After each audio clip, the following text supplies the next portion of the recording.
Oh, I see what you're doing. I don't know what you mean. I see what you're doing. I don't know You're what you mean. such a... I don't... Wait. I'm sorry, I don't know. Fucking hell. What's the controls again? Oh, wait, stop. That's the car I had before. That's, oh, your door fell off. What have you done? Just opened the door and it fell off. Mate, we just need to take a picture of the ghost so you can go in.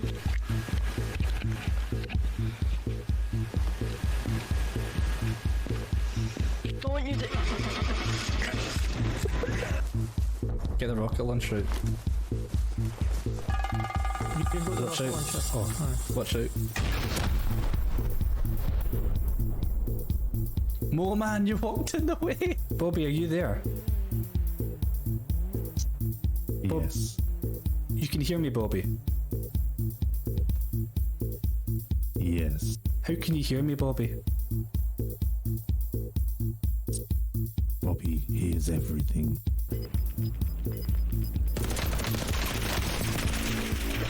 No, Jamie, no. You're not dying. You're not dying.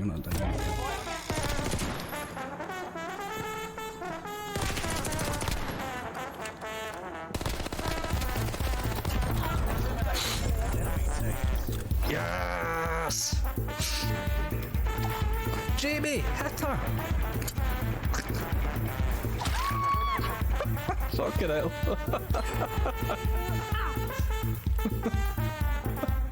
Neighbours, man. Oh my god, I hope the neighbours didn't hear that. Oh! That's one way to do it. He called him bum!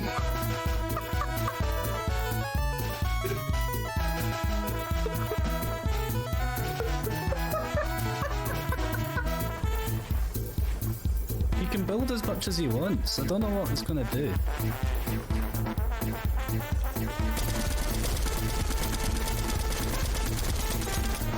I don't think it's really gonna do that much, to be honest.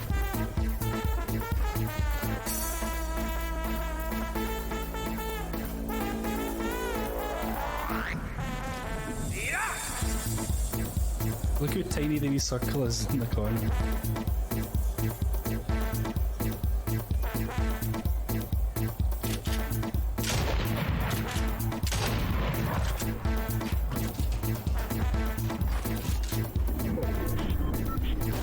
We fell. Cool structure, bro. You died. Oh god. Oh fuck, that changed into something massive. I'm not getting away with this at all, man.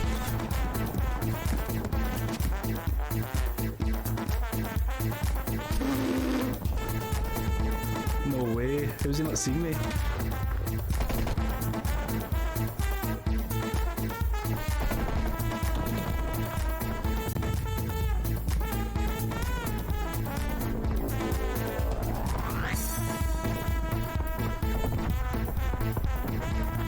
How did he not see me? I was giant. Up off the street, for example, and he had not been possibly in the, in the process of selling methamphetamines as we are alleged here today.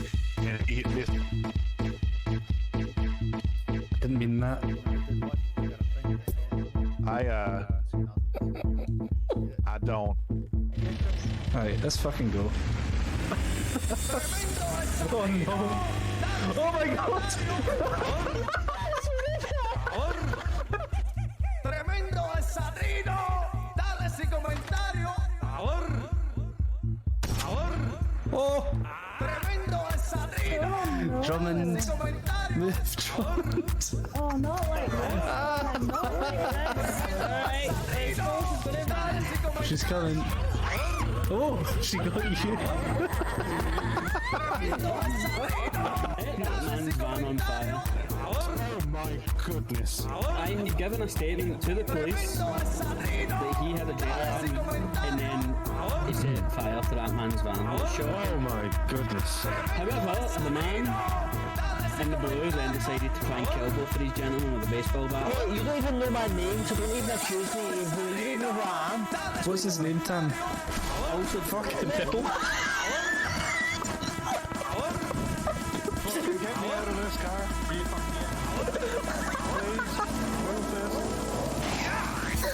Fucking hell. Not a fucking strand, man. Oh. Fucking hell.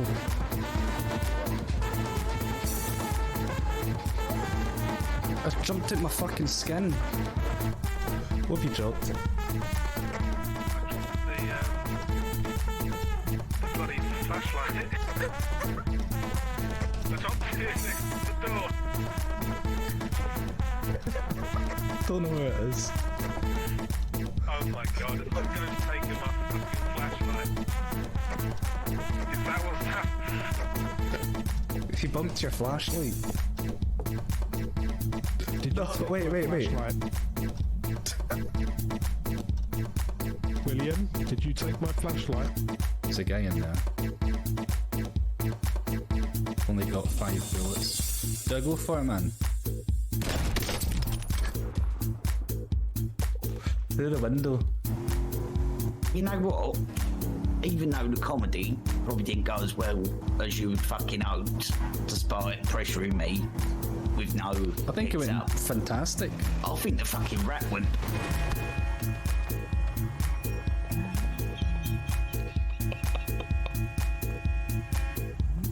How's it going? Right, I need to go to fucking hospital now.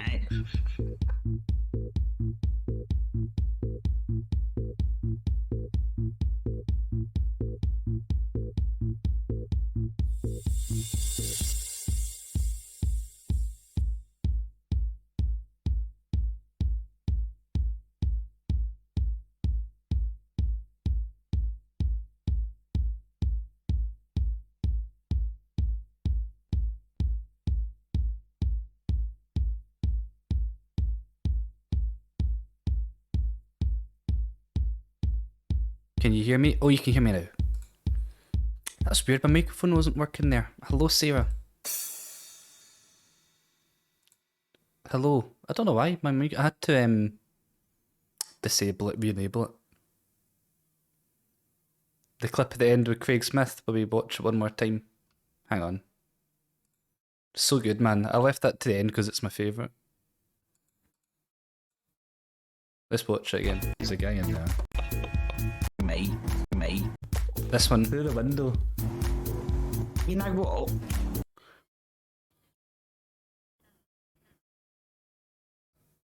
Thank you very much, Bowman. La la la la. Even though the comedy La, la, la. probably didn't go as well as you would fucking hoped, despite pressuring me with no I think it heads went up, fantastic. I think the fucking rap went. It looks so painful. It's the way the car, like, it's just that it's like the perfect clip in my eyes. Everything about it's just so funny. With no. I think it's the fact that Craig Smith had just been in that comedy club, put on like a really crappy stand-up, got kind of roasted. No, actually, no, they liked it. I think they liked it. And then he got beat up outside by whatever her name was. Remember he got into the fight and he got beat up? And then we're leaving and he's like talking about it. And then he gets sent to the windscreen. It's just like so many... It's like a series of very unfortunate events. And then Dana's head's poking out the boot. Fantastic. I think the fucking It's the way that the car like bounces on him as well. rap went. It just looks so painful.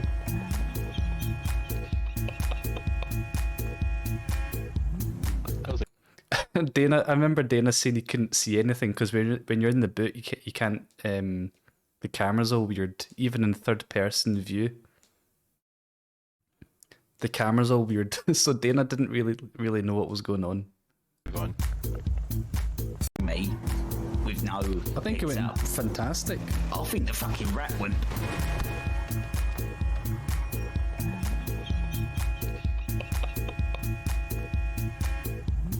How's it going? Right, I need to go to fucking hospital now. Funny, isn't it? Funny stuff. I've been trying to mull over which horror game to play, and I find I just mull things over too much, and then I get tired and stop doing whatever I was gonna do. Wonder if Craig will come back? I don't know. I don't know. I'd like to think maybe one day. There's loads of people I'd like to come back, but I don't know if maybe GTA was just a phase kind of thing, you know. I don't know if many people take it as I don't know if many people are as serious, not serious, but like committed to it maybe as we were. I think it's GTA is just, to a lot of people, GTA is just one of many games, isn't it? And it kind of goes through a phase of a couple months, and then you play something else. Although Dead by Daylight isn't a phase for a lot of people, is it? So I guess maybe some people just have their games that they stick to. And I guess for us, that's kind of like GTA. But I don't know why people don't play it. I feel like especially the people that stream, I feel like the people that used to play it who don't play it anymore, the streamers who used to play it and don't play it anymore, I feel like it's like a great opportunity for them, this server. I'm not sure why they don't get back into it. And Rust, yeah.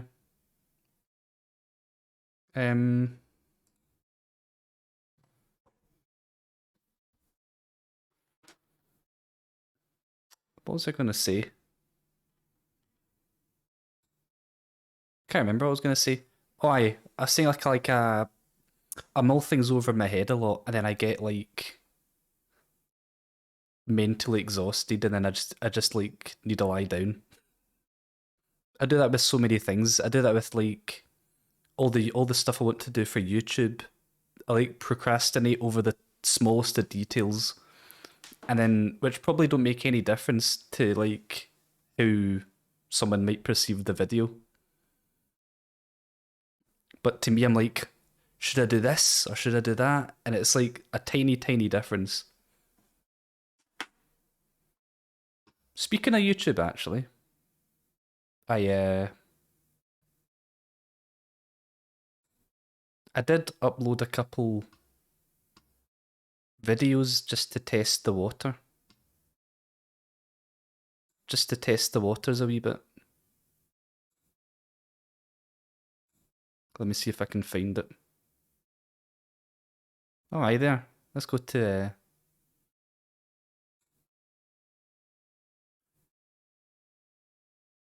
Perfect. Have a look at this. I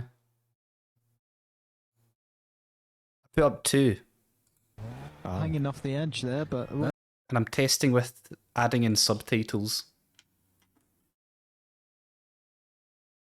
That's a bit risky there, Davey. Quite like that. But Oh, let's see what happens. well, we see how fast we can go.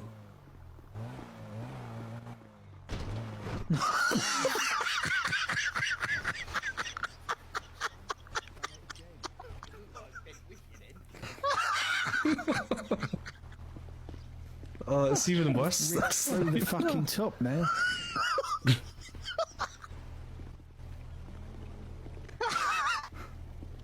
That's worse than before. Fuck's sake. You've put your head and your legs to it now. Oh, So that was- he's telling you off now. So that's one. Oh. And then I put up another one today. Just to test the waters, right? Just so I can like upload it, then I'll watch it back and see if I like how it looks or whatever. Why'd you guys get caught? Oh, I went a little bit too fast. Yeah. Yeah. Okay. Can I get your license, please? Yeah, oh, you want to see it again? Yeah, no problem at all. 1 second. You just saw it 10 minutes ago. It's alright, JayJay. Why don't you shut the fuck up? There you go, officer. You'll see everything's in order there. Why'd you guys get caught? Another thing I've like kind of thought about, and I've done it here. I'm like, I feel a bit cheeky if I upload all these clips from like GTA in particular, and there's like other people involved. A lot of the time, the clips have other people involved, which make it entertaining. And I feel a wee bit cheeky. Like I've put here, I've tagged Balmer in it to give him kind of credit, because I feel like it's maybe a bit rude to not credit the people in it. But then at the same time, I'm like, if I tag everybody that's in every clip, they're just going to get spammed with notifications saying I tagged them and things, and that just might come across as a bit annoying. So I don't really know what to do. But at the same time, I feel bad maybe not crediting the other people who make it funny. You know what I mean? So I'm a bit torn on that. That's another thing I'll like procrastinate about and then get tired eventually. Another thing is like the text and stuff. Is the text too big? Is it positioned in the right area or whatever? Anyway. Oh, I've actually got one more to show you. In fact,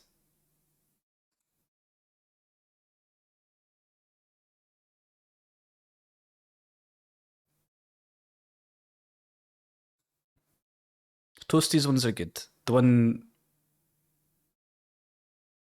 what do you mean? Toasty's TikToks.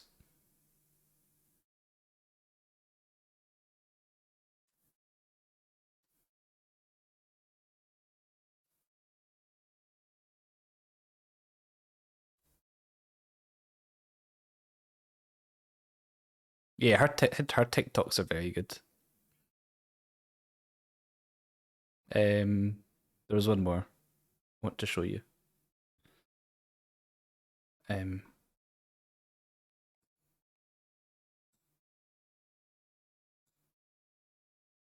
want to go up and advertise Patterson's time. I've not made this public. I just uploaded it privately just to watch it back myself. Taxi service to take people home. Do it. Fuck it.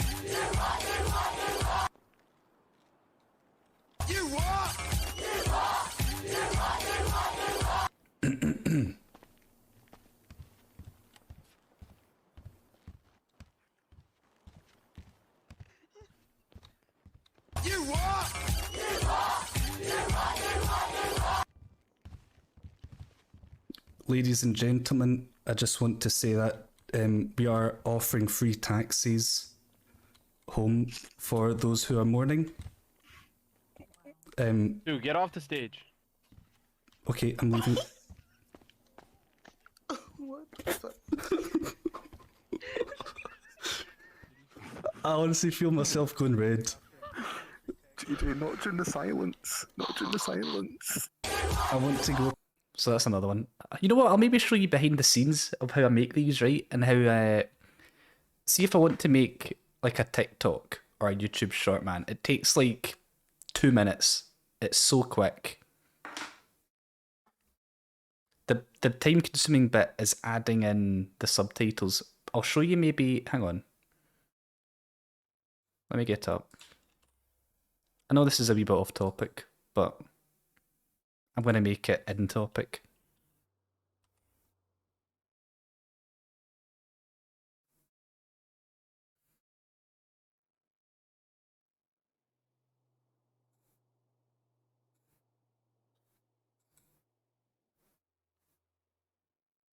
Here's my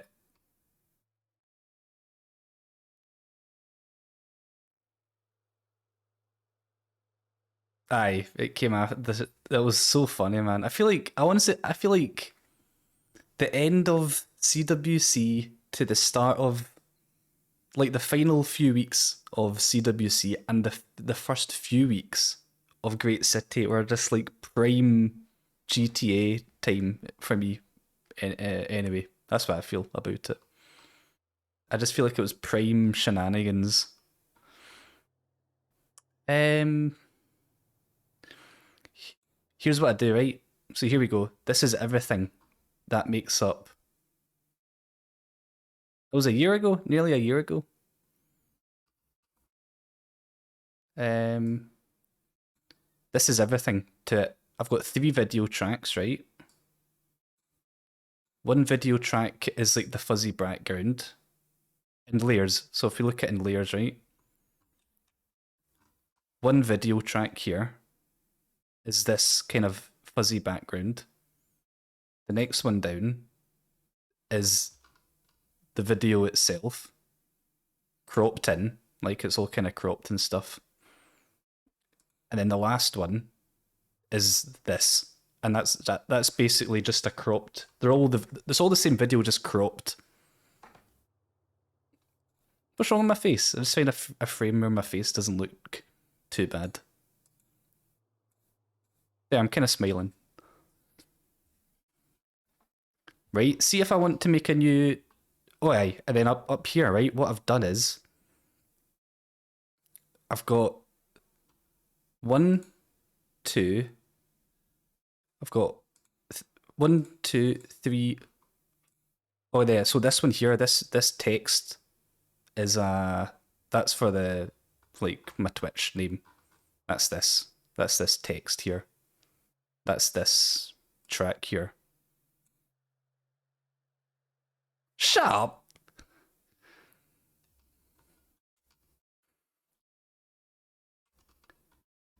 And then these 1, 2, 3, 4. These are like my subtitle tracks, right?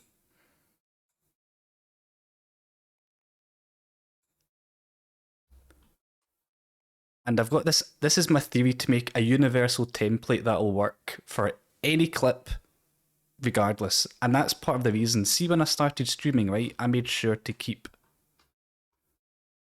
the face cam in the exact same spot on my Twitch stream. The only time I've ever moved it, I think, was for... I've only moved it twice, very briefly. I think once I did it for Dead by Daylight, and I've moved it also for when I played Dark Souls a wee bit. But ever since I've started streaming, I was like, I want to make sure my face cam is in the same spot, and then if I ever make TikToks or YouTube videos, I can have a template where it automatically crops out the video where my face is, and it'll just work every time. Hello, Knockout Wolf. I saw you managed to get your name changed to an O, not a 0. How did you manage that? Oh.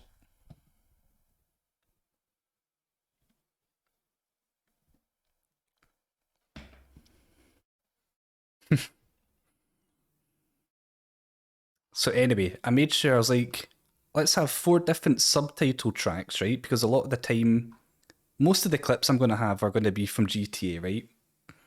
And if I'm going to have subtitles, if there's like maybe up to 4 people in a scene talking, it would be good to have the subtitles for 4 different people recognizable.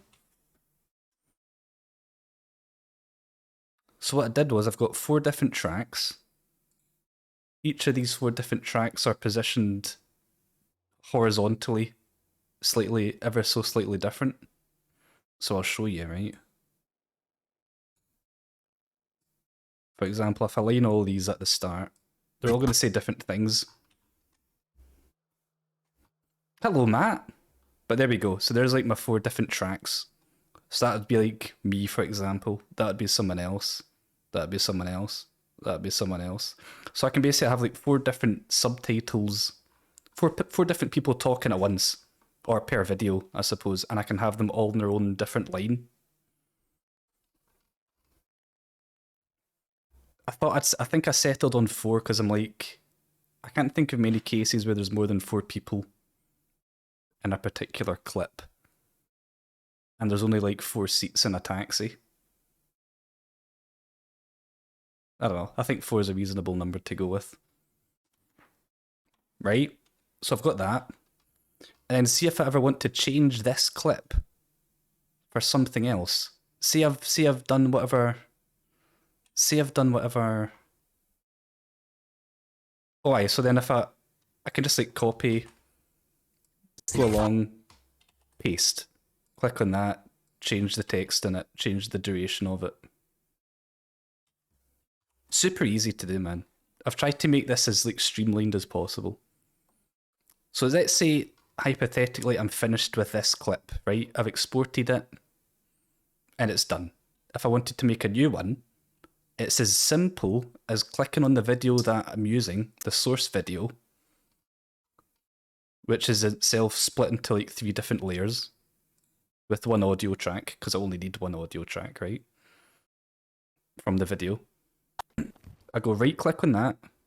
I go down to replace clip. And then, out of curiosity, this is all my GTA clips here. Per different server. What am I looking for? All these different GTA servers I've been on. I don't know. Let's pick a Let's RP clip, for example. Oh, then I've got JayJay Jamieson or Johnny Kentucky clip. Let's do Johnny Kentucky, right? I basically just replace whatever video clip here.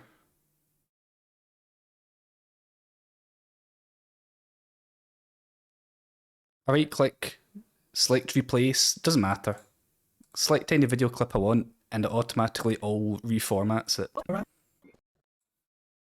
The only thing I can think that's maybe it's not even a problem, it's just something I need to remember, is that when I replace the video clip, say I've got a clip that's like 20 seconds long, right? And then I replace that video clip. Say I'm done that, then I export it, pick a new video clip here, replace clip, pick something else. I don't know. Don't know what it is. Say this video clip was longer, right? Which it might be. I need to remember to stretch out the clip to the new length, because it remembers the length of the old clip. So if the old clip was like 20 seconds long, and then I replace this clip with a new clip and it's like 30 seconds long, I need to remember to stretch it out.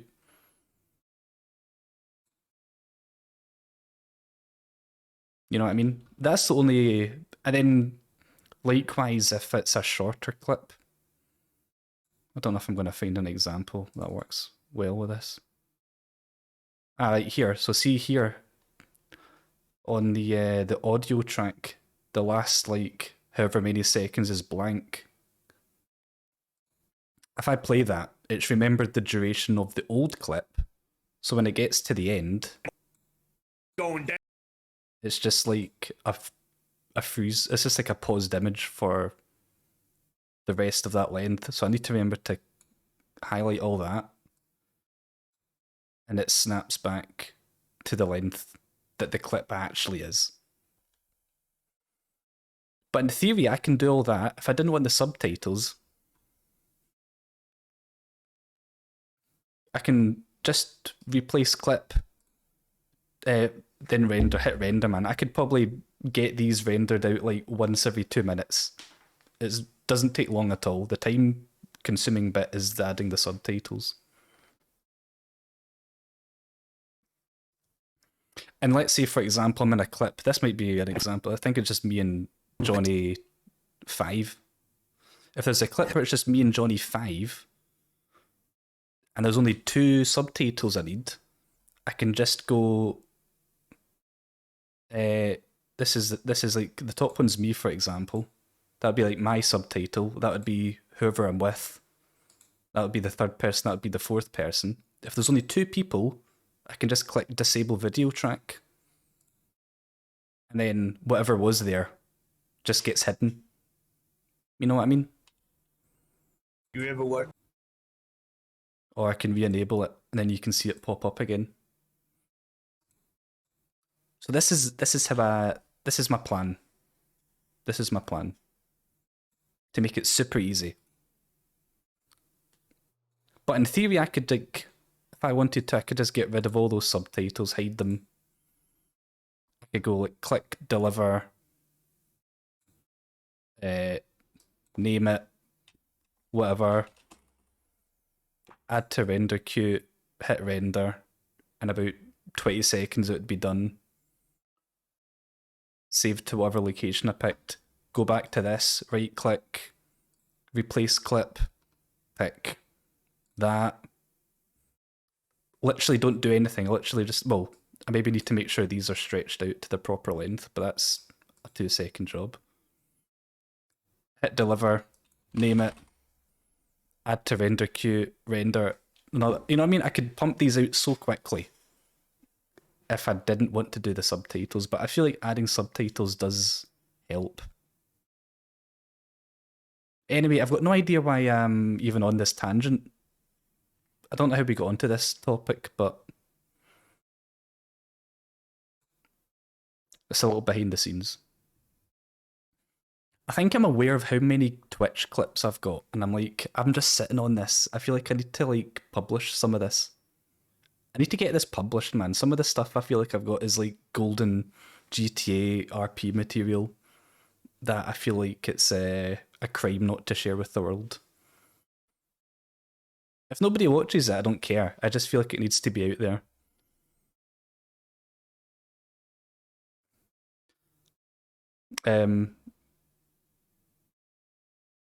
Like GTA in general. If I go to like GTA servers, right? If I view the properties, I've got 930. I've got 930 video files from GTA. And that's not even up to date. I've only gone back and got the clips from me and Jay Walker's holiday. When me and Jay Walker went on holiday. I've still got like about 3 weeks worth to get still.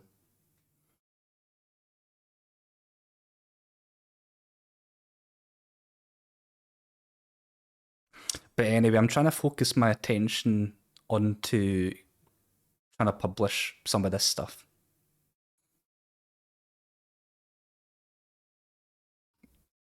Anyway, I don't know why I went on that tangent. Will we play GTA now?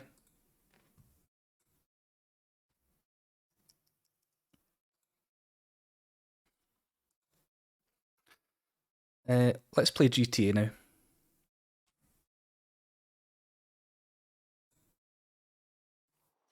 It is a travesty.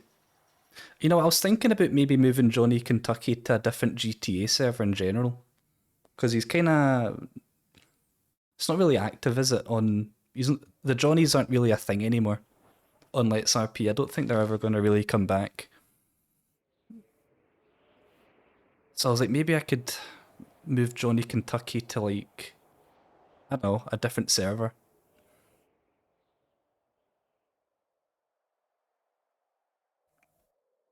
I don't know. I think it'd be funny just to have him almost as like a burner character. Like, just going to a random GTARP server.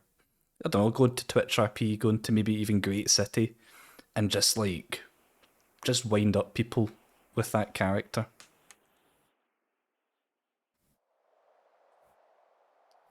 I don't know. I think it'd be funny to see other people's reactions.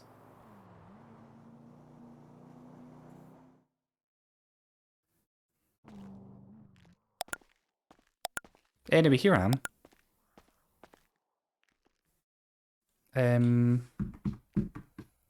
What am I trying to do here? What was I gonna do? Cash? Nope. I've got 1,500 on me. That's not bad. What's going on? T/salary. I've got 1,800 to collect. That's alright.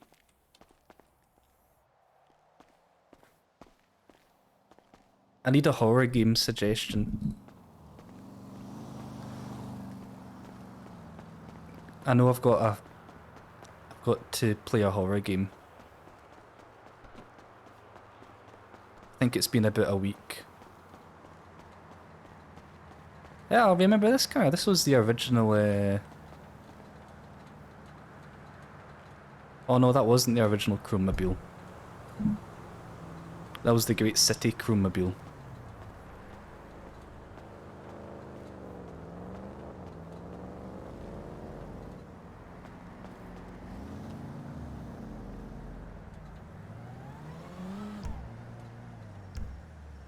This is the latest Chromobile. Space is not free.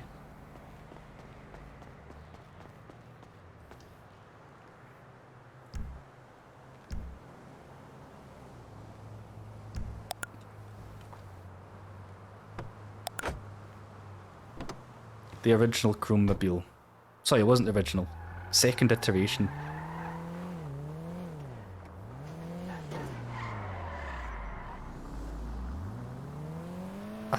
I think my thing now needs to be chroming every vehicle out that I buy, and also adding the wide tires onto them.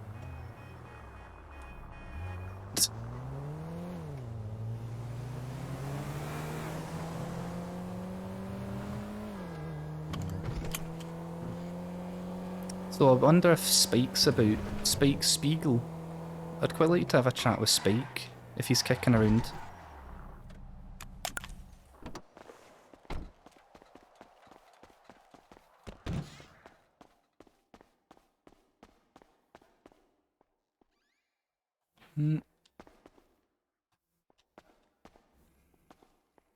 He's working late.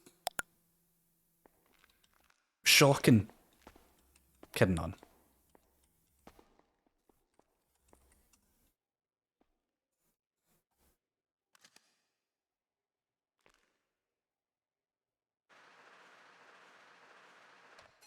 You've got half chrome, half sticker bombed Panto. No, I think quite a lot of people had a Panto at some point. Is it because it's the cheapest car you can buy? I know that's why I've got one.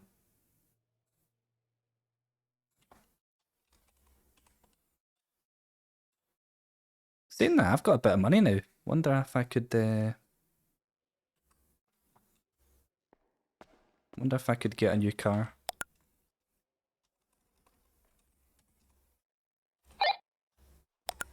Oh.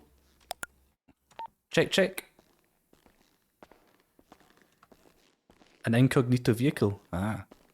It's small. I was actually, yeah, that's kind of the reason why I got it. I wanted to get it because it would be, I imagined it being quite nimble. And I think it was quite nimble, but see these tires, the tires actually affect the handling quite a lot to make it worse. It's definitely not as nimble as it was. It feels like it oversteers a lot more. This is me like full locking it. Oh. By the way, I don't know if anybody else knew this, but if you hold in right click on the mouse, sorry, left click on the mouse, you can turn the wheel. I figured that out the other day by mistake. And I can't believe I've never known about it until now. If you click and move your mouse, it turns the wheel. Does your steering.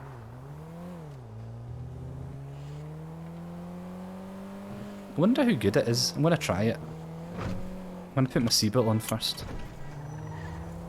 Let's try steering with the mouse. It feels very weird.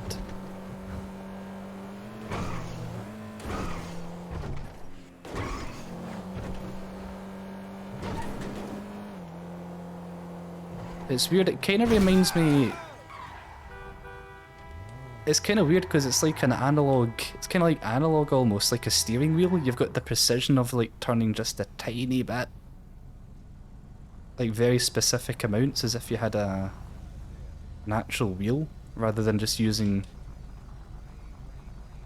A and D where it's like locked. So it's quite interesting having that very precise turning input, but it's also very weird. Feels very weird. Don't like it. But I imagine you could probably get pretty good at it if you practiced it enough.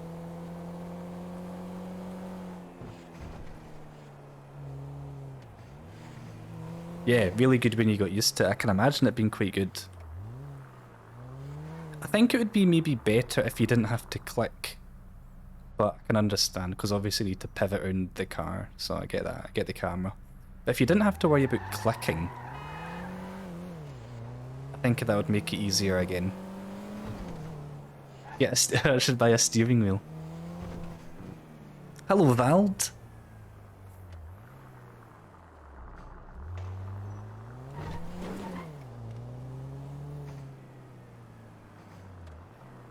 It explains why I had to assign L2 and R2. Oh. Interesting. So what does Ah. No, that wouldn't be good if you had a gun equipped, actually. Wait, what was I gonna do? Let's eat something. Let's drink something.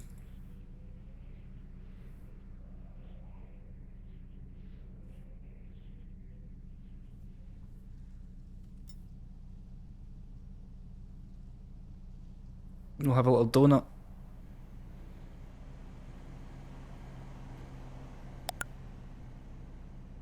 We get some fuel.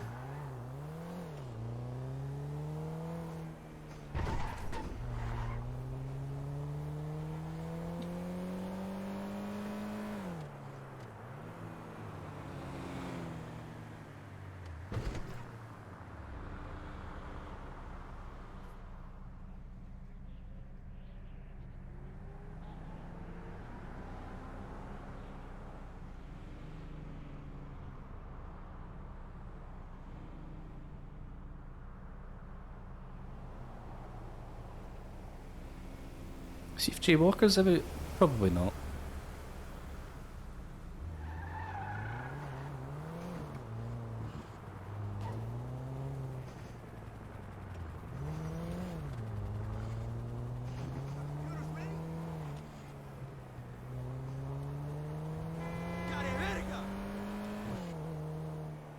When you click on something, the car. Oh. Oh, I see. Wait, so you've got... So what do you use for driving?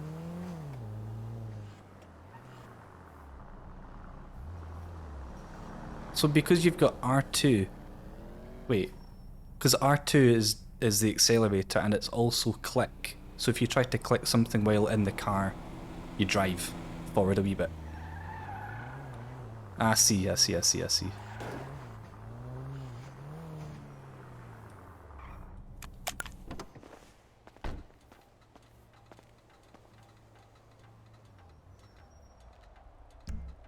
I remember before I ever played, well, when I played GTA, like, for the first time ever, years ago, way before I even, like, knew about Twitch, like, way back in 2015 or something, I played GTA 5 on the PC, and single player, and I used a controller, I used, like, an Xbox controller. And then when I started doing the roleplay stuff last year, that was like the first time I'd played GTA since 2015. So it'd been like 6 years or something. And I remember when I started playing GTA roleplay, I was like, I'll maybe just use I'll use a controller because that's what I'm used to. But then I kind of forced myself to learn mouse and keyboard, and now I couldn't imagine going back to a controller. I just couldn't imagine it.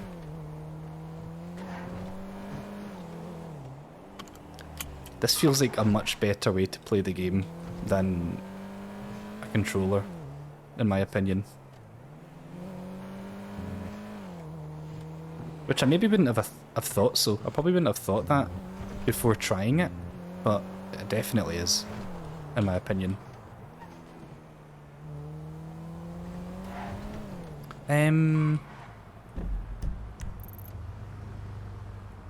We'll just do some drug runs.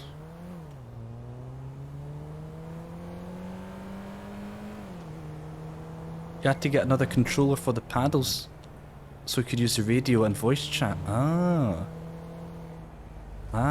Oh, I see, you've got separate paddles on the back. I get what you mean. You had to get a controller which had the paddles, like the programmable paddles.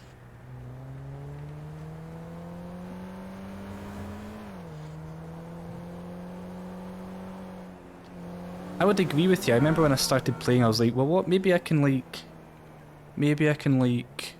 when I'm like on foot, I'll use like a mouse and keyboard, and then when I'm driving, I'll maybe change over to my Xbox controller that I had. That's kind of what my plan was originally. But I never did it, and I just got used to using mouse and keyboard.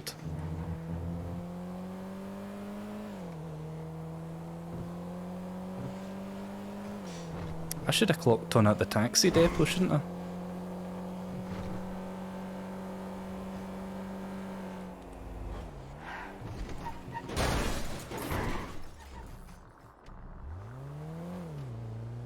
How many cops are on?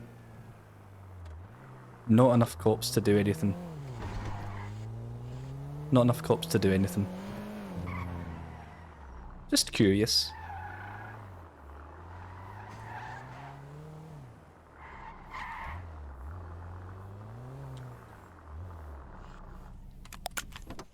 That's funny, somebody on my Steam friends list just came online. Smigsy. Remember Smigsy?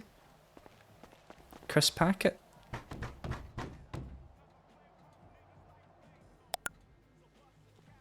Nobody's home.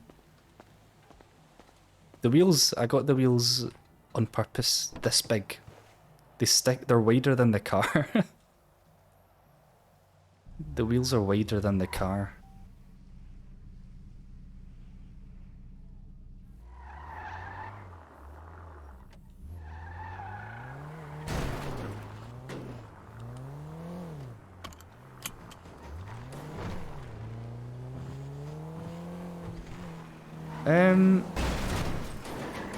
Fucking hell. Locals.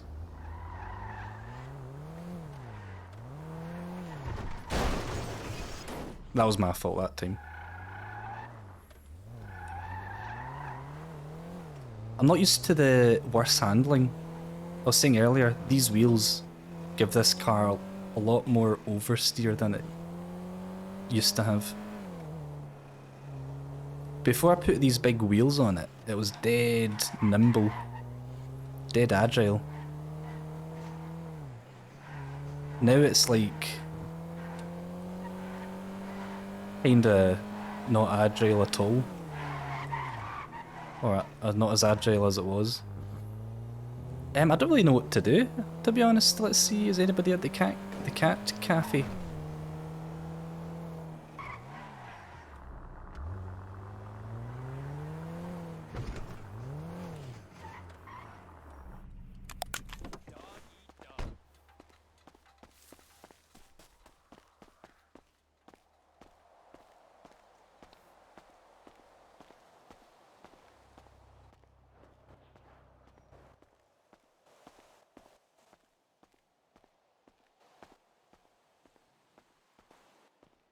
Down to Burger Shop. Our Customers. burgers are really hot. Make your Hi. birthday dreams come true. Hello. Hi, JayJay. I just thought I'd pop over and see what's going on. Heard a lot of singing we're currently outside. advertising on Burger the Shop. side. They're currently singing the Burger Shot song, unfortunately. Go in on, my let's establishment. hear it. Anytime you want a burger, head on down to Burger Shop. Our burgers are really hot. Make your birthday dreams come true. What? Whose birthday is it? I don't know. Whoever's at Burger Shop. It's their birthday. Yeah. I feel like that should be like your birthday song that you sing when it's somebody's birthday in Burger Shop. Nah, it's just the Burger Shop anthem. The experience is just like your birthday every time you go. That's exactly He that, gets it. Russell. Exactly He that, gets it. Russell. It's like I'm your sorry, birthday but- whenever you go. What is going on here? What? We're talking about Burger Shop. Yeah, but we're in my cafe. Hashtag cheaper than Iwi. Jesus Christ. Oh. JayJay, do you want any food, sweetheart? I'm actually, you know what? I'm actually got loads of burgers in my pocket. Here you go, have another. I do. I'll give I've you a got burger and a two. soda. I've got 3 double shots. I've got 2 heart stoppers. I've got 3 burger shot cokes. There you go. You've now got another Burger Shop Coke and another heart stopper. Thank you. Absolutely. Rim job. That Do you have any wasn't- rim that jobs wasn't or cream pies planned. to give this man. It's just, Oh, for Damn it. fuck's sake, Josh. just how it is. Oh.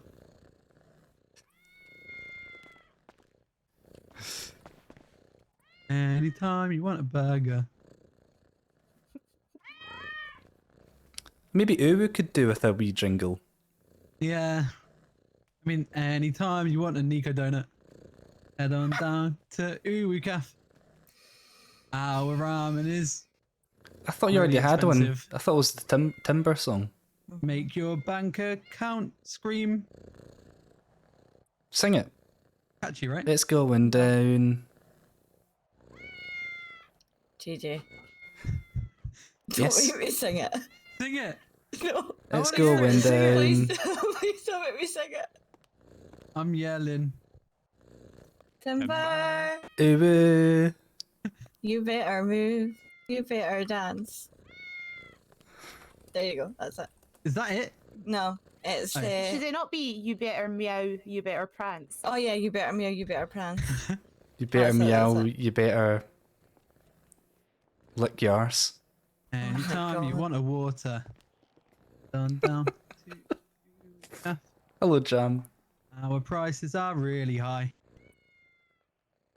Make your bank account go boom. Oh, Josh, yeah, what's up? Sorry. really? Sorry, I'm thinking, but I have to audibly say it as well to be able to remember it.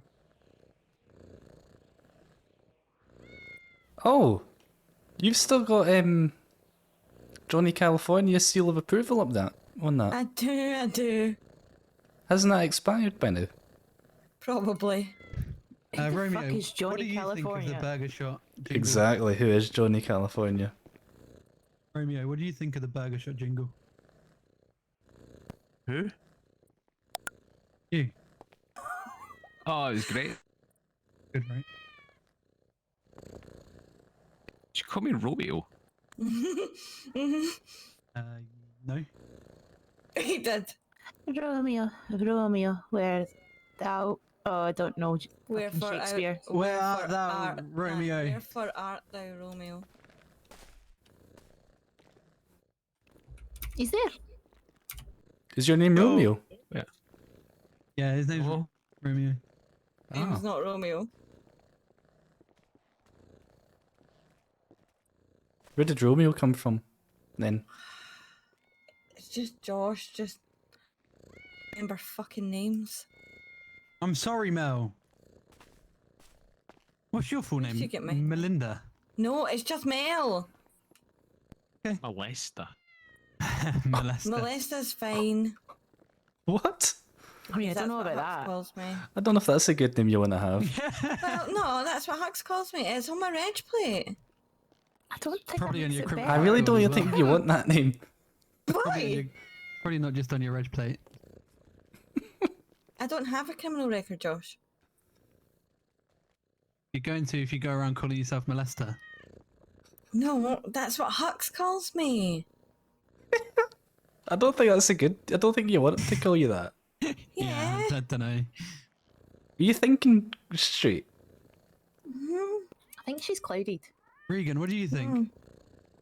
Look, he's changed my reg plate. He got me a personalised number plate. It says Molesta on it. Okay, Let's go see. let's have a look. Let's see how it's does. spelled. 2 minutes.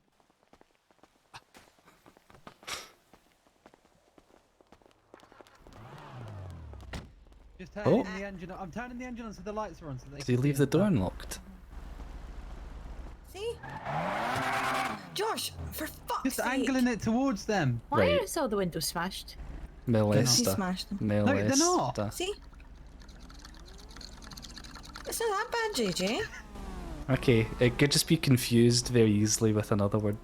With a. You're right, But Rebecca. That's, he calls me that. Rebecca. Okay. But yeah. I think you must have left your door he is unlocked. my boyfriend, but so I do expect that a little pet name is fine. And Molesta's the kindest, sweetest Yeah, pet name you could think That's, of. yeah, that's what he chose. Yeah. Josh. That'll kill the battery. What will? Having the doors open? The beeping. Suppose it would take a while. I don't know, I'm no mechanic. Are you a mechanic? I'm not a mechanic, no. Oh. Oh my god. Are you a mechanic? No. I'm a taxi driver. Are you a mechanic, Rob? Russ, are you a mechanic? Oh my god, it's Rob. No. Take Ray. Oh, we've got the same jacket. Oh, you do like you're twinsies. His is a lot more potent. Yeah. It's green. That's exactly what I meant.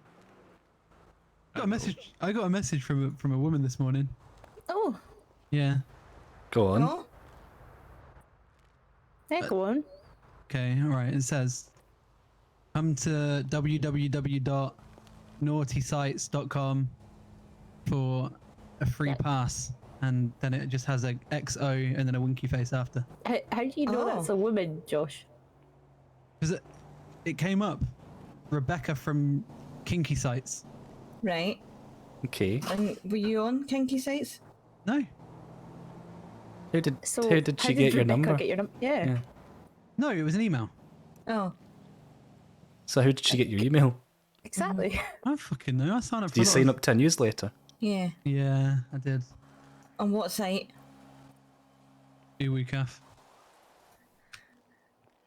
Josh. Okay, it was 5. 5 4. What do you think you're gonna do, Mel? Mel, what do you think you're gonna do? Mel, what do you... Mel? 1. Josh. Mel, please do not punch me. That would not be nice. Josh. Mel, please do not punch me. Well, where did you sign up? Uwicaf.com.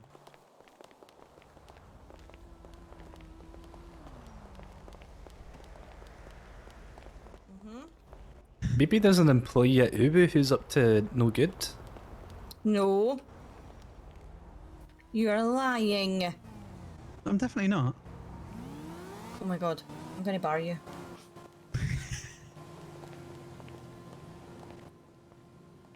You're barred. Am I barred? Wait, she can't bar me.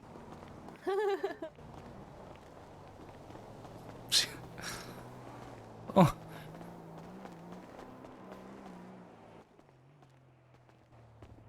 Oft. You're behind the till. Yeah, I work here.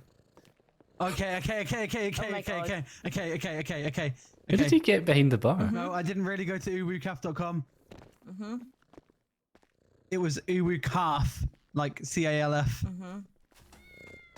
Okay. Yeah. I thought it was uwicaf. I was gonna put an inquiry about buying some space here. Fuck's sake. JayJay. I'm trapped. Jesus I've been held against my Christ. will. I'll let you out. Let me out. Come on, Rob. There you go. Thank you. Can't reach me. Apparently you can steal the cats, by the way. My god. Rich. Or something like that. Rich decided to I don't know come if over that's true or not. I'll leave you to this, Rich. Oh no, maybe not. Maybe that was just a joke. Oh, my leg. Mel, why did you fall over? Are you okay? Oh. Oh dear. Oh. Whoa. He just dropped you like a let's get sack Ow. of potatoes. Ow. Are you alright? The door. I was being dramatic. Josh, where is your hand right now? You made it weird. Stop dropping people like sacks of potatoes! Sorry.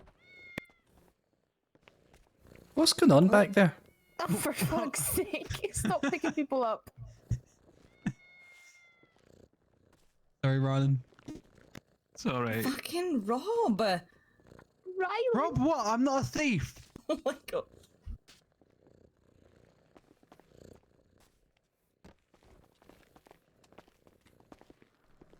I'm thirsty.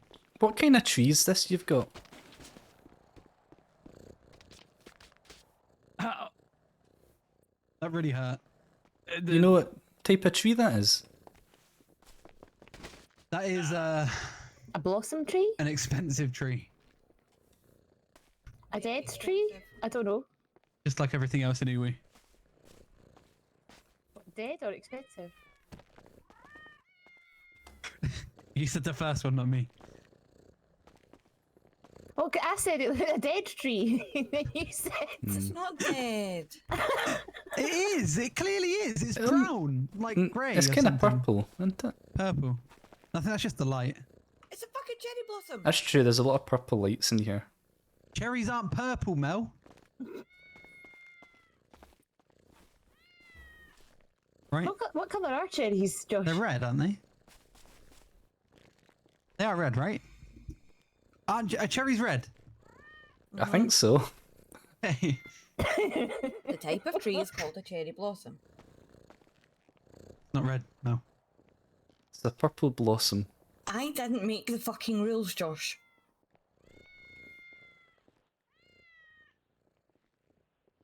Oh. I didn't make it up. Hmm. Mel, if we backed you for mayor, if you ever ran, would you hike up the prices of food? No. Okay. You bring them down? I've already brought them down. Again. How much cheaper are they? Bento box, the Uwe Lucky Box used to be 55. Bento box special used to be 40. Combo meal deal used to be 35. Can I have 250 lucky boxes, please? Absolutely not. I don't have 250 lucky boxes, Josh. You literally bought me out, and that's what I was doing. I was trying to remake stock through the back. I was. How gonna many go did to you my buy, bed. Josh? I only bought like 130.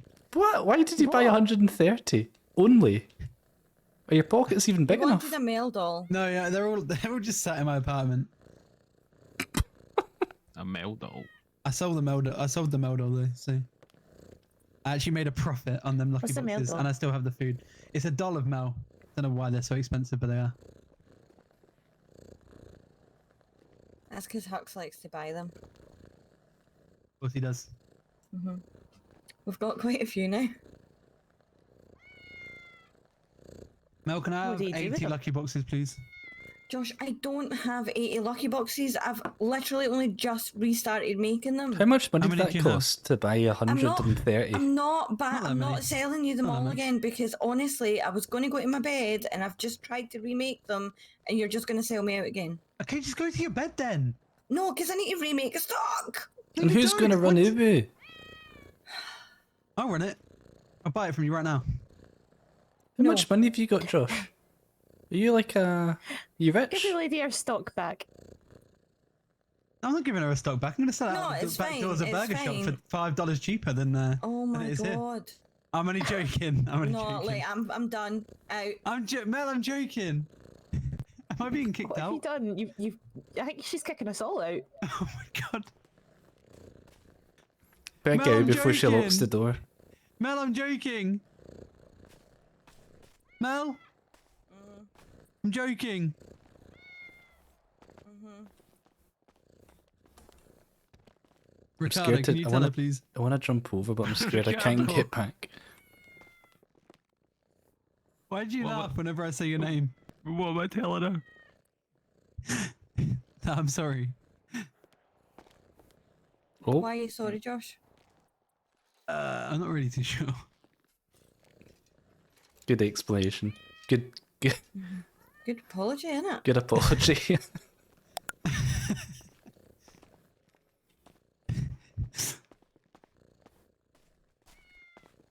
Josh, Mel. why are you sorry? For saying that Uwee's expensive. No, that is factually correct. We do sell expensive food. Well, cheap food at high prices. Can I I've put- seen the boxes of Burger Shot stock out there, Mel. You can't Can deny I it. put stuff in that? You Can. do not sell the same things as Uwu, therefore it is not the same stock. It is just mean- a box.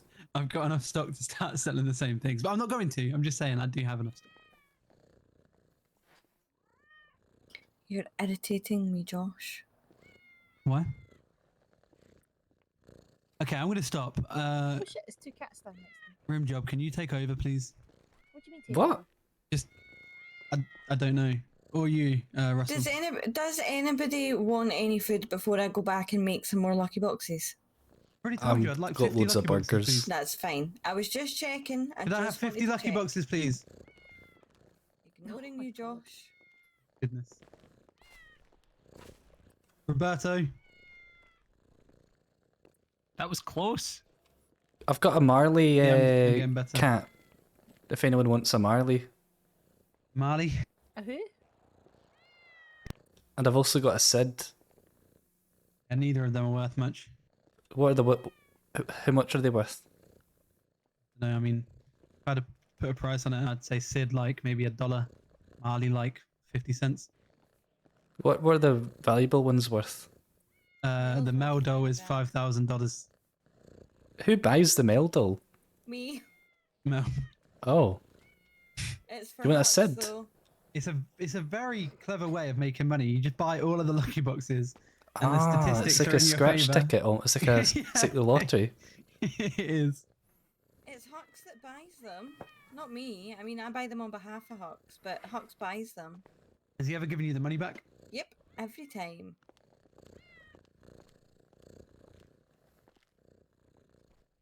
Of course he does.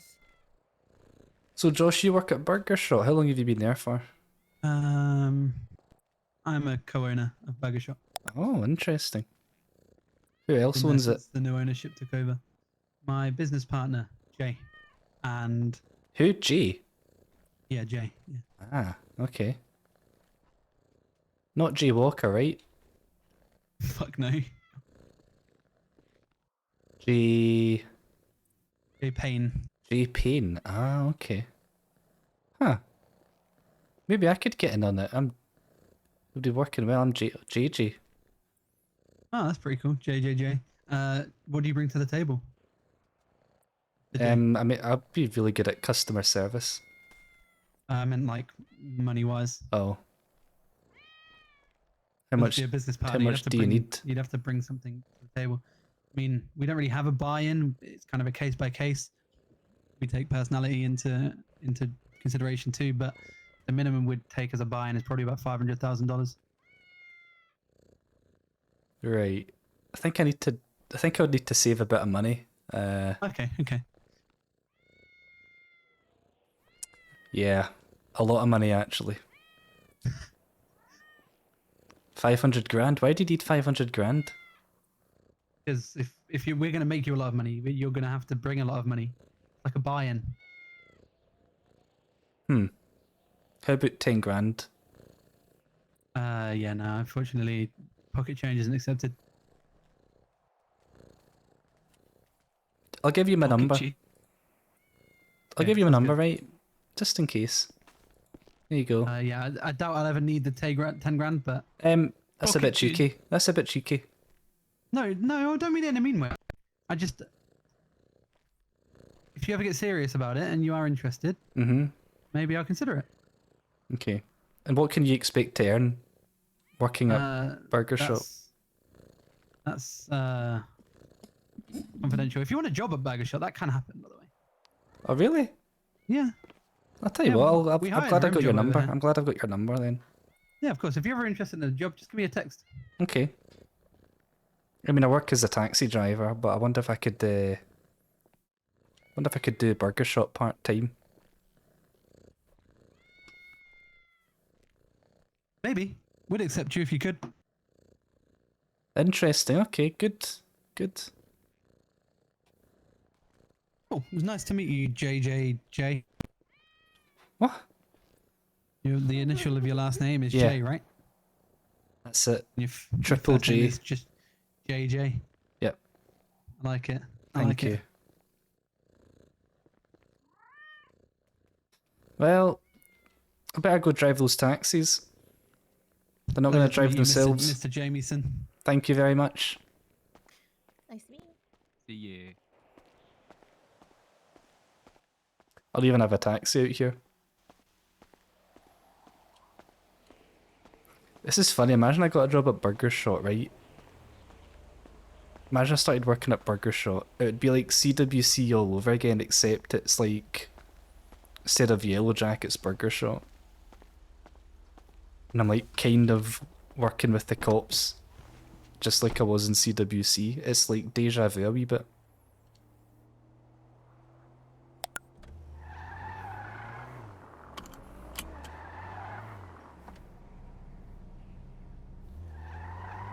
Oops. Oh, there's some cops on now.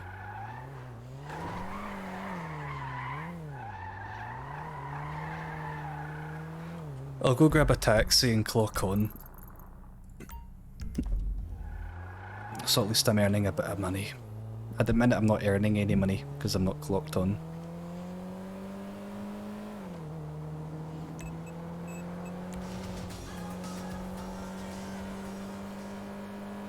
So what horror game should I play?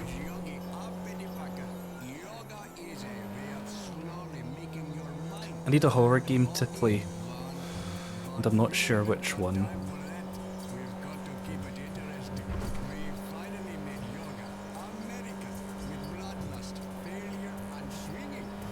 I've got loads of horror games in my... I've got quite a few horror games in my game libraries. Whether that be on Epic or Steam or whatever. But none of them really, I don't really fancy any of them.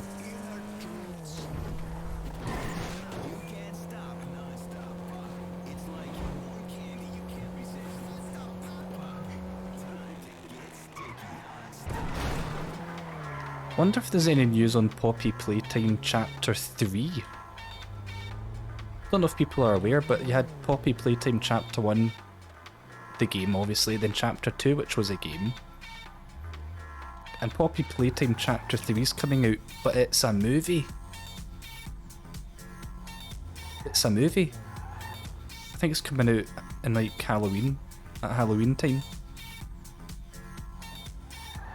I'm quite interested to see it, to watch it, whenever it comes out. Since I'm like, you know, part of the Poppy Playtime community.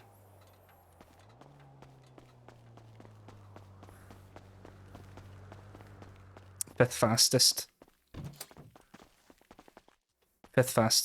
Chapter 1 speedrunner.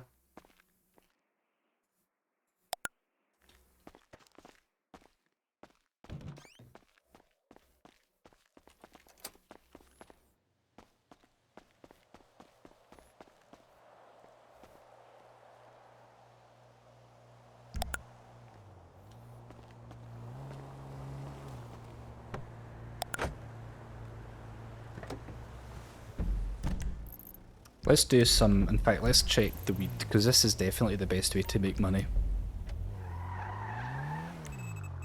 If that's not available, we'll just do some regular old taxi jobs.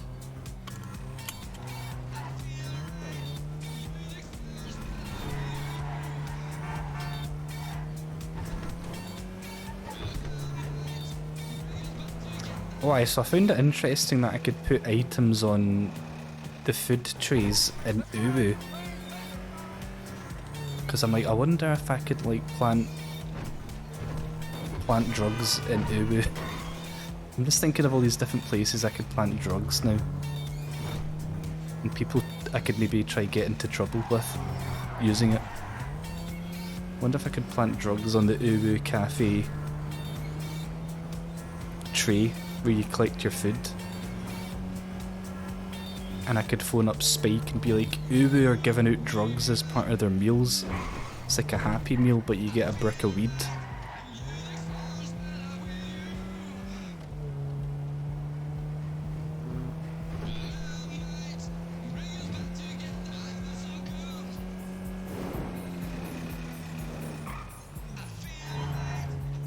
Or do it to Burger Shot.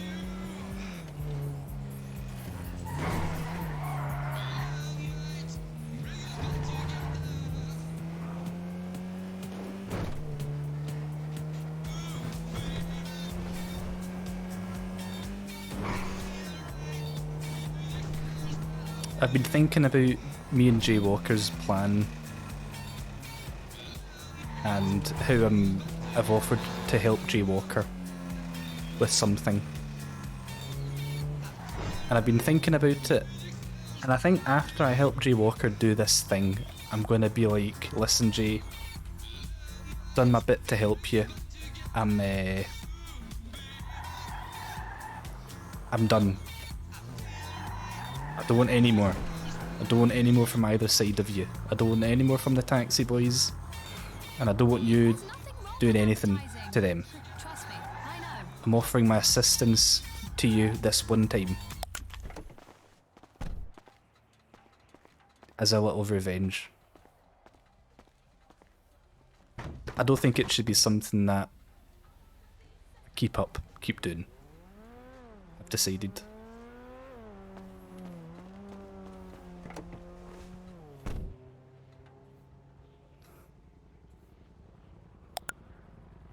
Because my whole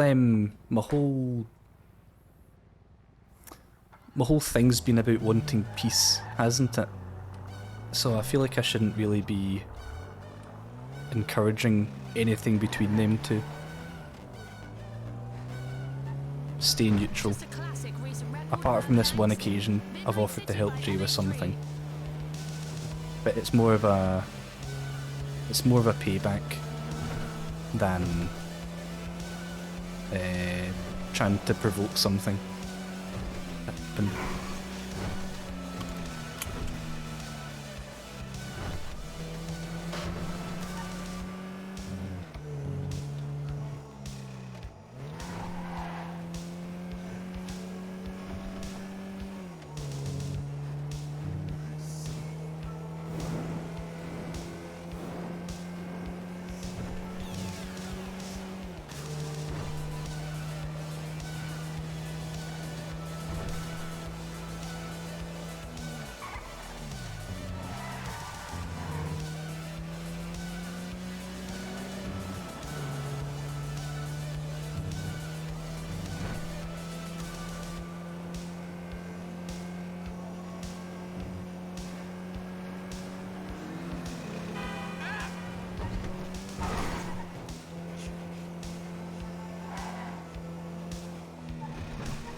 Oh.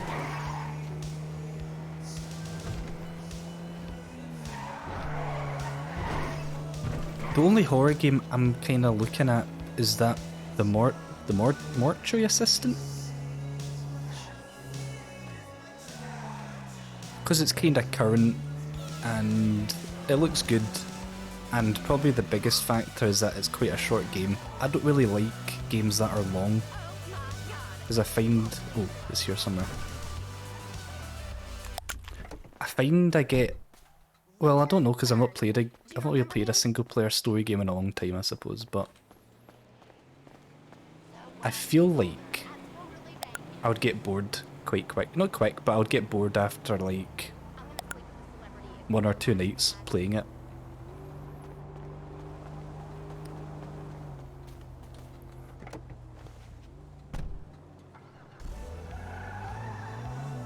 I might be wrong, but that's the feeling I get.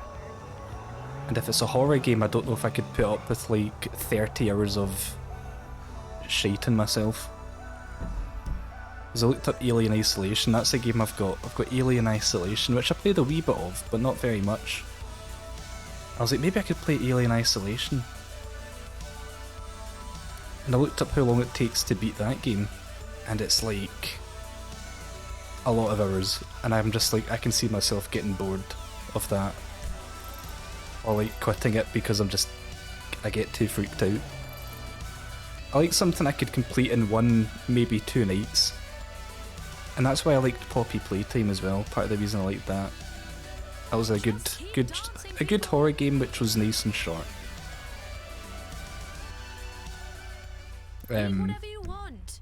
Drink whatever you want. Relax, seriously. Non-stop pop is about doing whatever feels good. And if you're having a good time, then you won't feel bad about it.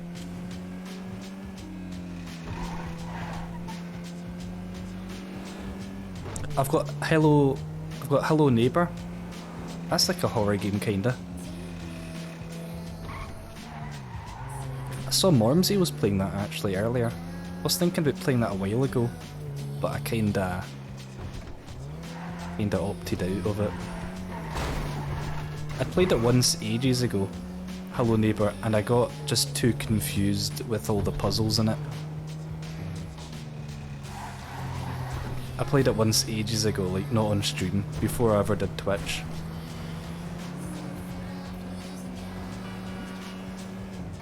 And I remember I got so far and I got stuck in it and ended up getting bored of it.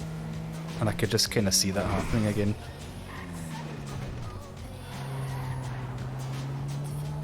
I think that's maybe one of the biggest fears I've got about playing different games. Other than like very niche, like I've got GTA, obviously. I've got Rust. I've got Warzone, which I like. I haven't played that recently, but like it's a game I know I like and I would play.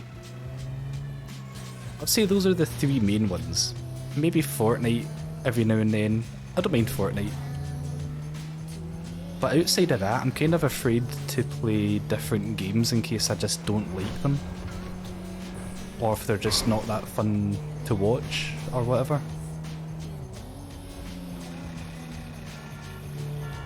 I would like to, but I'm just like... I could test something new, or I could just go with what I know kinda works already, and what I know I'm gonna enjoy anyway.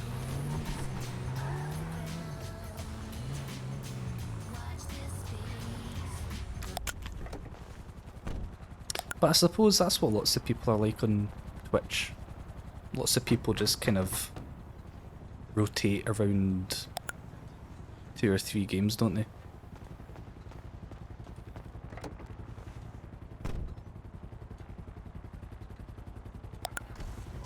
A lot of people it's just one game.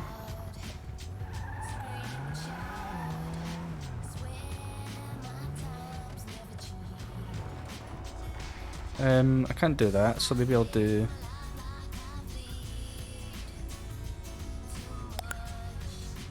Let's do some taxi work, I guess. Check, check.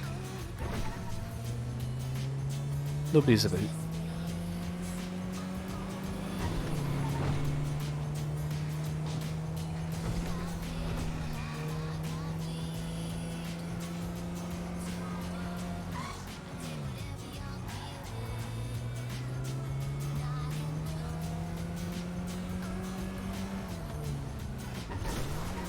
But I need to do a horror game.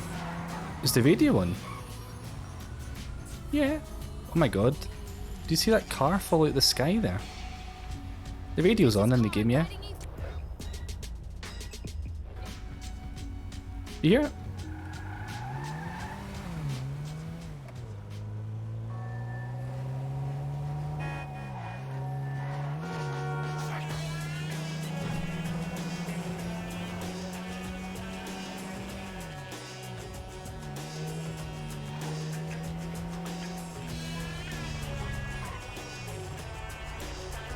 The personal radio's not on. Like this one.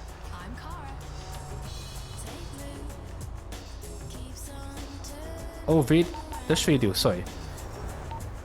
I was doing check to see if anyone was about, but I don't think there is anyone about.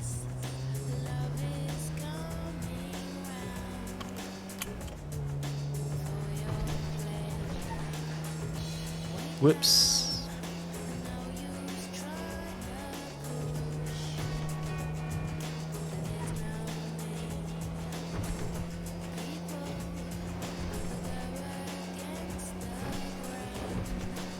It was very warm today, wasn't it?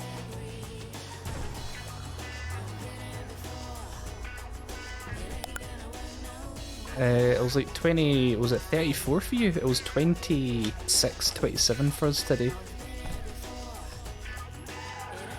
Check the weather forecast again. I saw that certain parts of England are delivering, there was a big water tank going around. They were delivering water to people.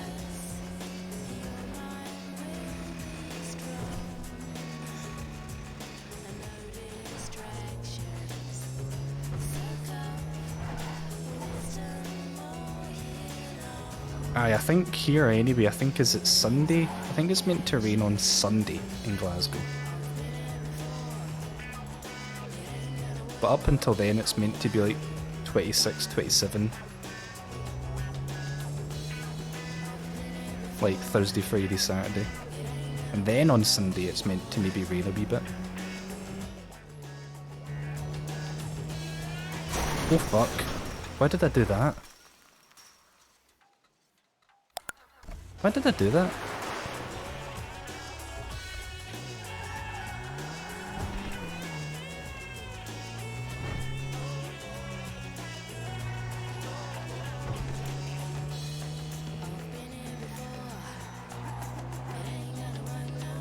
I think it's the heat.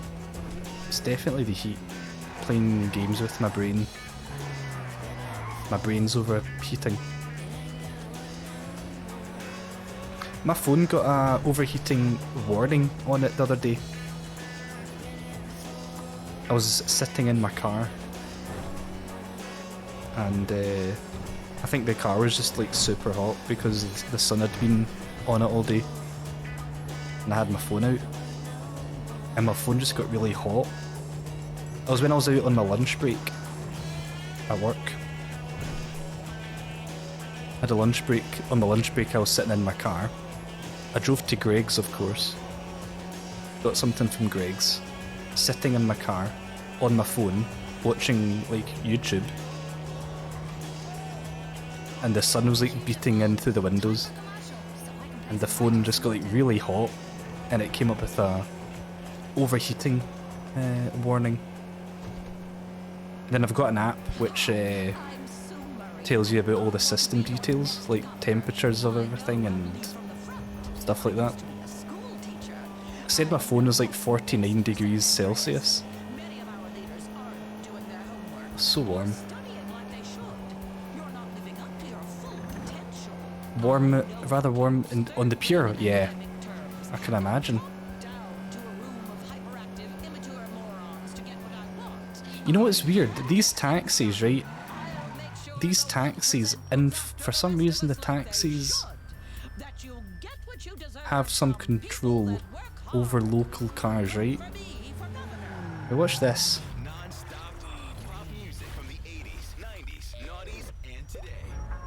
Don't know.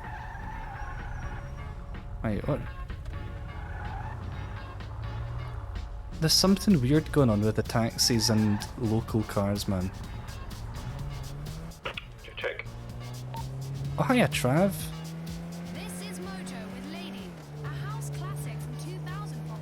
Can you hear me? Yeah, I hear you. You left your car on open by the... Oh. Whoops. Well, watch this. See if I turn the car... It's not a really good example. There's definitely something weird though. Taxis, when the taxis get close to local cars, it's like if I turn left to go round to swerve around a car, the car that I'm trying to get round also turns left. It's really weird. It's almost like my inputs are the inputs of that car.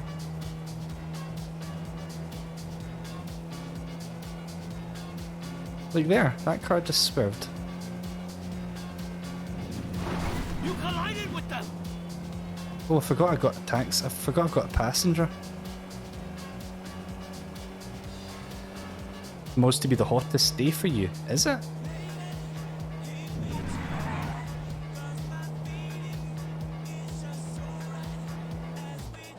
Like hotter than it was like a month ago. Because like a month ago, man, it was like 32 or something for us.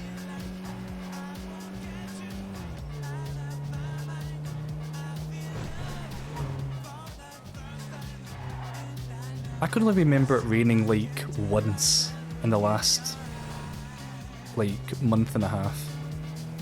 And it rained for like maybe an hour. I can't remember the last time it actually rained properly.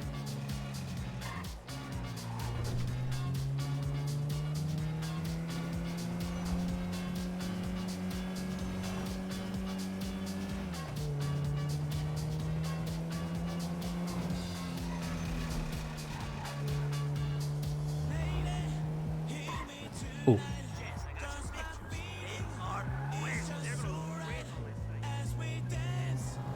Here you go.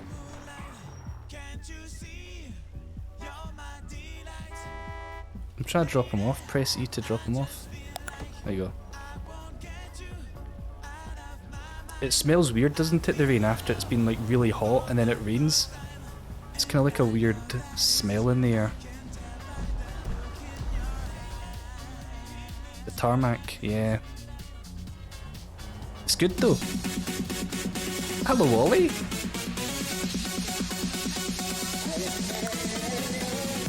Thank you very much. I saw you were on earlier. Oh.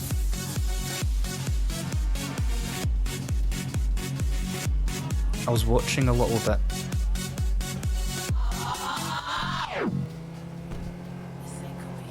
Hello, Wally.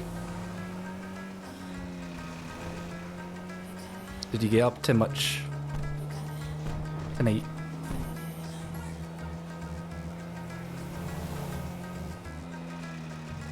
That's weird. The marker, the little blue marker for where I need to go is behind me, right? See that? The little blue marker down here is behind me, but it's telling me to drive this way. Where's it going? Oh, I see. I need to look round.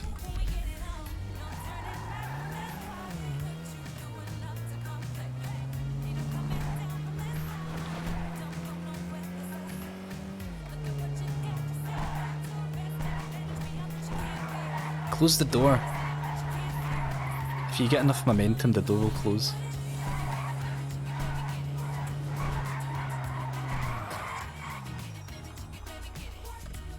Your sat-nav did that to you?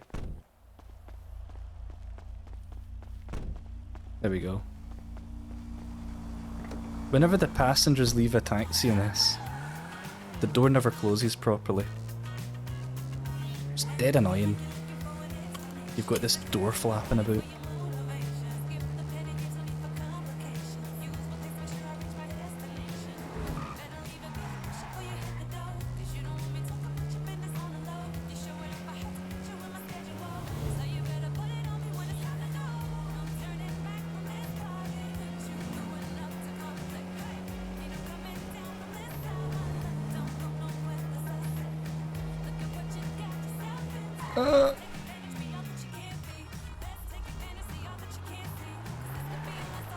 This is a place I've never really been to. Have I been here? Oh, in fact, you know what? I think...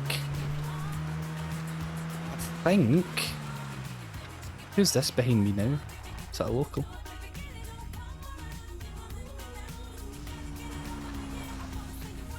Was this where CWC1 had the disco? Remember the disco and Guspo was on the DJ booth?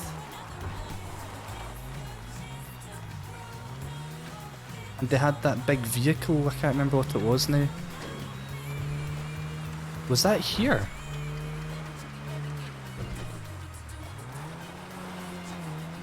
Like the first sort of... Reminds me of that anyway. I think it might have been.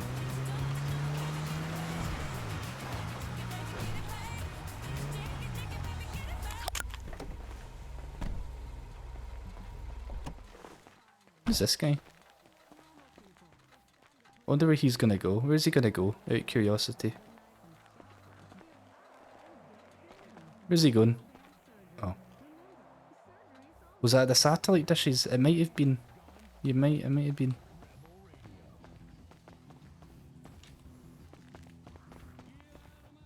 It just sort of looked very familiar.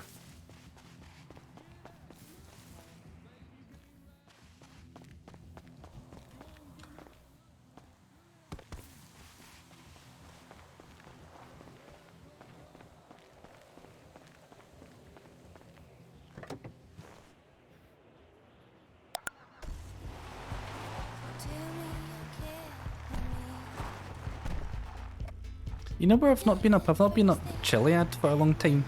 Not that I really had a reason to go up, but just looking at it there. Oh wait, is that Chiliad? Surely that's Chiliad, right?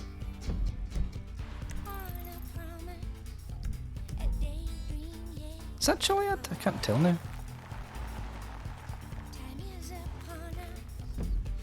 Right behind me. Ah, yeah, that's Chiliad over there. There's two mountains. You've got Mount Chiliad. Then you've also got, what's it called? There's a Mount Josiah.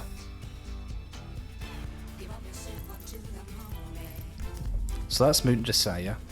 That's Mount Chiliad. Find Henry. I don't think Henry's about, man. Maybe he is. I just haven't really heard from him much. Drummond in general.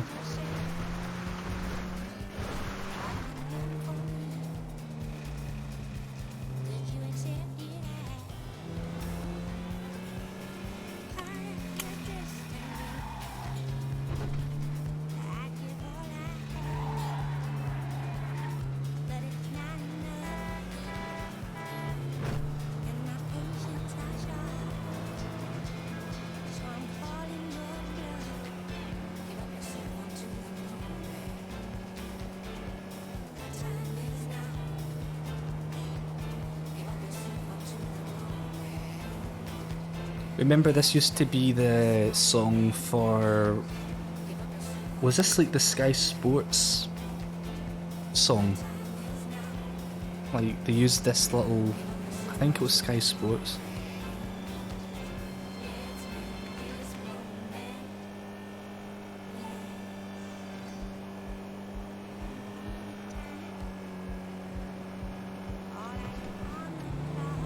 Gunshots at the Uber Cafe. Gunshots at Ubu? Yeah. Oh dear.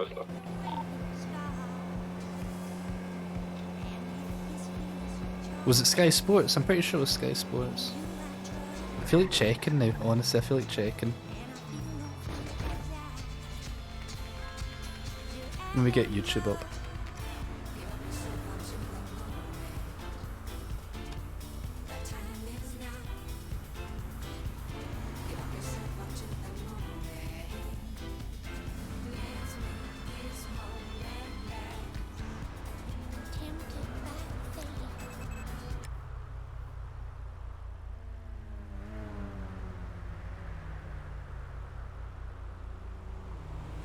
This. UEFA Champions League, Tuesday from 7, 6 live matches, including AC Milan. Sky Sports Super Sunday title / intro 2005-2006. Charlton versus Man City. Milan Schalke and PSV Fenerbahce. Wednesday from 6, 8 live matches, including Benfica Manchester United and Arsenal Ajax on Sky Sports 2 and Sky Sports Extra.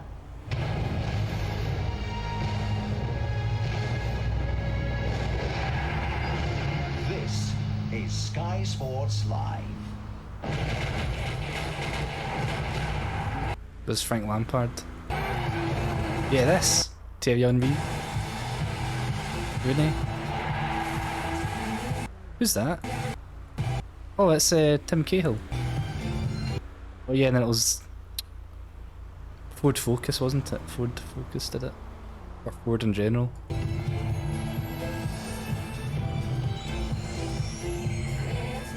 Yeah. This is what I remember.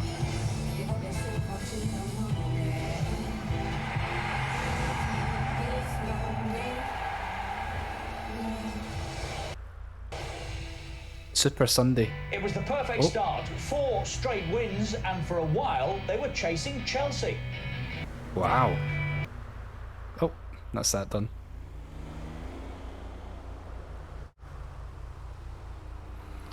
There's a TV show that that I've been trying to remember for years, man. Like, it was kind of like Robot Wars. I'm gonna guess. Is it? I've been trying to find it on YouTube, and I've like searched every kind of term that I can think of to try and find this TV show. It was kind of like Robot Wars. Well, they didn't fight each other, but it was like, I think it was on like Channel 5 or something. Oh, hello Spiffy.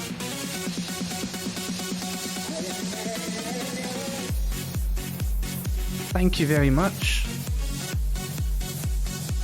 I was actually watching you a wee bit earlier. Lurking away.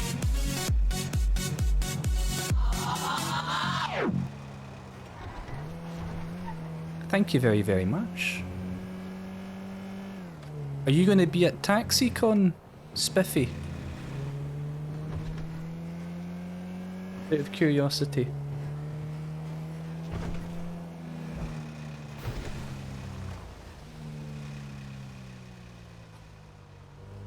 He says hi, but he's too pissed off. You will be? Okay, cool. Cool.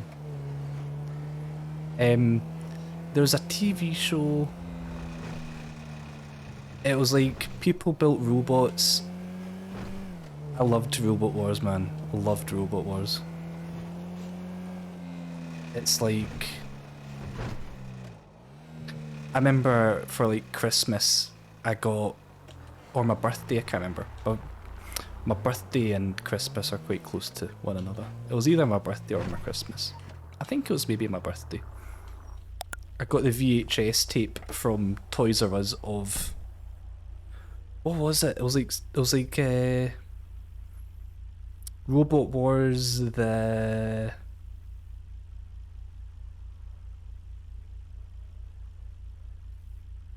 I can't remember. I feel like I need to go to Google for this again.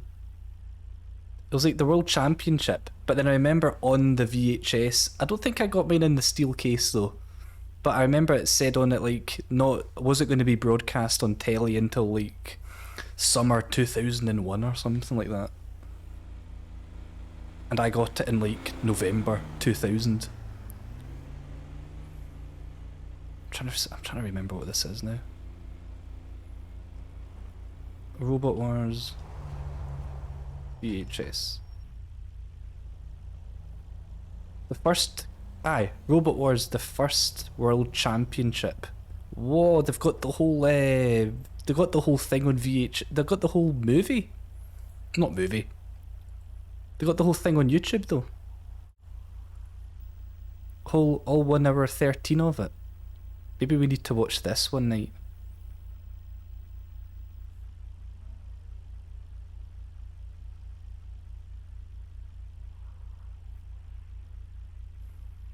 They've got the whole Robot Wars, the first World Championship. This is what it was.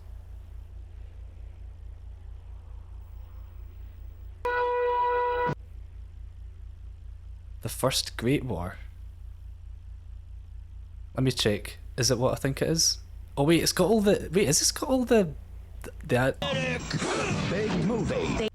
It's like literally the tape, the entire tape. All that power has been placed into the brain of a fighting machine. Wait, hang on a minute. Hang on a minute. I'm very curious to... Let me get to a safe place in my car. Let me check I'm not gonna die. I kinda wanna watch a little bit of that. Oh, I've not even delivered... taking my customer where he wants to go yet. I'll do that.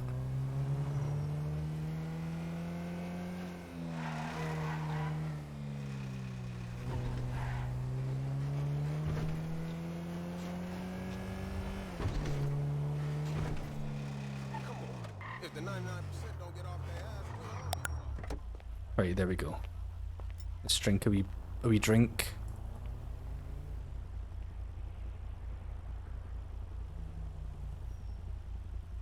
Right. Let's go back to this a second. What were the adverts like?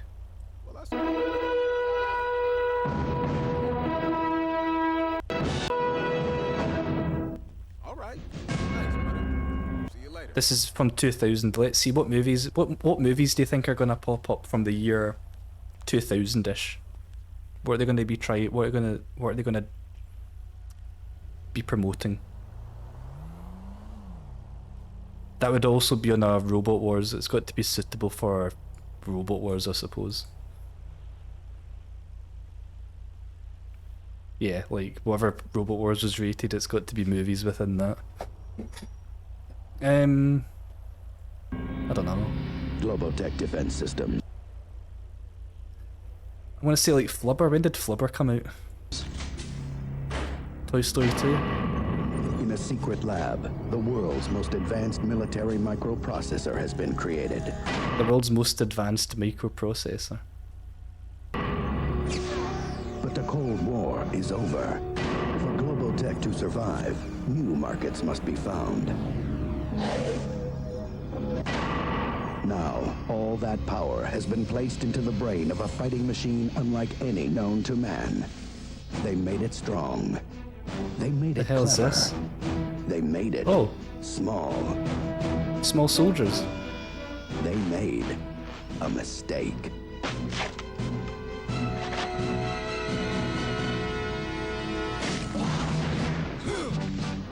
Commandos, attack! I'm talking about toys that are so smart, when kids play with them, they play back. Tip Hazard reporting for duty. You put Kinda like munitions, chips, and toys? Toy Story. It was kind of like a... inspired by Toy Story, I imagine. Big action. I don't think I ever watched this. I remember playing the PS1 game of it though. Oh my god, I'm having an aneurysm. Big trouble. Last chance, scum. Oh yeah? Wait. Dead scum. Oh yeah? You know what that's a rip-off of? Hang on. Let me find it. You know what that was a rip-off, not a rip-off of, but extremely similar to? What am I thinking of? The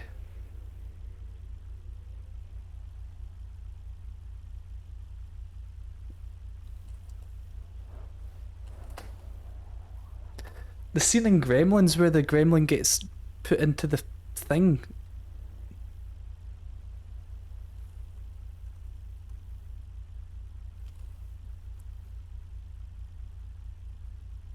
Is it this?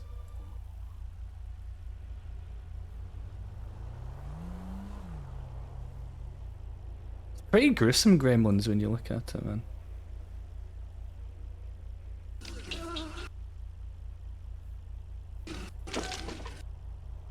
Maybe it's not what I thought it was. I feel like...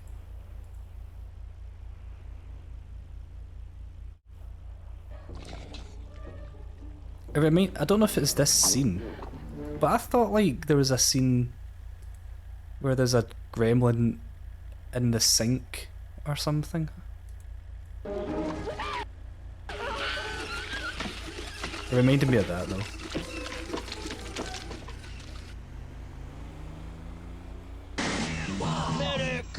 Big movie. They might be defective. What are you packing, Tiny? Packing you. Small soldiers. You'd have to be crazy not to be scared.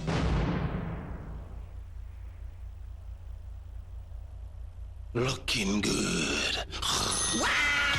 What is this? Oh, this looking good makes me darn thirsty. Oh, too yellow. I don't think so. I don't do brown. Who's that? Ribena in a squishy new purple pack. Purple is the new purple.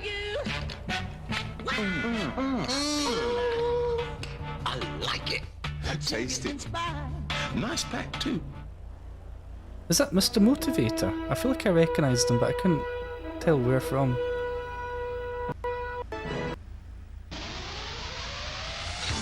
No, it's not Mr. Motivator.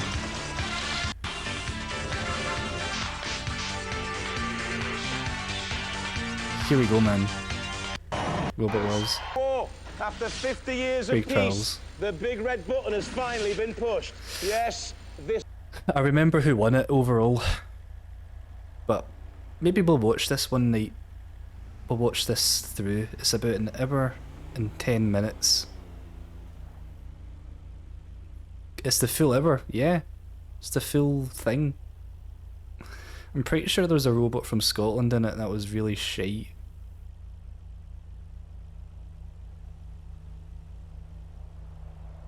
You know what was amazing? There was a robot in Robot Wars called, or there was a team called Team ISIS. I don't know if you were aware of that.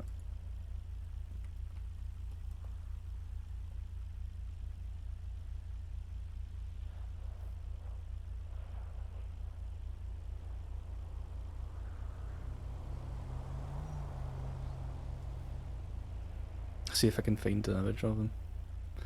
This was like years ago. I was watching.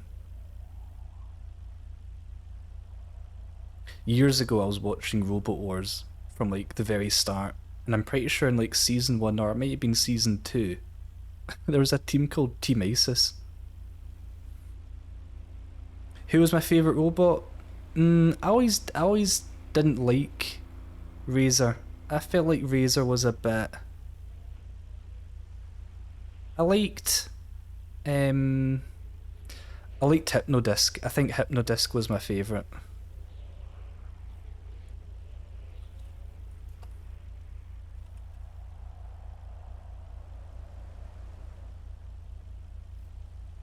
There was one where it was Hypnodisc versus... What was his name?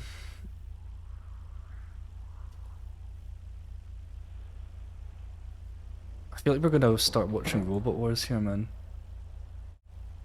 This isn't the one. There was a... I'm trying to remember his name. It was a robot that was like really shit.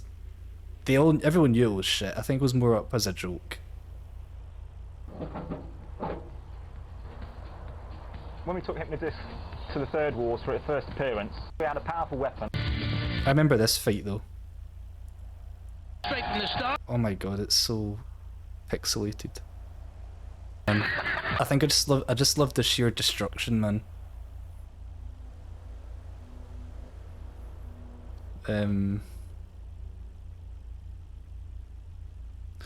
There was it was Hypnodisc versus it reminded me of Sir Kill-A-Lot, but it wasn't Sir Kill-A-Lot.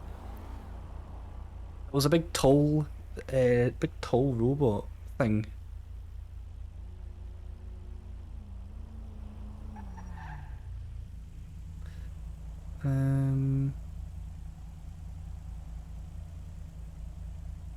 Big Brother, I remember Bigger Brother.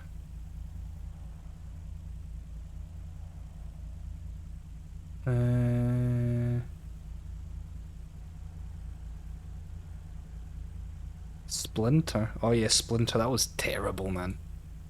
Splinter was rubbish. Splinter was like a... It looked like it took...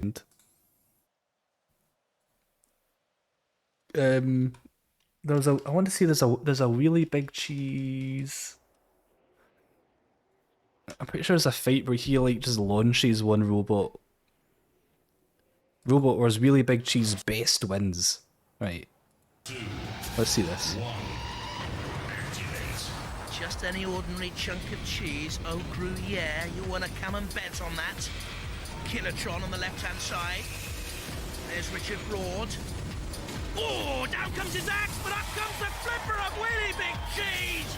And Kilotron immediately turned over onto its coxcomb there. And can they recover their senses and their place in Robot Wars? That was a sensational flip from Willy Big Cheese. What power, and again, actually flicks itself up and over, doesn't it? But can right itself, of course. Oh, there's the old piggyback. This is great stuff. Kilotron, over and out. Look at this. Willy Big Cheese underneath. Hey, up and over you go. Wonder what happened if you stood on it. The axe and they did the flipper. Of the four, I don't know whether or not the Kilotron axe will be bendy, pliable, or damaging after that. Sensational stuff from Willy Big Cheese, so impressive. Kilotron's just about okay, rocking and a reeling. Willy Big Cheese on the attack again, with the wedge of cheese. Hard cheddar for Kilotron. Hey! Up and over once again. It's a spree for the Bree boys of Wheelie Big Cheese. That was Matilda. And Kilotron now about to be attacked by Matilda, by Kill-A-Lot. Go on, Tildy, you have a go now, says Kill-A-Lot. Oh, you're too slow, Matilda. Kill-A-Lot wants to drag it Pretty sure there's a clip of Really Big Cheese flipping Sir Kill-A-Lot. So much pain taking care on these robots. We have fun with them, but you have our admiration out there, each and every one of you. Well, obviously not her admiration. Someone flipped a Kilolot. Pitted. Can't remember who now. Cruella de Vil, it must have been out there in the audience. Kilotron's pink paint at the moment. Oh, it's smoking and burning. And pink paint punctured hopes of Kilotron. The chainsaw of Matilda. This really is making me weep. The chainsaw of Matilda was never that good, man. Oh, a slow slice. It's better actually when the pain is slower. House Robert, I find. I don't know about you back at home, but I certainly did. Dead Metal and Matilda and Kilolot. Go on, end it now. Kilotron into the pits, for mercy's sake. Well done. Really big cheese and mighty impressive it was too.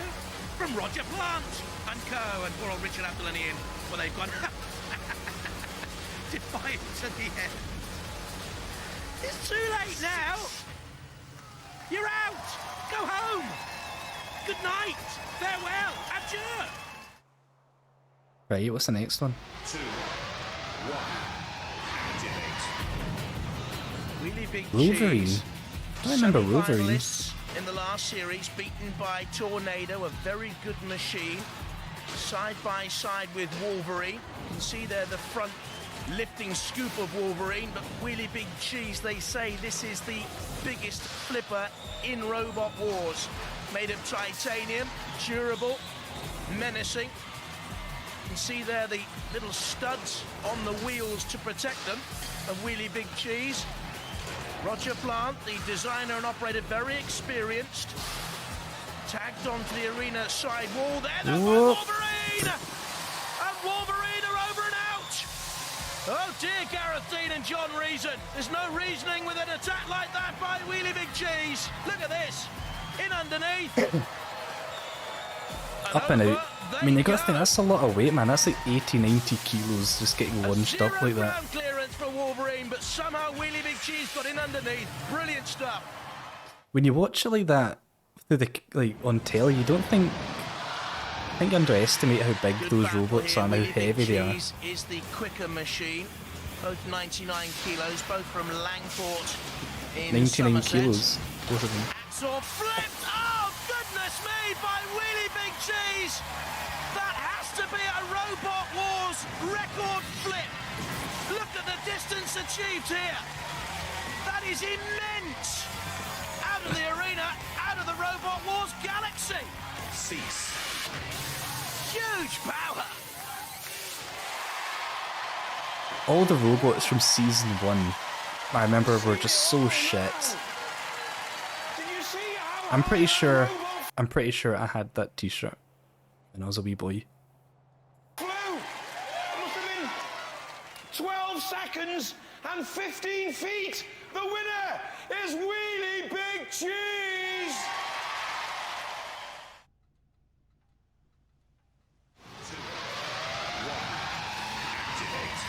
So will Crush Station grate on Wheelie Big Cheese? I don't remember that robot either.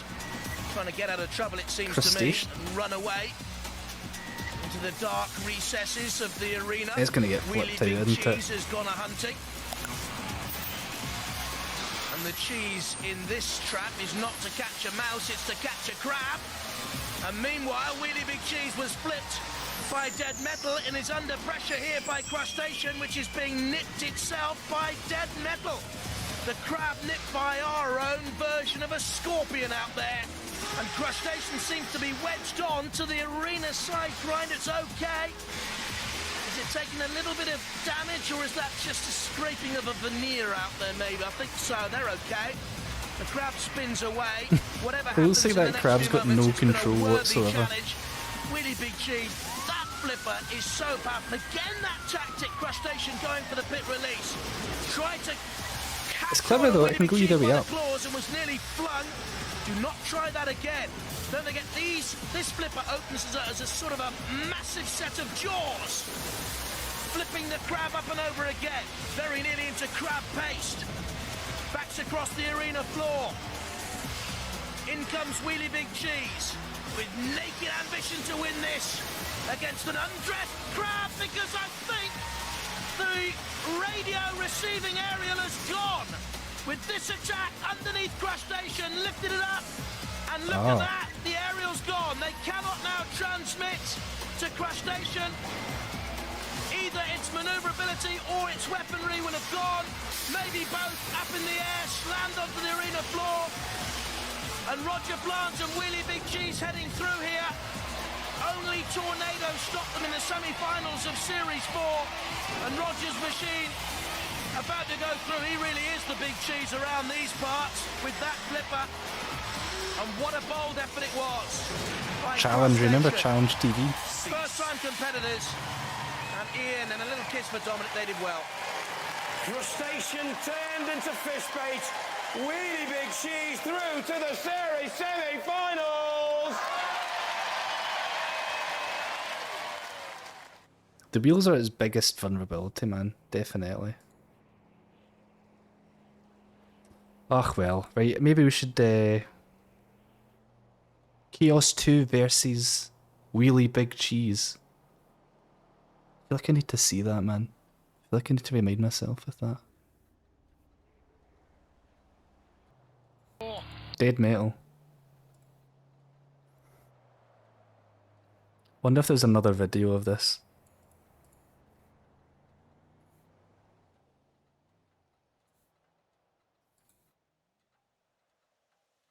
This will be better, right? Chaos 2, the reigning There we go. British robot That's a bit better, isn't it? George Francis, Ian Swan Cheese, another superb plant, Big Murray. Just to make things spicier, we've thrown in 2 house robots. That's a lot dead better. metal with the pincer and the saw, and alongside him, Those two got stuck in the corner and shunt. Might be this fight actually. Or was it Chaos 2 versus like Razor or something? I can't remember, but I remember like its tank got punctured, but it still like managed to win, I'm sure. That was terrible. R.I.P. Matilda. on its side, and I mentioned beforehand, if it was flipped over, it could swing Razor, of itself course. right, but not on its side. I don't think so. Against the arena wall, and Matilda pressurised and punctured by Razor. Oh dear! Look at that! Matilda taking one on the shell. The rear of Matilda has never been quite seen like this before, and I have to say, Oh, it's on fire. goodness, Matilda is on fire. Razor is destroying Matilda. There's the flame from Matilda. The tusks were raised. I think it was just the last sort of nervous spasm of Matilda. They're in major. Tildy, what's happened to you? Call on all your friends, the house robots. Kill-a-lot. Why isn't Kill-a-lot doing anything? Take on Razor. Onslaught's long been forgotten. Matilda, Kill-a-lot, you're a knight of the realm, sir. Get in, sir, and protect your Tildy. No, sir, no such fear. We'll let Tildy bear the brunt of the attack of Razor. Is there anything left of Matilda, I wonder? Onslaught, there's Sergeant Bash to have a check. There's nothing left of Onslaught, I'm sure. The only thing I thought maybe was bad with Razor was its wheels were tiny. It had these wee tiny wheels. I always thought that they would get damaged quite easily. Thought she was away. Back come Razor. Down goes the pit. Go on, chuck Tildy down there. Get Matilda in the pit. But suppose Matilda, what's happened to you, dear? Hypnodisc had wee tiny wheels as well. Time you took a long rest, Matilda. Go on. Take a long convalescence, Matilda. Kill-a-lot. Was Kill-a-lot nudging Matilda towards the pit there, everyone? I'm not too sure. The house robots seem to be teaming up with Razor against poor old Matilda. What's going on? Did he flood? And the Razor team have won this Southern Annihilator. Poor old Matilda, ladies and gentlemen, boys and girls. What on earth has happened to the darling of Robot Wars? Matilda, yes, I know, it's sad, isn't it? But she is our darling. Oh, Matilda. All the other house robots are just joining in. It would seem. On the flame pit again. Well, Onslaught eventually. Onslaught! Dead metal. Oh my god, Onslaught! I thought Onslaught was a super cool robot. I remember that. Doing the right thing by Matilda. Onslaught in the pit. Onslaught was only about for like one fight, one or two fights, I think. But I remember like... What was Onslaught? I remember Onslaught being pretty cool, man.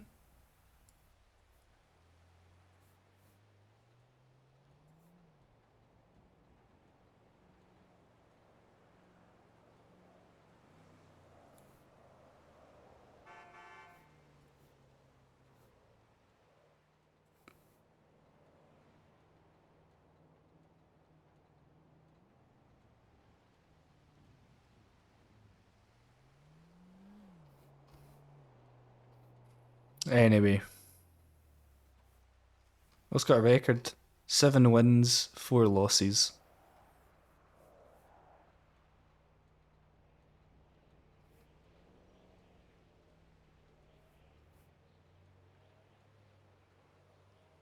Siberius. I remember that.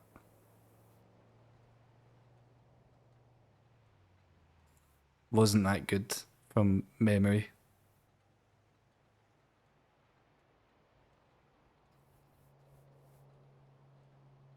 Three wins, 5 losses.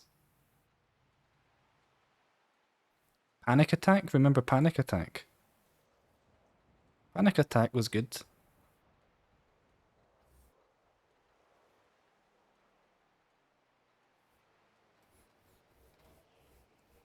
What was Panic Attack's record? 36 wins, 16 losses. Right, enough of Robot Wars, man.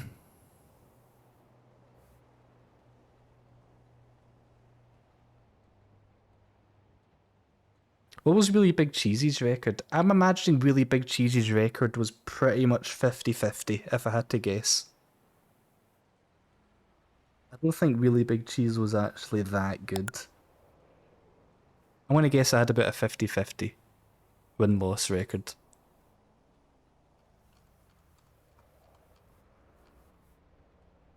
Look at that! 10 and 10. I know my stuff about Robot Wars. I'm telling you. 10 wins, 10 losses.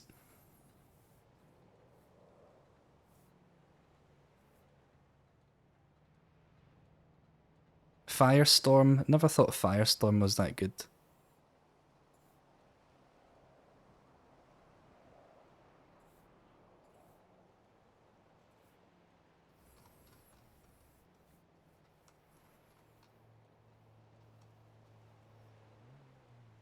Oh, maybe it was pretty good. I guess I just never really liked it. 35 wins, 11 losses. Anyway. Enough of that.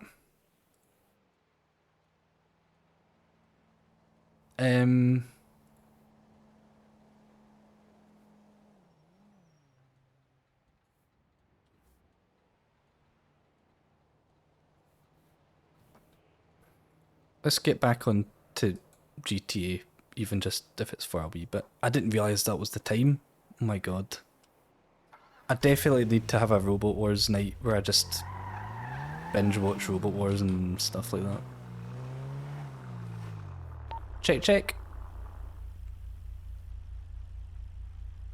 Nobody's about.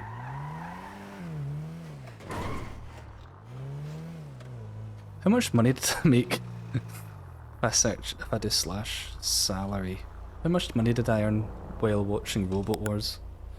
900 bucks? Not bad.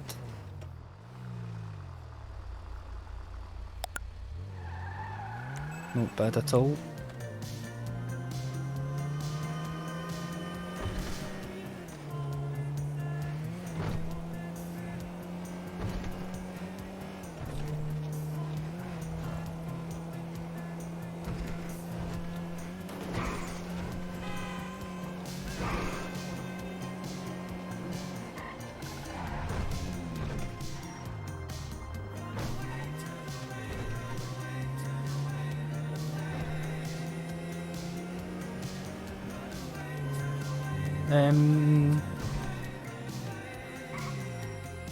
Lito's jewellery store, the bank. Some of them are available to rob. wonder if I could do a little store robbery.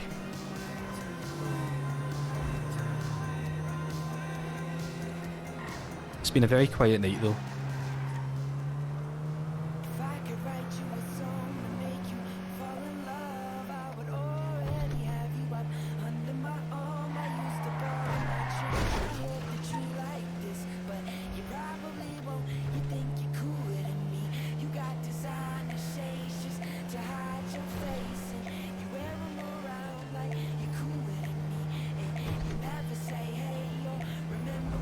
I don't know if it's been quiet because I've been watching Robot Wars for about an hour. Maybe things were going on.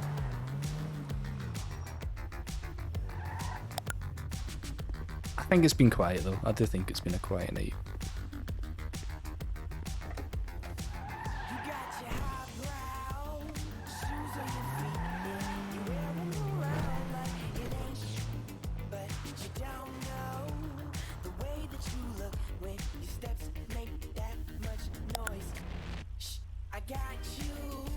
Just in case Jay's about.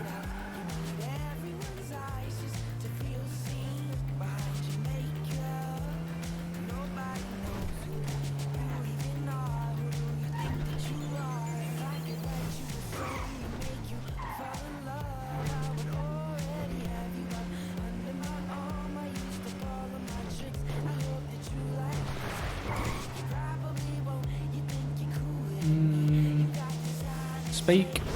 Probably not about, but let's try.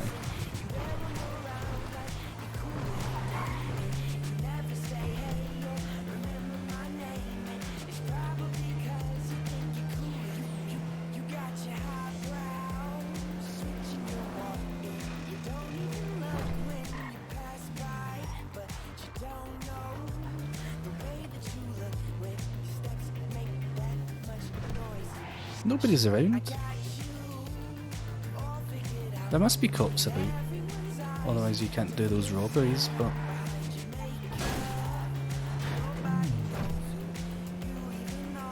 Oh, speaking of cops.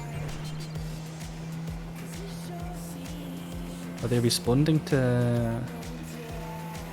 not sure what they're responding to. Is that a cop there?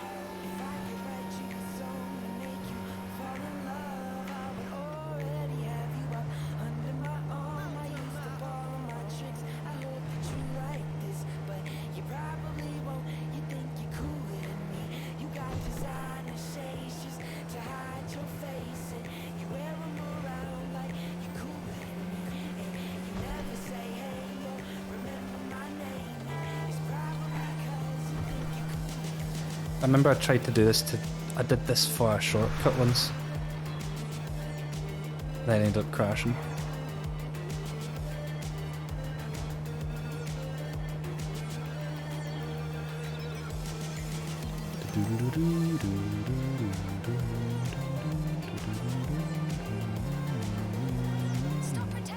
Like, see what's going on?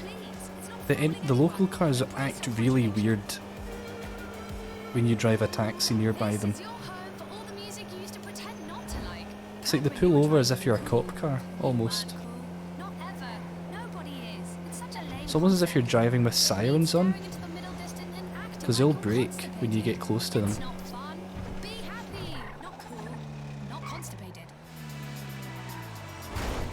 Damn it! Oh!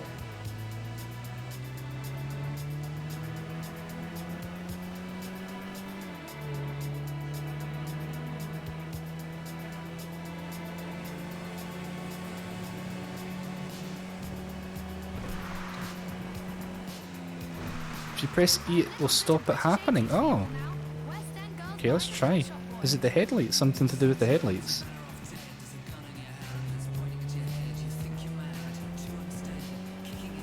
I'm using the mouse to steer. Oh, not there, I wasn't. Oh, right, I'm using it now. It's so weird.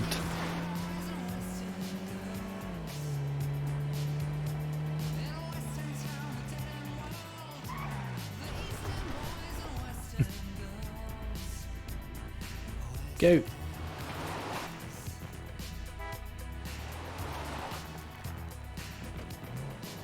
Get out! Do I need to phone the cops? If the guys that leaving my taxi?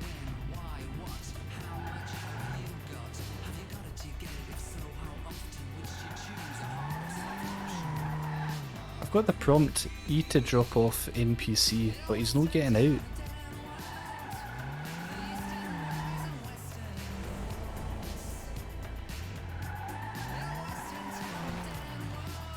He's not leaving my taxi. I need to phone the cops.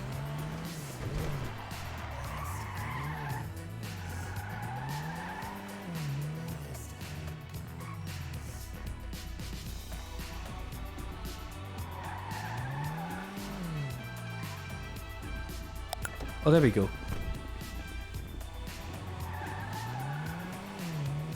Just had to be very precise.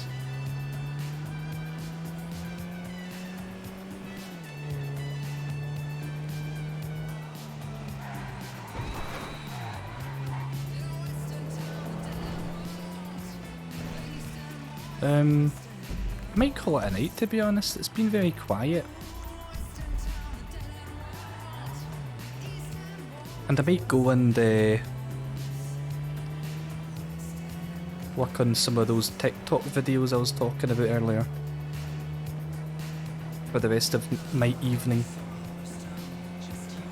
since it seems to be a bit quiet on the server tonight.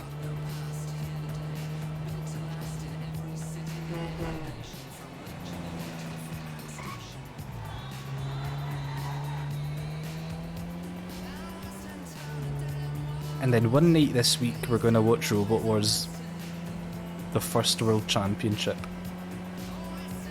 I already know, I can already remember how it goes, how it finishes, and who wins.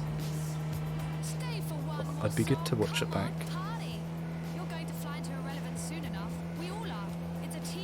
I was disappointed with the final, that's all I'll say.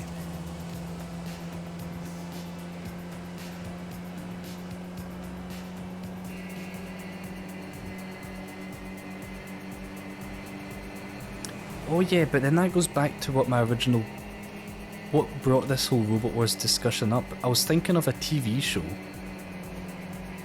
that was like Robot Wars, but it wasn't Robot Wars. And I think it was on telly for like one season, maybe two. I think it was just around for like one season. And it was around about the same time Robot Wars was towards the end of its run. It might have even finished, so I'm talking maybe like 2004, 2005. There was this TV show on, and it was like people built robots, and it was like they would compete against one another. Like I remember one challenge was like a rope climb, and it had like this big length of rope. I don't know how tall the rope was, how long it was, like maybe like, I don't know, 20 meters tall. And people had built in advance robots which were really good at climbing up rope. And they'd like race one another. Kind of like the Olympics. And I remember watching this on TV, and there was other things like, it was almost like an Olympics, but for robots. And I've never been able to find what that TV show was, because I've always wanted to watch it back, but I don't know the name of it. Can't remember. Well, there we go, folks. It was a quiet night tonight,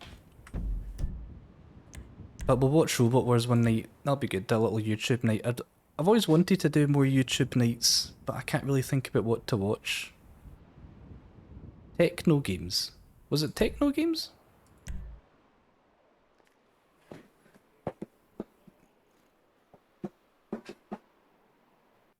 Let's have a look. Let's have a look.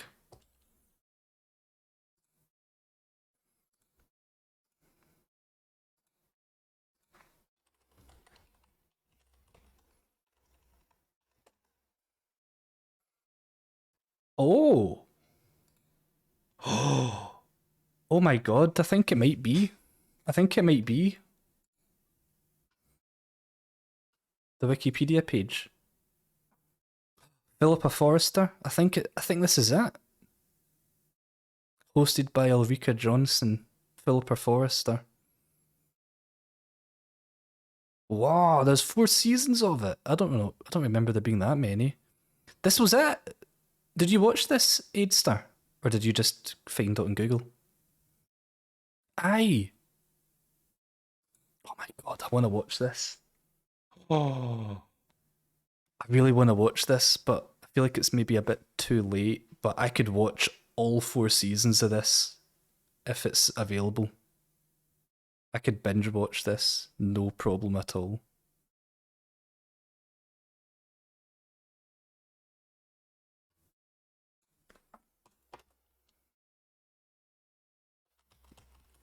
Season 1.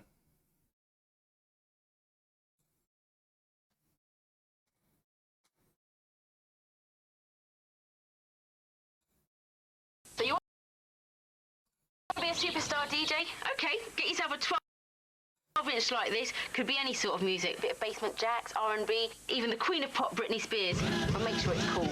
Get that tune spinning.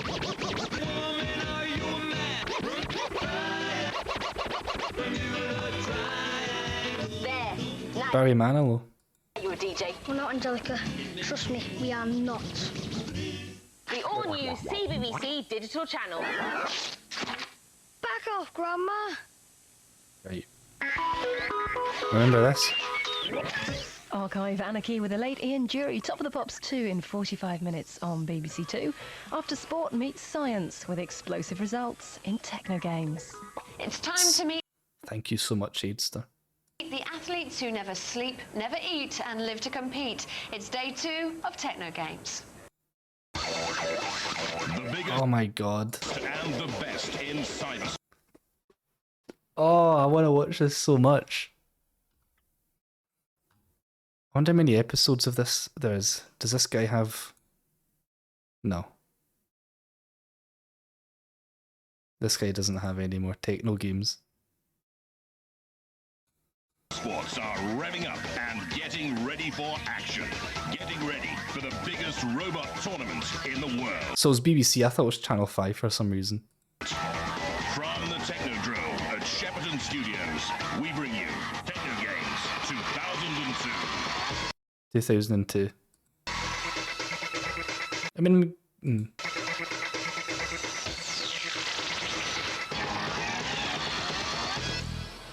Welcome. Well, we watch this. Let's watch this, right? Let's just watch this.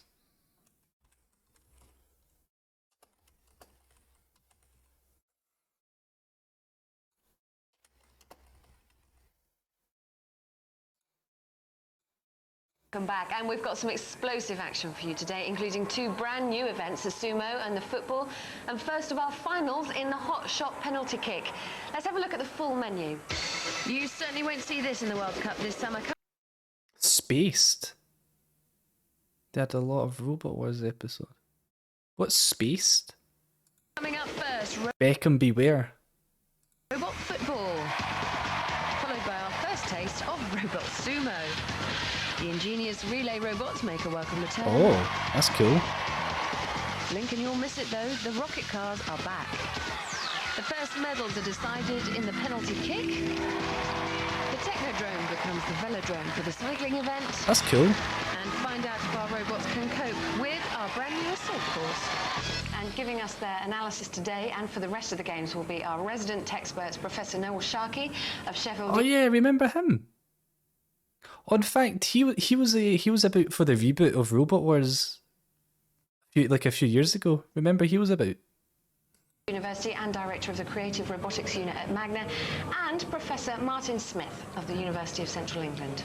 First up tonight, the football stars every manager dreams of. No astronomical wages, no pop star girlfriends, and they're totally reliable. Well, almost. Andy Collins took a look at the brand new Techno Games Football Challenge before.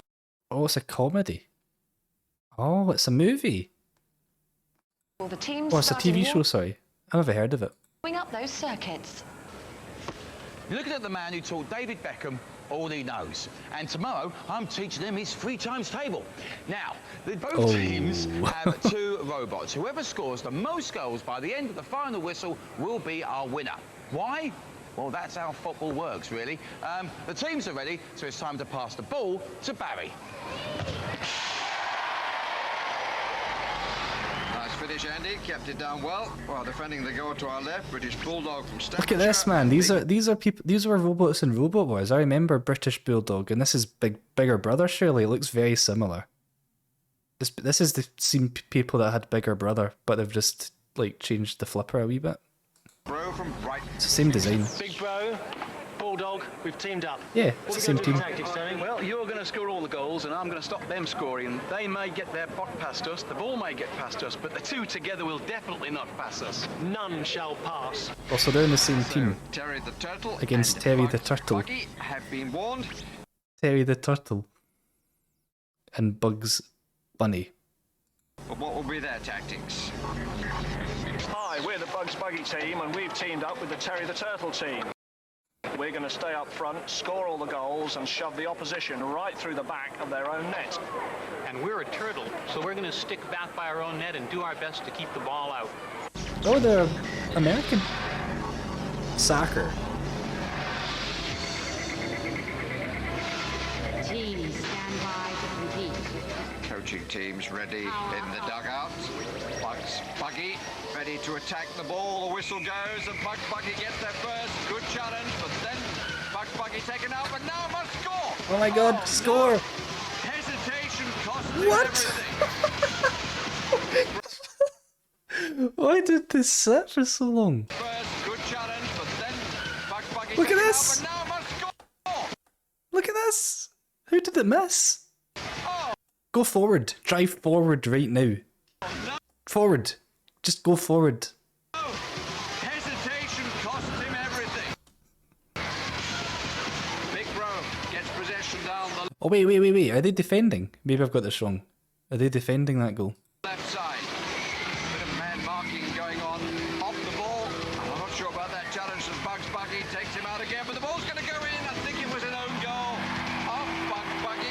No, Bugs Bunny was meant to score at the other side and defeat. Bugs Bunny, man. But it will put British Bulldog and Big Bro into the lead. Bugs Buggy challenging immediately from the kickoff. It's not well defended. Oh. Bugs Bulldog and it's going to go in. Yeah, it's like Rocket League. 1-1. Stolen by Big Bro. No one to cross it to. Could do it. No one to cross it to. I don't think they're crossing the ball to people in this, I'll be honest.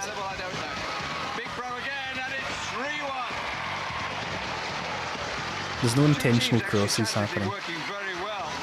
One defender, one attacker. It's Buggy against Big Bro when it comes to attacking.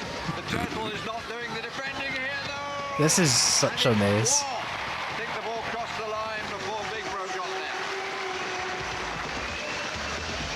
Nobody wants the ball. What is going on? Bugs Buggy, what were you doing? Big Bro again. This has been the contest of the match. The Turtle's got to get there.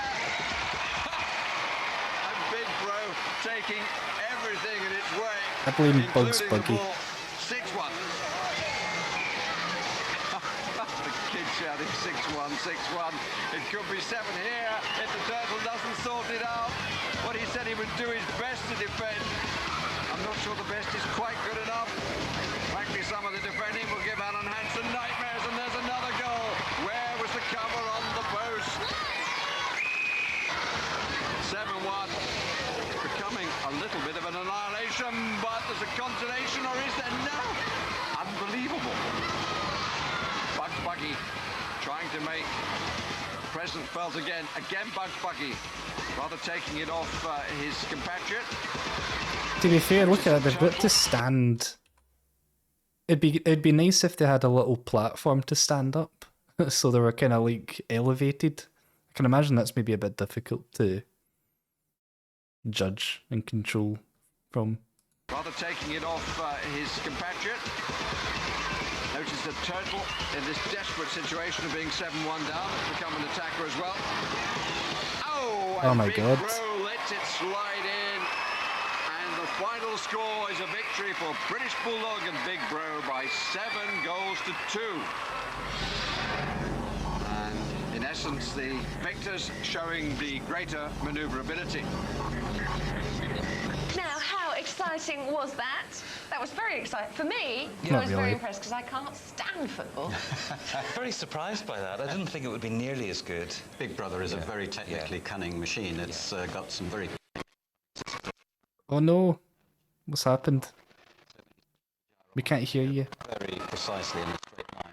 And if he wants to do a very fast sentence, which is the gyroscope off. It would be nothing without the driver, though. Ian is phenomenal driver. The skill and perceptual speed there was quite amazing. I mean, there was really good aggression, control, a certain amount of style, and not a lot of damage. Well, yeah, we weren't looking for damage, but it happened, and the crowd loved it, so hey, who cares? But Bugs Bunny was the only one in the other team. Buggy. Sorry, We are- Bugs yeah, we're all Buggy thinking- was the only one in the other team that scored, but it scored for both teams, so it sort of evened Yeah, out. it's got an own goal there, didn't it? £2,200 worth, Bugs Buggy. Did you know that? That's an awful lot of money for a robot that scores an own goal. They were ripped off. They were ripped off. Wonder how much that is today. It's Like a slightly bad design. It's four-wheel drive, 3 which grand sounds or like a good something. idea.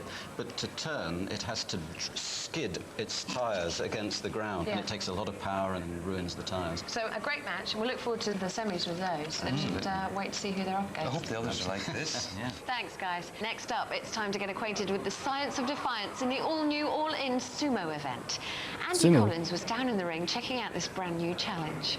Now, it's a fact that the original sumo wrestlers were politicians. Who's Andy trying to Collins? settle an argument. Obviously, they don't do it nowadays. Not with Ann Whittle about anyway. Now, our contestants will be competing on what is known as a dojo. Don't say I never try and teach you anything. Whoever barges out the opposition will be going through to the next round. So, Barry, who's up for the big push? First of the big robots is Ridgeback from Nutley in East Sussex, controlled by a postmaster, a carpenter, and 74 a kilos. schoolgirl. I'm going to guess whoever's the On other side heavier of the will win. dojo is Hellbound from Yelverton Hellbound's 92 kilos.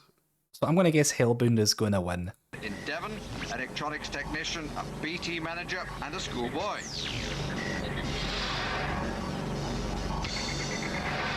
Surely the heavier you are, the better. You're going to be for this. For this first competition in the sumo wrestling, the weight advantage with Hellbound. Can Ridgeback get underneath and flick away? Now the weight beginning to tell. Ridgeback is on the swing and Oh. goes, followed by Hellbound. But I was right, though. Ridgeback fell off the dojo first, and Hellbound is the victor. Third sumo robot comes from Old Colwyn in North Wales. They've named it Chip, and it looks well equipped. Shit. This is Chip. Oh. Big, powerful robot. 4-wheel drive. Loads of traction. Power delivered by 750-watt motors. But better than that is this. This is a spring-loaded spike constructed around a cold chisel. It's very hard. It's very strong. This is going to scratch along the deck with 0 ground clearance, giving these guys the competitive edge. This machine is specifically built for sumo. With that in mind, this could be the team to watch. Where the spring-loaded spike is the Interesting. message for Mighty Mouse, which is entered by the team from Clifton in Nottinghamshire. This is Mighty Mouse, a sturdily, well-built contender. A little smaller than some of the other robots. But look at this. This servo would ordinarily be used in a small radio-controlled car for steering, but it's not powerful enough to turn the wheels on a robot of this weight, so it's become a subsystem. The servo now moves this small chaser unit, which will deliver a signal to one or other of these microswitches, sending a low-voltage signal through these relays to a more powerful motor.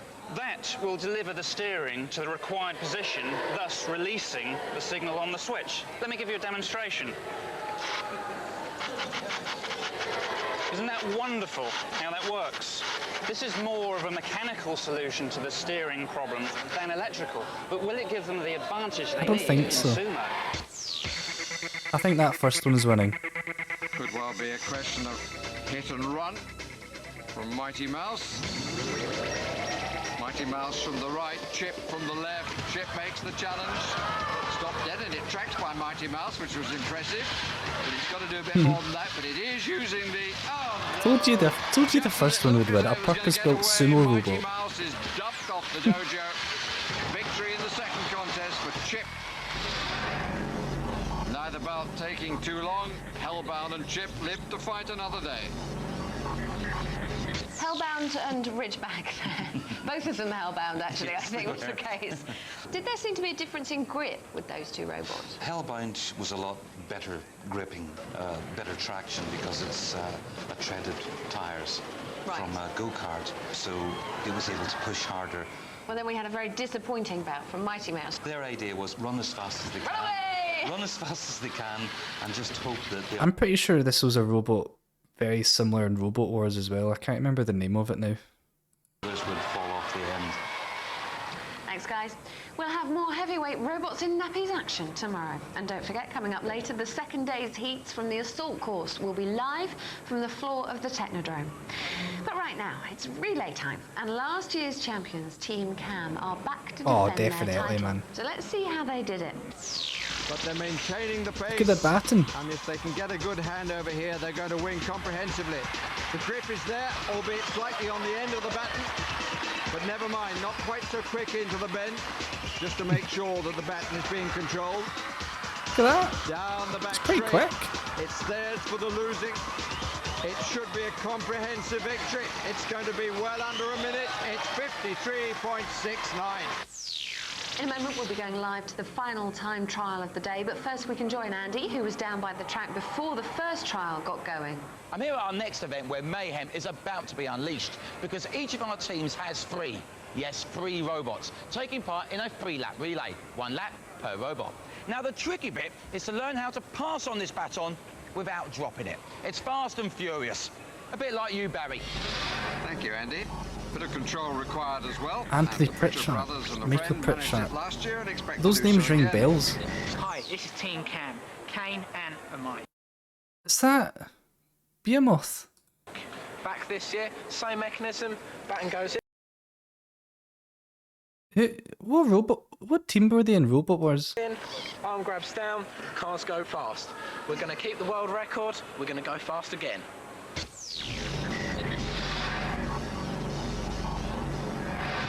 Those names 53.69 are very familiar. Their time from last year. Power up. Off quickly. Whoa. Pretty straight. Just a little bit wide on the bend, but then cutting in nicely. It's a good first lap. Now the first changeover. And it's excellent. It's pretty accurate. And the bend is better controlled. Not quite so comfortable though on the home bend into the home straight. And overshooting. Time ticking away. 2 attempts needed. A few seconds made up there. I'm surprised how accurate they are when they pass it over. Rather more furious than fast. But even so, it's a new world record. And it could have been so much better. Now the attempt for Grammosaurus from Adams Grammar School in Shropshire. Hi, we're the Adams Grammar School, the Cannonballs team. I'm Jim, this is Ben, John, Richard. Ron doesn't look very happy. He doesn't look very happy either. Robots on commercial cars. We've built a chassis on top. Our baton changing mechanism is a mechanical latch. The baton comes in, fits like this. When the next car comes up, it grabs hold of it and pulls out. Ah. Smooth start, but now off the course. Yeah, they took a big shortcut, didn't they? With the steering. Very costly. That'll be a 10-second penalty for dropping the baton. Obviously, the clock's still ticking on. Finally, the first change. Don't think. But the baton dropped again. That's rubbish. It's becoming the best laid plans of mice and men, etc. Again, the steering a slight problem, but that's better. Second change. Eventually, but having to come up from behind to take it, took it very smoothly. That went well. Best part of the performance so far. Coming to the finish, the time 1:29.03. About 50 seconds to be added in penalty points, so 2:19.03, well behind Team Cam. Well, let's go over to Andy, who's trackside before today's final time trial. Andy, how's it going down there? You're in a dangerous position. I am. I won't be staying there. I'm going to be moving. I can assure you that. Coming up next are Team Lumatics. They're the new boys on the block. But the team, obviously, to beat is, at the moment, Team Cam with 38.97. A very fast time indeed. But I've got to be honest with you. I think the Lumatics can do it. Thank you very much, Andy. What we really need is Barry to give us all the tech specs. I really want to find that rope climb one. I like the rope climbing robots, they were pretty cool. Oh my god! It's made out of Connects! We were just talking about that. Motors. Hi, I'm Nick Sampson. I'm captain of the team Lumatics, and this is my son Matthew and his friend Lewis. We come from Norfolk. Basically, our mechanism is a elasticated car which has a switch on it, and as the car drives into the back of the other one, the baton will flick into the other car and the other car will drive off.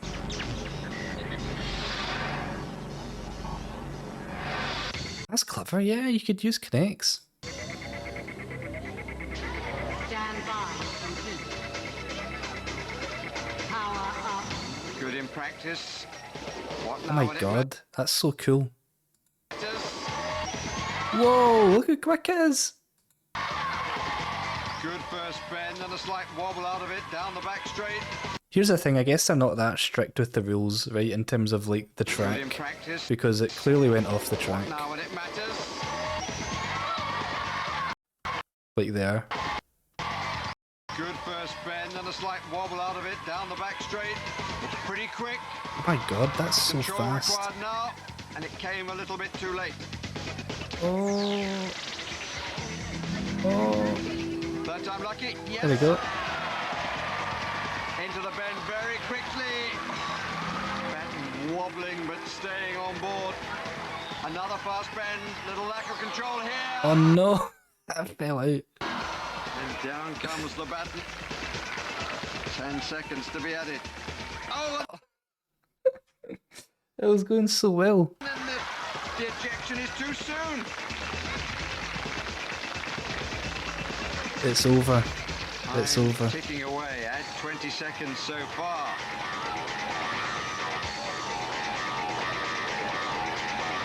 Last year's winners not in danger.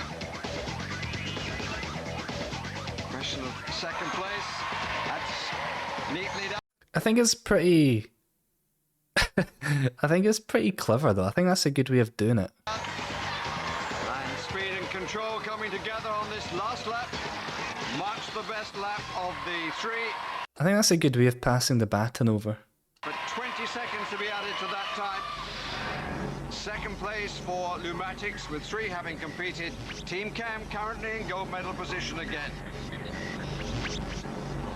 Now I've got a note. Nick Sampson, who's the Lumatics captain, is the chief engineer at Lotus Cars. 800 quid that set of robots cost. Nice Really? when it works. Not so nice when they're it doesn't. expensive cars, Lotus cars. Absolutely. They were very nervous, and the flip mechanism they had. Wait, did that say it was chief? That's funny because Lotus like isn't about anymore. 800 quid that set of robots cost. And he was like what, one of the Nice when it engineers for works. Lotus. Not so And nice then when Lotus have gone. They're expensive cars, Lotus cars. They were very nervous, and the flip mechanism they had, that was really good. It was a mechanical flip mechanism rather than electronic, so as soon as you touched it, you triggered it. But then it triggered itself accidentally with the vibration, and then he couldn't get it bolted down again. We've seen the gold medal winners. Last year were Camel. We've seen them in action again this year. An incredible time. They got 38.97. Do you think there's any beating that kind of design? I think but Lumatics, I thought, they actually seem to be going faster than the Cam team. And Grabosaurus.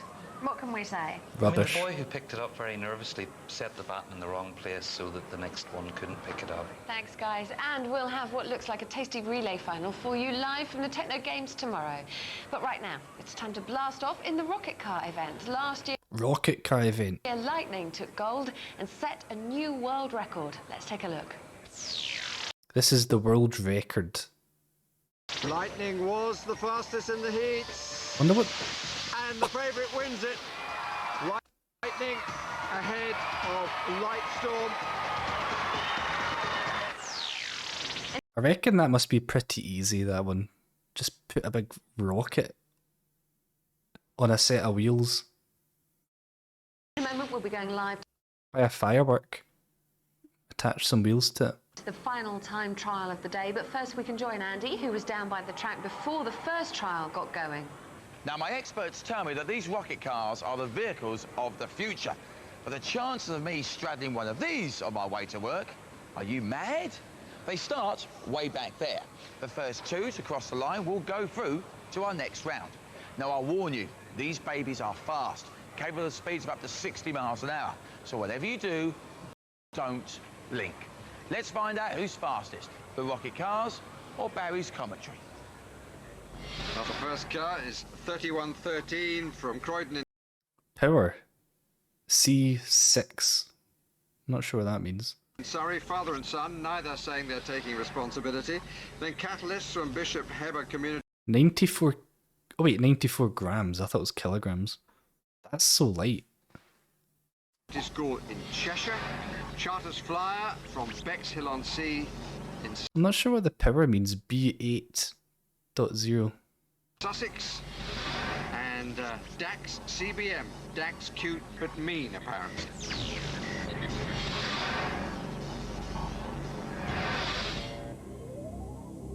Teams stand by to compete. Power up. Don't blink, he said. And he's right. Oh my god. 13 the winner. Time 1.829. And to say what we're looking at now is slow motion is a contradiction in terms. And what we're looking at. It's called Techno Games Moment. It's like Olympics but for robots. I was trying to remember what this was called earlier. And Aidstar came up with the name. He remember. I've been trying to remember what this TV show has been called for like 5 or 6 years. I remember watching this. I only watched a couple episodes. I didn't realise there was 4 seasons. I thought there was just like 1 season. But I remember watching it when I was a wee boy. Thinking it was really cool. But forgot what the name was up until now. Now is the unlucky Robots controlling humans. story of the race for Charters Flyer. Well, accidentally one of the technical support men was on our fin, so it snapped off basically, and Passing really the we blame. were a bit disappointed because something went wrong with the wheels.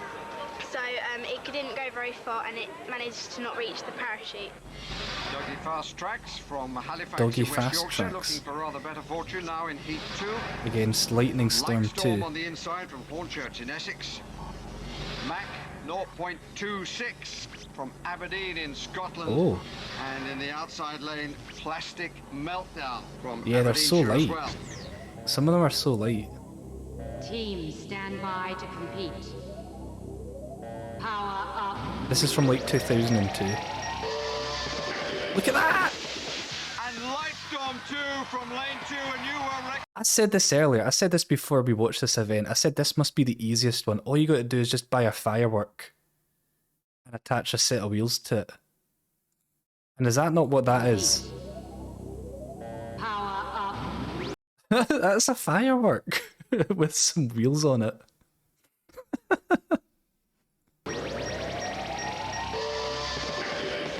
How did it go? I was like, how does it go straight though? How does it not just veer off to the side? But I guess if you've got all that power just going in one direction, it just... I don't know. from lane 2. I'm kind of surprised it doesn't just veer off to the left or veer off to the right. New record 1.037. Absolutely that. shot away from the rest of the field. Heat 3, Prestissimo from King's Lynn in Norfolk, a father and son team. Rapid Rickshaw from It is Charlton in BBC London, Two, you're right. husband and wife. Yeah. Silver Bullet from There's a lot of Hornchurch teams in this from Robot Wars. Like, you can tell the design of the robots are very similar to the robot that they used in Robot Wars. Essex. And on the outside lane, Purple Panjandrum from County Durham. Teams stand by to compete. Power up. What? None of them. None of them moved. 0.717. Left the others standing. It's going to be a cracking final. I like how the parachute in that one came out a little bit late. Oh no, the parachute's... Be a cracking final. Oh, I see. So the idea is that they come along, then they hook onto the parachute, which slows them down, I guess. Stops them from going into the crowd or whatever. The last heat to sort out the semi-final qualifiers. Turbo Flame from South Aberdeen is in lane 1. Whizzer Whoa, in lane look 2. at that. That's a big one. From Biddeford in North Devon. Wobbly That's Wheels true, they might be on the 1 to 2 line, you're from right, like Basingstoke, fishing line Hampshire. or something. So they just, yeah, that's probably what they're doing actually. In lane 3, and the Torpedo in the outside lane from Blagdon Primary School in Somerset. Teams stand by to compete. Ah, you think you're right, yeah. Oh, so they are, yeah, you can see a string there. Yeah, you're right. That explains it. Just put a big giant firework on it with a couple wheels. But it's the outside lane, first win from that lane. It's the Torpedo who lives up to its name. The winning time 3.190. So 8 qualifiers for the semi-finals, not including WWW2. Had a bad day on the internet, perhaps. Lightstorm, the fastest, 1.037, a world record leading the field. So Lightstorm 2, actually the fastest rocket car there of them all. Yes. And has a new world record. But just how fast were those cars going? Give us an idea. Well, the fastest one reached a maximum speed of 153.4 miles an hour over, Wow. over 35 metres. Johnny Kentucky. No wonder I couldn't see it. I was talking to them and they said we must get the mass down. So we got the mass down as low as we possibly could go. In fact, they've got it so low that it's almost not a rocket car at all. It's almost just a motor with little wheels on it. But to get the masses that low, that's how they've managed to get that very high speed. Thanks, guys. And there'll be more Catch 'em If You Can rocket car action a week tomorrow when we'll have the semis and the final for you.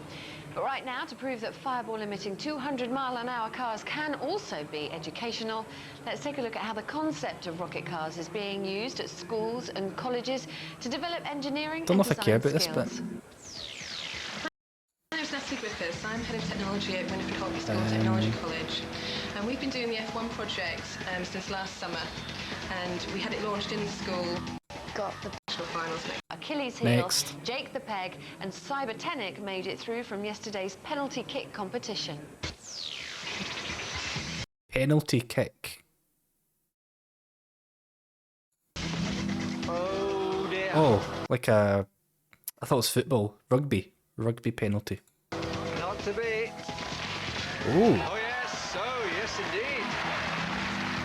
Not much, just a slice. What a shape. Achilles heel. Oh, lovely clearance. I think this would be a pretty easy one to make. Fine kick. Well caught. Cybertenic from Morriston Comprehensive School in Swansea will kick first. My name is Dorian Cordy, Chris Prosser, Mark Cooper. This is Cybertenic. It's a 3-actuated animated limb. One at the back, one on the knee, and our Achilles heel down at the toe.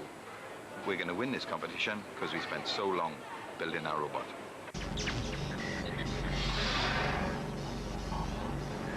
Time taken in preparation. So is it doesn't distance guarantee kicked or success. something? The first kick from 15 meters. Oh, and it's just dropped short. I don't get how they score it. Second and final attempt. And again, it's short. Surely if it's short the first time, it's going to be short the second time. Now the Watts family with Jake the Peg. Like, don't you just crank the power full for the first one. Big bro team from the football, you'll remember. Now the penalty kick competition. This is Jake the Peg team. I'm called Ellie, this is my brother Joe, and this is my dad. And this robot is called Jake the Peg. It's made of mild steel. I think these guys were in Robot Wars. I think this is a team from Robot Wars as well. I can't remember what their robot was. A huge CO2 ram here. Was it?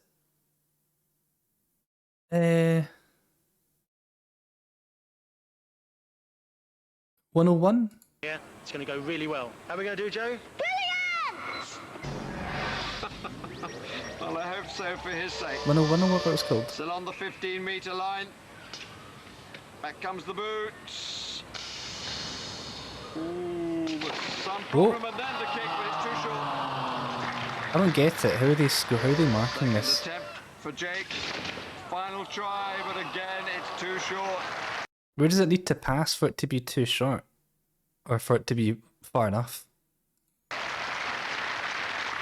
Or does it need to be above the bar? So it's down to for Jake. Final Does it need to go above that? try, but again, it's too short. So it's down to Achilles heel. Pradho Community High School in Northumberland.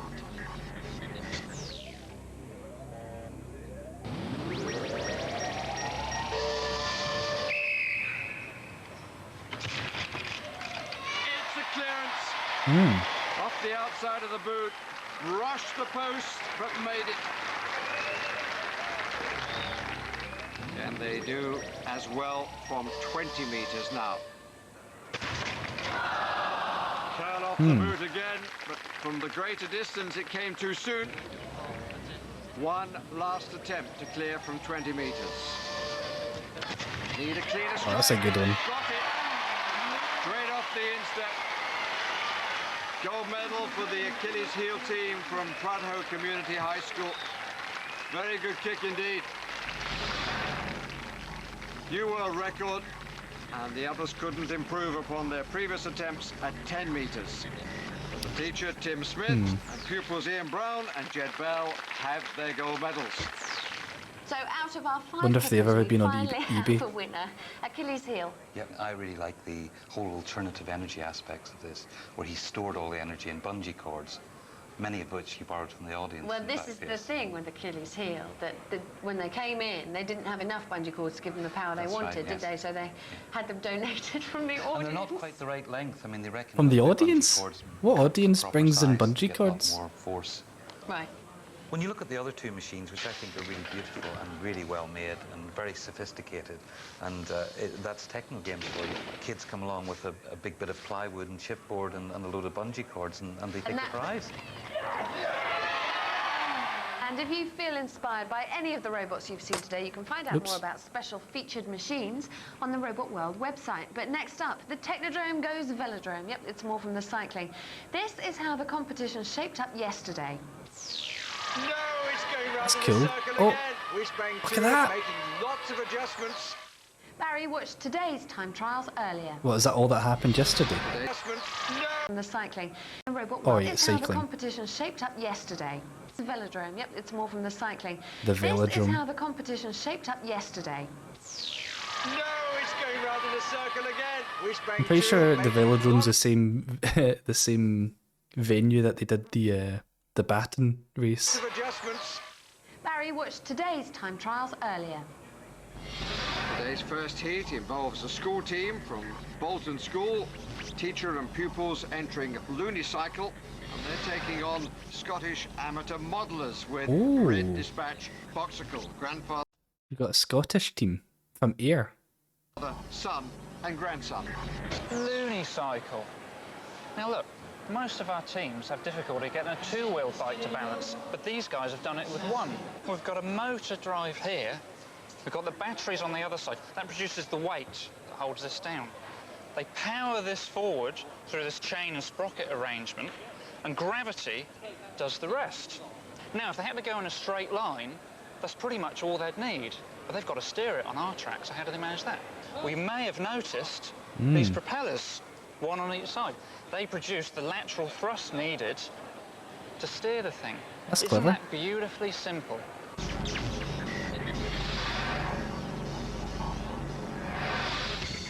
Unicycle poised in the back straight. Teams stand by to compete.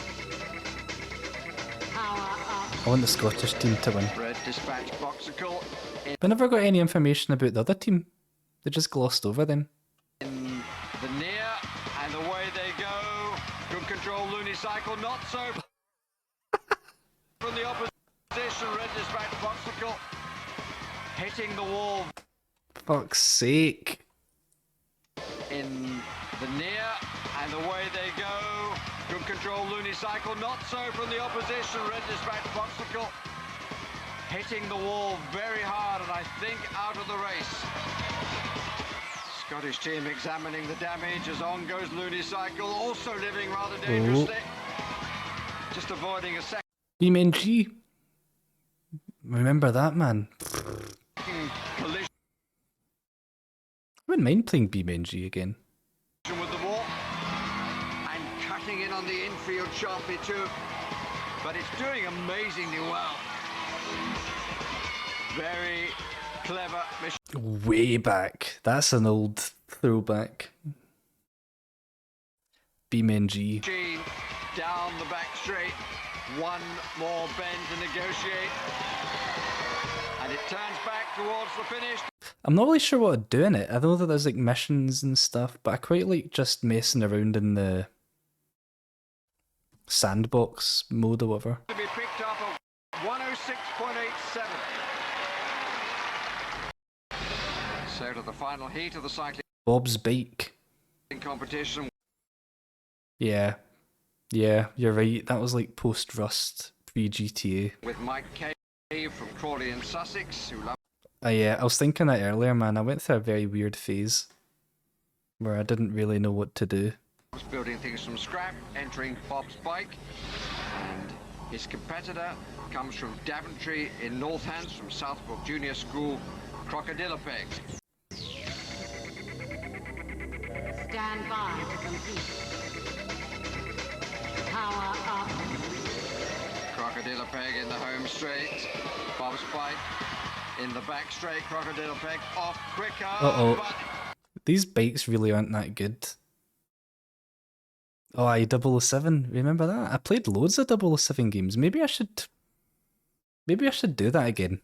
I quite enjoyed the 007 games up till the one that I couldn't be bothered playing because I didn't like it. I found it too difficult, to be honest. What one was that again? It was the one where it had Pierce Brosnan's face in it. His likeness. I didn't like it though. Rams against the They changed the game up a lot. They changed like the game mechanics up and I didn't like it. And it was also really difficult. wall, and surely is out of the race. Bob's Bike goes gently on. I think Nightfire was my favourite. Almost from the very start, Bob's Bike has been competing against the clock, having lost Oh, its opponent. was it Agent Under Fire? I think you might be right. I think it was whatever game came after Nightfire, because Nightfire, the games got better. Got gradually better, and then after Nightfire, it was fucking, I didn't like it. Comes down to the finishing line, 1:43.34. There was one other entry in the cycling competition. Came from the Burrell brothers, Rayleigh and Essex, who will be competing in the sprint later. This was their attempt at the cycle. No way. No way, man. Competing in the sprint. 007, you're right, on the PS1. Yeah, maybe I'll give the racing game a go. Later. I'll probably get bored of it. I'm not going to bother. It'll be rubbish.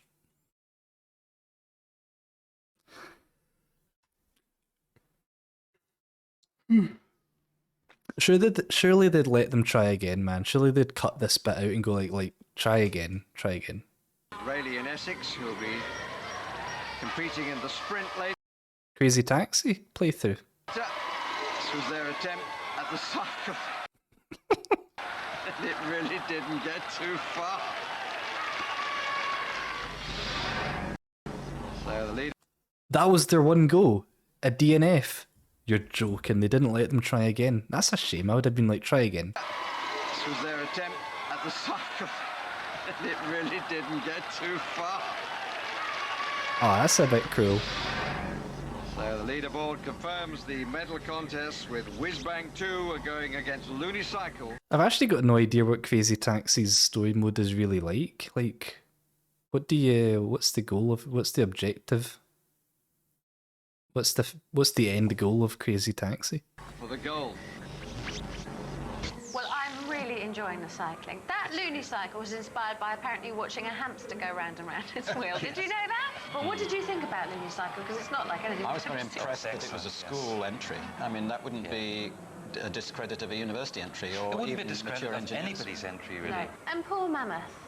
That was sad, wasn't it? Yes, it was very sad. Yeah, what, you two particularly gutted, aren't you? To fall over your own wheel. Fall over your own wheel. Must be really That's true. Become very much like GTA. Aye. embarrassing. Patterson. Yeah.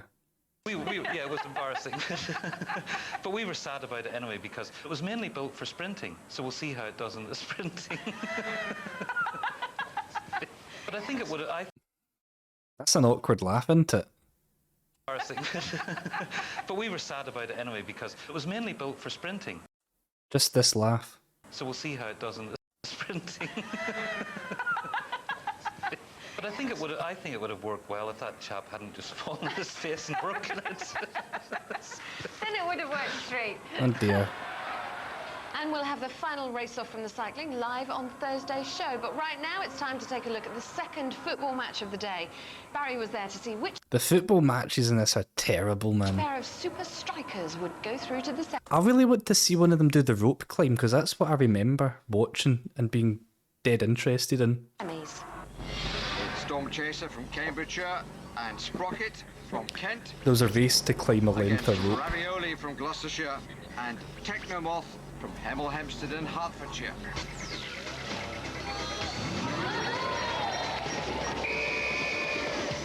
So away we go. First challenge made by Storm Chaser in the blue. Oh, And a good batting oh my performance god. here by Storm Chaser. That should be in the sumo category.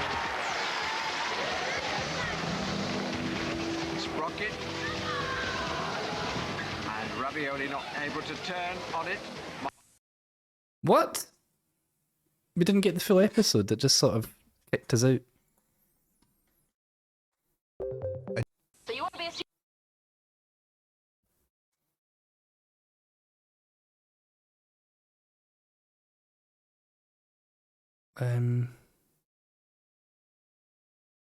Well, here's episode 1. Now BBC Two, Philippa Forrester presents Techno Games. From the Technodrome at Shepperton Studios, we bring you Techno Games 2002. Oh my god, there's a Techno Games UK YouTube channel.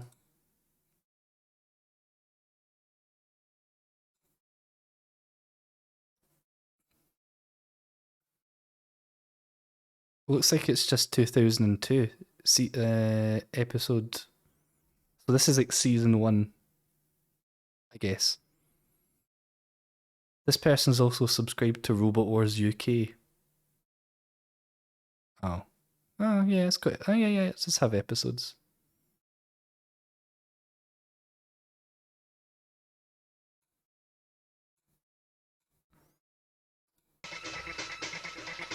Johnny Cabs. Johnny. I think that was actually kind of. That was one of the ideas we were going to do. Was going to have the Johnnies all do the taxis, but it never happened. Coming up on today's show, we go poolside for some aquatic adventures with the robotic swimmers. I'm gonna go to bed. I wasn't going to bed. I was gonna have an early night though. There's Now thunder. I'm here watching Techno Games 2002. Episode 1. Action from the heavyweight sprints. We've got a brand new event for you, the rugby penalty kick. She's back. Skeletron is on the ropes again. We'll have all the thrills from the nail-biting assault course, plus the spills from the robo-cycling. But before the competition began, it was the crowd favourite Skeletron who opened this year's Techno Games. Twice a gold medalist in the natural rope climb and voted best overall robot in the very first year, she arrived in style in her very own custom. Wait. I wasn't watching that properly. Have all the thrills from the nail-biting assault course, plus the spills from the robo-cycling. But before the competition began, Oh my god. it was the crowd favourite Skeletron who opened Skeletron. this year's Techno Games. Twice a gold Crowd favourite. I don't like that. I don't like the look of that. medalist in the natural rope climb. Oh my god, like each finger's Skeletron who pneumatically powered. opened this year's Techno Ooh, Games. that's dead creepy. Look at his fingers going. A gold medalist in the natural rope climb and voted best overall robot in the very first year, she arrived in style in her very own custom-built car. Joined by Ooh. reigning Nesta Prize winner, the lightweight sprinter Scuttle, who triggered the ignition Scuttle, I remember that Scuttle. button to officially declare Techno Games 2002 open for competition. Ah, so this must be season 2. Because those were the season 1 champions or whatever. And after Skeletron had left the building, the first event today was the swimming, one of the most fiercely contested. I'm gonna get a drink. I'm gonna get a little drink and I'll be back in a minute, right? I'm enjoying this though.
Right.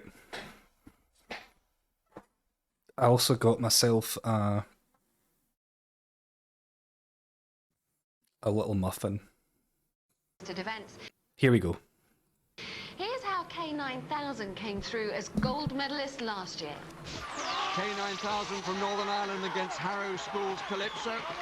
And it's the Irish who are just showing in front. It's going to be very, very close indeed. Calypso trying to spurt at the end, but it's K9000. I would go to a toy shop and just buy a toy speedboat and enter it in this. Calypso. Although I'm sure that's probably breaking the rules, but... And it's the Irish who are just showing in front. It's going to be very, very close indeed. Calypso trying to spurt at the end, but it's K9000 surely.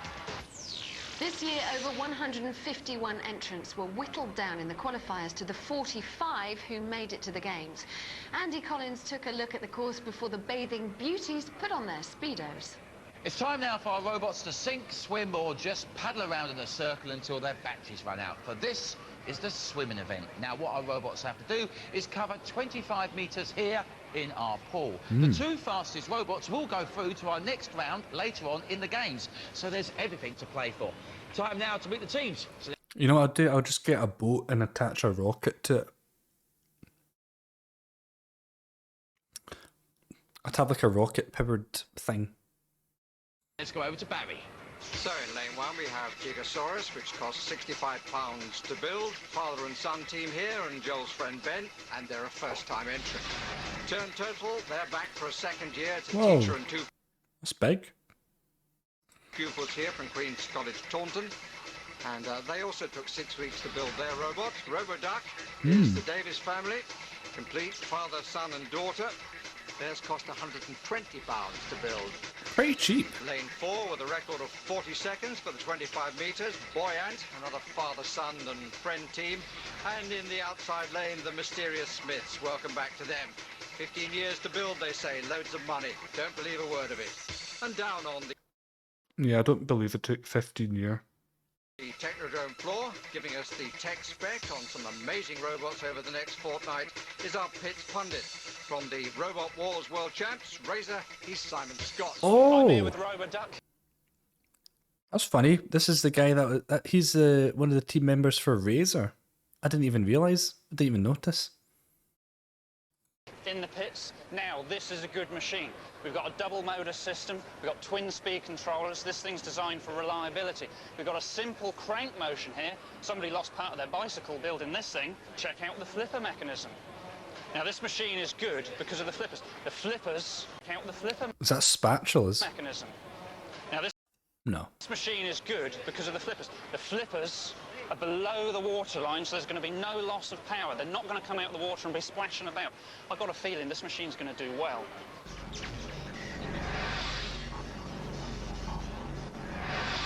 So Gigasaurus in lane 1, Turn Turtle in 2, RoboDuck 3 in That's the middle, massive, that one. Boyant, and then Stealth Stingray on the right as we look now. And Gigasaurus makes a great start to the first Wait. Did he jump the gun? No, to be fair, no. Gigasaurus makes a great start to the first event in this year's Techno Games, but it stopped almost as soon as it started. Turtle is in trouble, RoboDuck going with... Turtle wins already. Yeah, it's massive, isn't it? You could just make a big boat that's the length of, like half the length of it, of the pool. Quack right down the middle of the course, looks as though it's going to be the winner. Clearly, and the world record is in its sights. And surely it's going to break it. It does. It breaks it Oh my by God. 0.2. Clear win. But now the important second qualifying. I feel like a lot of the time you don't see the full potential of these robots because they just don't work Working on one properly. side and not on the other. But it's now getting away from Like this one. Stealth Stingray. This one should have won, in my opinion, if it just worked properly. And Boyant makes it in the corner to be the second qualifier. It was so quick at the start. Looks as though it's dark games. And Gigasaurus makes a Or was it that, or was it great another one? event in this year's Techno Oh no, Games, it was another but one. It stopped the second wagon qualifier. But RoboDuck in a class of its own there. And the new world record 19.40 for Turn Turtle. Turned too soon, Gigasaurus died too soon. And Oh, I think its chain came off, that's why it stopped suddenly. 19.40 world record. Boyant, the second qualifier, 35.97. What a flying heat that was. First of all, to the winners. RoboDuck. Edward, you were driving. You must be extremely pleased with that result. Yeah, I am. You were driving. Was that your tactic? Rosemary, I've been Shoot on trying to straight on? remember this for like 5, 6, 7 years or something. And I couldn't remember what it was called. But Aidster came to the rescue and reminded me. Yeah, we tried to cut this go We were watching Robot Wars before this. straight through the middle Wee bit. just to come first. Congratulations, you're through to the next round, as is this team over here. Hello, team. Hello. Now, Debs, your robot, Boyant, started off well, then went a little bit wonky in direction. Who's to blame for that? Him himself, he's got a mind of his own. You happy? I didn't realise there was 4 seasons of this. I remember watching it only once or twice when it was on originally, and I thought it just lasted maybe 1 season. I just remember watching an episode where they did the rope climb, and I can't really remember much else than that. Maybe like the rocket cars, like the race, like the sprint race. But I remember the rope climb and thinking that was really cool. But I didn't think it lasted 4 seasons. Though you're through to the next round. This is your first time in the games, isn't it? You had a little bit of argy-bargy, though, with this team over here, Stealth. Now, Stuff, haven't we seen you guys before? No, we're the Smith twins, all three of us. What My went name wrong? is You were doing very Hans. Moment. Drinking has ruined my well, at one life. point, we thought you were going to get I'm second place. 31 years old. I brought it back. I brought it back. I haven't updated it though, to be fair. I'm pretty sure, what was the robot that they did? It was, I'm trying to remember what the robot was that they did in Robot Wars. It's really annoying me. If I think it's who I think it is, it was a team that always wore sunglasses and suits. And they had, it kind of looked like a wheel hub. Their robot. Oh.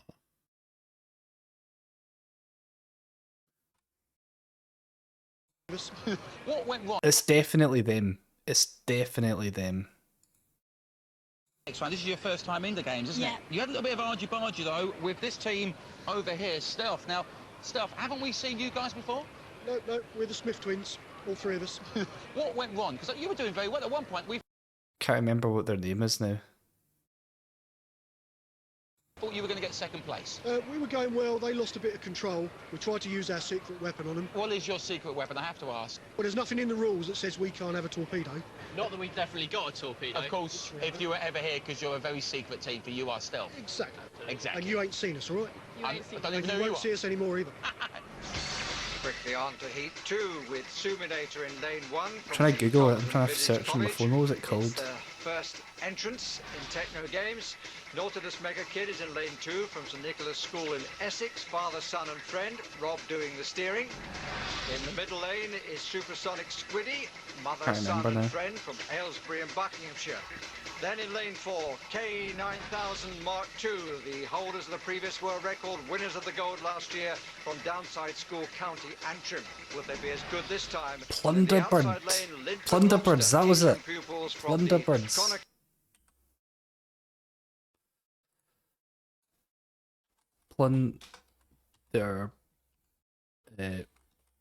Plunderbird. Robot Wars. Here they are. Well, Chromalot won, which means that a fish of the Sir Chromalot. Sir Chromalot. Was that Sir Chromalot? best showman on Robot Wars, and Plunderbird not. So Plunder.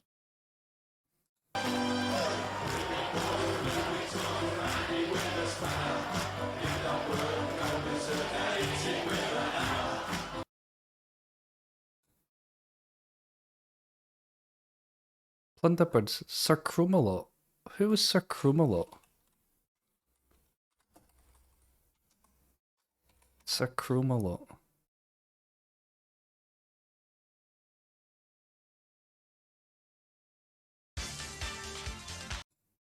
And they show that. Oh, God! The house room!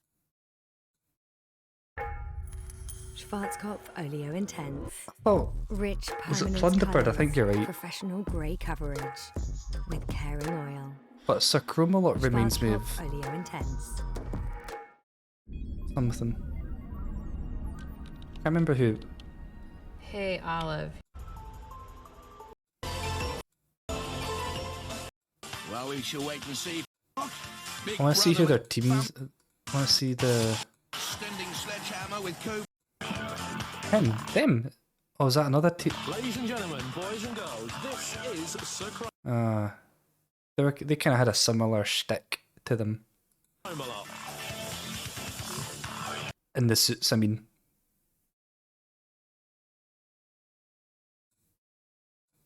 Key High School in Flintshire. I'm with Nautilus Mega Kid. Let's lift the lid on this one. Look at that, this is beautiful simplicity. Got a little motor here. I'm surprised how much I can remember about Robot Wars, considering I've not watched it for so long. But when I did watch it, man, when I was a wee boy, I watched it like religiously. Having a tuniform motion, it's just straightforward rotary linear movement with a rigid flipper. This is absolutely brilliant. I rate this one for the competition.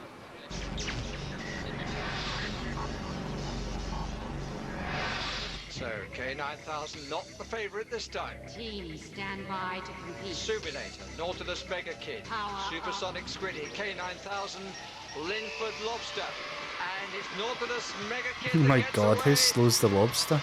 Linford Lobster's no Linford Christie. It's Nautilus Mega Kid is taken over in lane 1 and is clear of the rest of the field. K9000 and Supersonic Squiddy battling for second place, but we're looking here at the winner. K9000 seems to be getting slightly away, but not much in it. Looking underwater, Nautilus Mega That's a good design, I think. Kid comes in 31.19, and K9000 does get away from Supersonic Squiddy, but there's a lot of work to be done. It will qualify for the quarterfinals though in 49.03. Supersonic Squiddy the second to fail completely, This is but Linford Lobster still going. Check on the winning time, 31.19, much the slower heat. Linford Lobster That's rubbish, isn't it? finishes at last in 3 minutes and 28 seconds. So here I am with our winners, Nautilus Mega Key. Well done, guys. What a flyer! Thank you very much. You went very fast there. Steering wasn't very good there. Yeah. What was the steering difficulty? Well, I don't know. It didn't steer, so I'd have to have a look at that. Maybe the rudders are a little bit small. Well, so. it does say in your bio that you've got a high-performance motor. Now, what type of high-performance motor is it? It's a little electric motor from a radio-controlled car. Well, very fast indeed. Yeah, try and work on the steering. We will do. Well done. You're through to the next round, as are these guys. K9000. Now, you are our champions, our gold medalists from last year. You only just scraped through there, guys. Were you worried at any point? Yeah. What went wrong? Yeah. I think the holes were too in the water too much. Well, lads, please try and make it through because you're the bookie's favourite. There's a lot of money riding on you guys. So K9002 qualifying in second place, 49.03, the winner. What? Nautilus Mega Kid. 3 minutes? They actually finished. 31 seconds, 49 seconds, 3 minutes 28. 31.19. Technically it qualified. So what about that then, guys? I thought Roboduck won because he just went in a straight line, but no, it was better than that. He smashed through a world record as well. That was quite incredible, really. I was very surprised. And what was really interesting about that race was the simplicity of Roboduck, because it had just one crank in there and one simple flipper, whereas Turn Turtle had 4 cranks and 4 paddles. So it was quite interesting that the much more simple one carried the day. And then what about in the second race? Well, I was very disappointed by that because I was rather hoping that the Lobster would do much better, but it was a little over complex, I think, for a first time out, whereas the winner was the one that used his wife's clothes prop and bits of ducting from a tumbler dryer and bits of bike to make it work. Thanks, guys. And there'll be more swimmer heats coming up on Wednesday and Thursday before the finals next week. Now, our next action for you tonight is live from the Monster Truck Rally of the Games, because today is the day the heavyweight sprinters roll into the Technodrome. This is how this explosive event looked last year. Oh, sprinting, this is interesting. Mark, and still nothing in it, but problems here for Ulysses, who Walking robots, this is cool. comes across, and now Tecumseh comes across almost a block, and I think that Ulysses is going to make it that telling stride in the end, and it's finishing with some style here. Ulysses the winner. And we can now go down to Andy, who's having a look at this event for us. So, Andy, the heavyweight sprint is your event, isn't it, mate? Unfortunately, Philippa, I'm underweight. I only weigh in at 8 stone, which unfortunately is just not heavy enough. Cheeky. Scuttle Senior. We know from last game's round that Scuttle Junior, the little one, was super fast. Is the big boy just as quick? Nearly, if it doesn't fall apart. It's a very powerful machine, and if things go wrong, it will explode probably. Really? Thank you for telling me that. Are you a wee bit nervous? Because you are up against Scuttle. We couldn't got a worse draw if we tried. we just couldn't, but we'll do our very best, and we'll show them how to walk. Well, you never know. We should make the end okay. You should make the end. You never know. You might beat him. Legends count for nothing here on Techno Games. I hope so. You know, talk is cheap. You've got to show them what you can do. So these are the 2 big boys that are taking part. And I think you're very brave being at that end of the circuit. I'll tell you, Philippa, because this thing's going to explode, apparently. 2 big boys. I counted 3. Thanks, Andy. Now over to Barry Davis for the action. 2 contenders, Critter Ooh, that's heavy, 137 kilograms. And at 103, Scuttle B Squared from Kettering in North Hants, the successor for Little Brother. 100 kilos, 102 kilos. Weighs in at 2.5 kilos. It's got a gear-driven processive leg movement with the legs 90 degrees out of phase. This is Scuttle B Squared. It weighs 40 times as much. It's got a 3-metre length of chain running on a sprocket system. Legs 180 degrees out of phase. And it moves so quick, the legs are a blur. Just take a look at this. Isn't that phenomenal?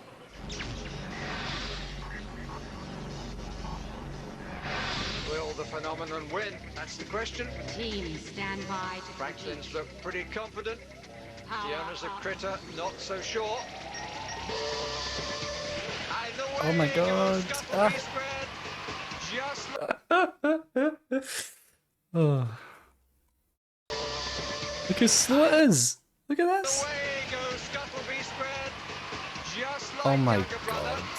Critter going very slowly, Scuttle having a few problems with steering, but it's a tremendous time, and it's got the steering right, and it's decimating the world record. Look at this, 15.19. Big Brother, the same victory salute as Little Junior. And here comes Critter, slow, slow, quick, quick, slow. Brilliant stuff from Scuttle B Squared. Every bit as good as the kid. Over 3 minutes, and Critter determined to make it to the line. Oh no! It broke down. Close, and it doesn't cross the line. Battery died. It was so close until we went green light, and then... What can we say? So close, but yet so far. So close. I've got to say, though, all the other Roboteers in our pits were looking at it and going, great design. They're very impressed with it. You just need to work on that speed of it, don't you? Yeah, what it is it's partly the weight of it and the power from the battery just drains so quickly. Now, Michael, Scuttle, very impressive, as I come to expect from you and your robot, sir. Pretty good. Pretty good. Pretty pleased with that. Well, I'll tell you, mate, you absolutely smashed the world record. The world record before was 51 seconds, just over 51 seconds. You got that in 15.9 seconds. Brilliant. No one, Michael, no one is going to beat that, and I think the gold medal's got your name written all over it. Tend to agree? Let's hope it doesn't fall apart. Yeah, great. So Scuttle B Squared into the semi-finals with the world record and everyone else. Be warned. Critter. Aww. However, it did move in a nice way. It moved in a beautiful way, yes, didn't it? Really strange, because it walked on one side and then it walked on the other side.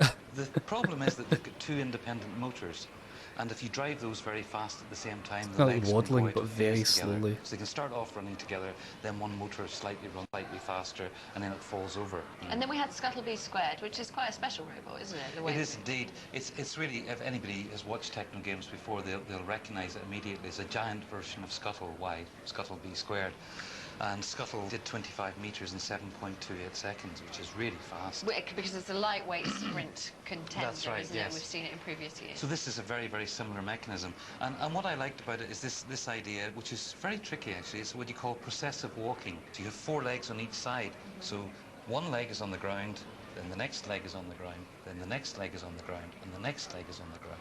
Now, Scuttle can only do that because it's so light and moves so fast that it's actually, if you look at it closely, it's actually going on one leg at a time on each side. But this one now, the big one, it's much heavier, and he doesn't want to do that in case it falls apart. He still does processive walking, but what he's doing is 2 legs down, 2 legs down. So there are always 4 legs on the ground at any time. And it's got a really good, powerful drive mechanism, doesn't it? Yes, it's got 2 750-watt motors, which give it 1,500 watts. But that actually, interestingly, is the least powerful robot in the whole competition. But it's very intelligently designed, very cunningly designed, and it's also the lightest, which is 2 reasons for its speed. I would be pretty sure that that's a winner there. Thank you very much. And we'll have the second heat from the sprint track for you live later in the programme. But right now, the next action we have is in the rugby penalty kick. So let's have a look for that elusive Johnny Wilkinson droid. And he had a look at the challenge before the event began. Time now for our Techno Games penalty kick. Each of our robots have to take one of these rugby balls and kick it over our posts. But it won't be that easy, because each robot will only be allowed 2 failed kicks. And if they do happen to get the rugby ball over the posts from the 10-metre mark, We'll move them back another 5 meters, and so on. 10 meter? I feel like that's a bit Whichever robot close. kicks it the furthest distance over the posts I feel like will they could be our able. winner. You could Now, build a because robot this is to new kick it game further. Here on Techno Games, I want to set the standard at the 10-meter mark. So, here we go.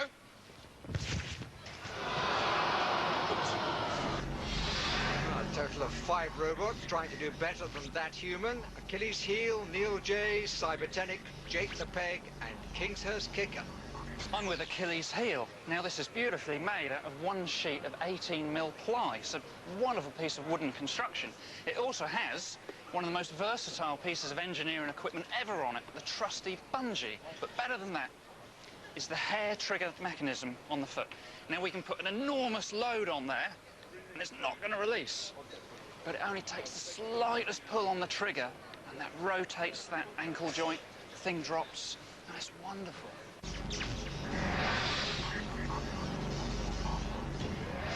The first penalty kick. Activate your I'll just use a big pneumatic Simon's been very good at tipping winners so piston far. or something. Achilles Heel. Oh, lovely clearance. Quality stuff from the team from Pradho Community High School in Northumberland. As a whistle, as they say. Clean. Hi, I'm Matt. This is my son Owain, who's 8 years old, and this is our robot, Neil J. Neil J is powered by a cordless screwdriver, which is attached to a rope, which is attached to a counterweight. The rope and the screwdriver and the counterweight pull the robot back. The counterweight then falls off. The actual kick is powered by 12 kilograms of weightlifting weights, which I've had in a shed for 10 years. I've never used them, and now, hopefully, they're going to come into their own. Sad to say that wasn't true of the first kick, which got Oh dear. nowhere fast, or high, or long. Here now the second attempt for Neil J. teams. Activate your machines. Tighter and tighter and tighter. Will it make real contact this time? Answer, not much. Just a slice. What a shame. The end of the I don't even think it would efforts have of the team from power to Bridgend. do it. This is Cybertenic.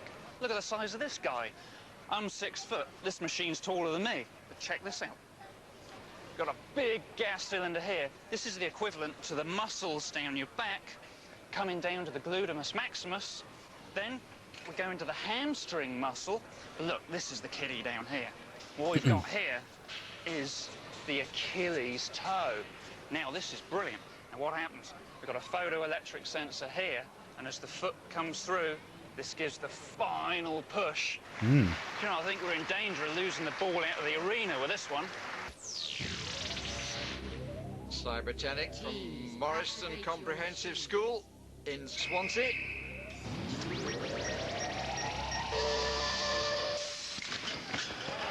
Oh, that's good. Well caught. I agree with you. They're like trebuchets. There's no robotics about them, is there? Jake the Peg only had one leg. Jake the Peg only needs one leg. What a leg I we've agree. got. Look at this. Hip joint, knee joint, ankle joint. But the difference is we're going to plug 1,000 psi CO2 bottle into here and dump 1,000 psi straight into this hydraulic ram. That's the muscle. This thing's going to coil up. And what a kick this is going to deliver. Ian Watts, University lecturer, the team St John the Baptist School in Sussex. It's got a football boot on. Events. Mr. Watts, what about the kick? Oh, What? yes. I like how the Oh, tape. yes, indeed. I like how the VHS tape's like. What about the kick? We never saw it. He's to be found in many events. Mr. Watts, what about the kick? Oh yes, oh yes indeed. We never saw it.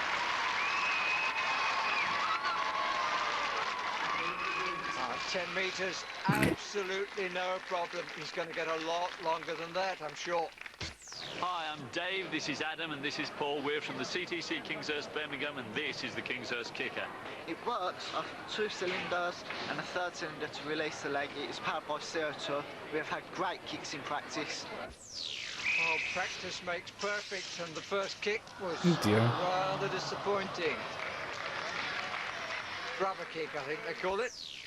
So now the second chance for Kingshurst kicker from Birmingham.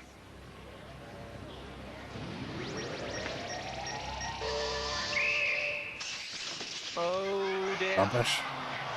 Not to be. One elimination there. No height, and what, about 4 meters at best?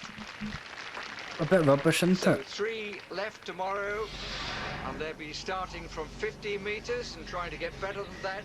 Achilles heel, Cybertenic, Jake. Oh, I see. So they increase the distance So each we've round. seen all 5 have an attempt. You're getting an idea of the strengths and weaknesses of each. What's difficult about this event? This is the first time we've seen an event like this. What's You've so got to difficult? store a lot of energy and then release it very quickly, but release it with something that doesn't need a huge amount of energy to release it. So you've got to have something which is almost like a hair trigger, releasing something which has got a lot of power in it. And that's quite tricky. I think one of the challenges, talking to the competitors who took the rules very seriously, was really trying to capture human leg-like movement. Which is, we mustn't forget, one of the essences of techno games is capturing Yes, that's natural right. movement. Well, Cybertenic actually took slow motion video.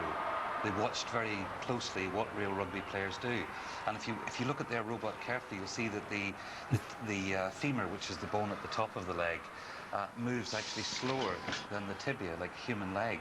But I think the other challenge is the accuracy. Yeah. I mean, how do you get a ball accurate through different distances? And that seems to be done essentially by the tilt of the ball. Thanks, guys, and we'll see who takes gold in the penalty kick tomorrow. But now it's time for something of a blue ribbon event for the Techno Games. It's the natural rope climb, and in the here we past go. it's produced our resident superstar and former gold and silver medalist, Skeletron. This is how the event looked last year. This is quite a good Okay, contest. Skeletron oh, still yeah, I there remember with the this. advantage, as you can see. It's cool. Kevin Pillar is still gamely chasing. But again, Skeletron's so close, and this time the light goes on, and Skeletron is the winner of the rope climb. And the Tate family from Essex looking for a hat-trick with Skeletron. Winners in 2000, winners in 2001. First competition comes from Streaker from the Rydale School in Yorkshire. Windscreen wiper motor. Hi, Powers my it. name's JayJay. This is my brother Matt, and this is my son Christopher. We're back here for a third series of Techno Games with our famous robot, Skeletron. She's powered by carbon dioxide gas, and she requires 2 radios to control it. We're back this year to try and defend our title, although it's looking a little bit tricky this year. Who knows?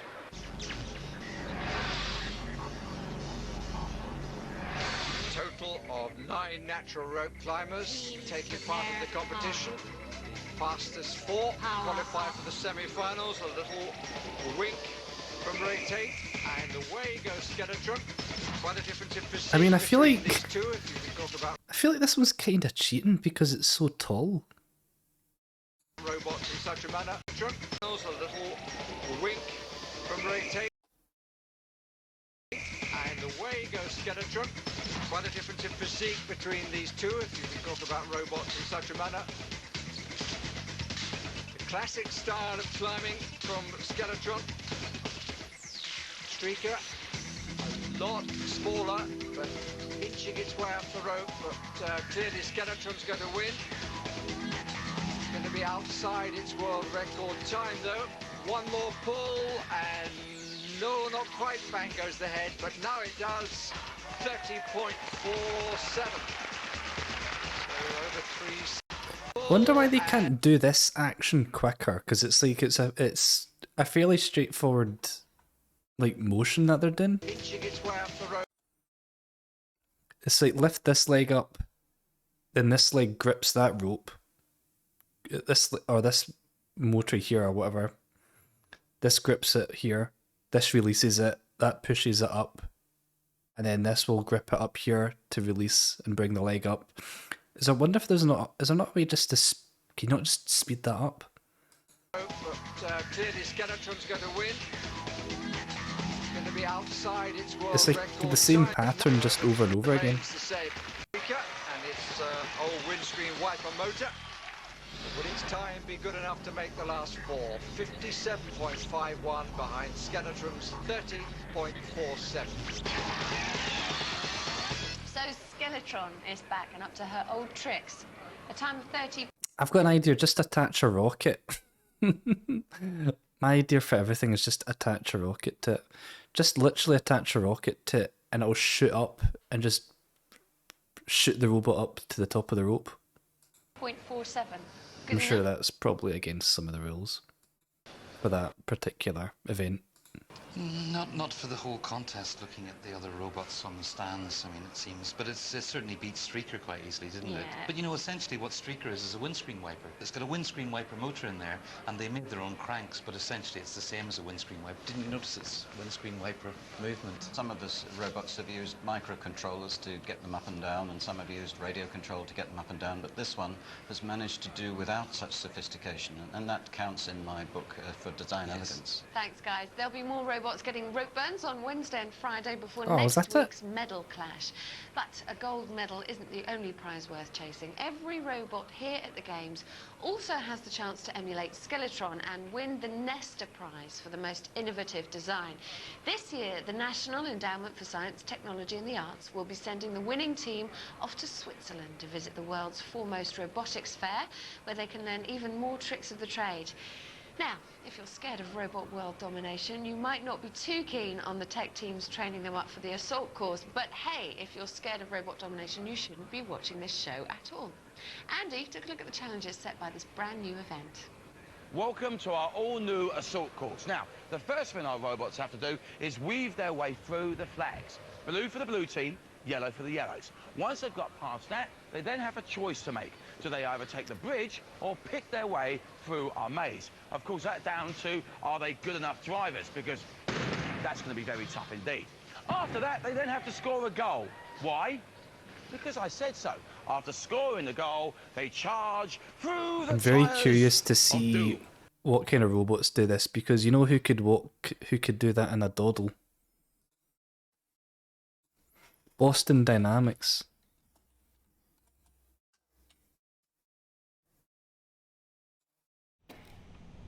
Imagine them in this.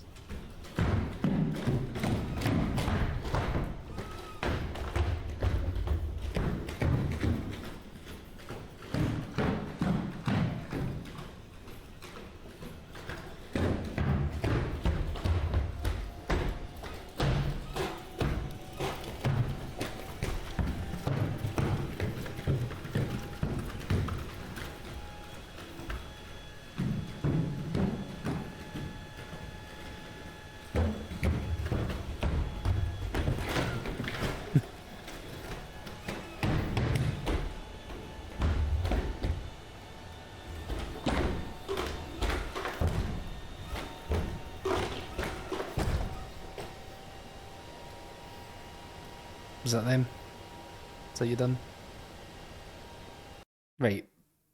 So let's see if... Because this is an assault course, and that looked pretty good, the Boston Dynamics ones. Very good. Extremely good. Let's see what these ones are like. Okay, they're just tyres. Once they've done that, first ones to cross the line go through to our quarterfinals. Here in the first Whoa. match are the Ingalls team from High Wycombe in Buckinghamshire. I'm Ian, the team captain. This is William, my son. This is another robot from Robot Wars. I can already tell, man. They're just... Can't remember its name now, though. My wife, and this is I our recognise it already, though. robot AAT. We think we're going to win the assault course as we're fast and manoeuvrable. Contesting that view are a couple of mates who come from Swanley in Kent. Hi, I'm Gareth. I'm team captain. This is me mate John, and together we built Wolf. Nice and nippy, two wheels together like that, straight in the centre, easy to get round those concrete blocks. We ain't going to have no trouble with this assault course. We're going to win.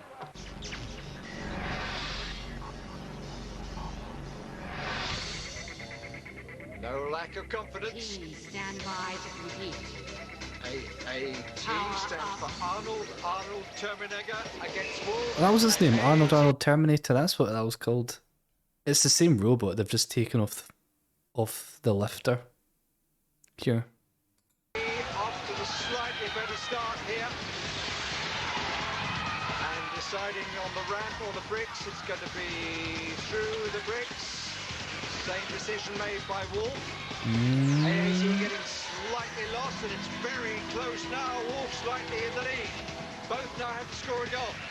Just dribble it in. Both have made that. Oh, this is close. And now it's the tyres. Wolf taking a run at it, so is AAT. Repulsed. Wolf finds a way through. Oh. Gets the finish. 32.94, the winning time. Disappointment for the Eagles family. Delight for the Wolf team. No problem in scoring goals, but here was a decisive point. Wolf was better through the tyres, and it made all the difference. Heat 2, the Cats Whiskers team from Addleston in Surrey. Hi, I'm Keith, this is George, this is Julie. We're Team Cats Whiskers, and I think we're going to do very well because we've got great traction, great manoeuvrability, and big heavy motors. Competition comes from the Emerald Isle. From I recognise this. GTARP. They were GTARP. Their robot was in Robot Wars. It's basically GTARP without the weapon though. Hello, I'm Pete. This is Joe. That's Willie. This is Stanoskler. That's going to hammer everybody else. It's the best robot here.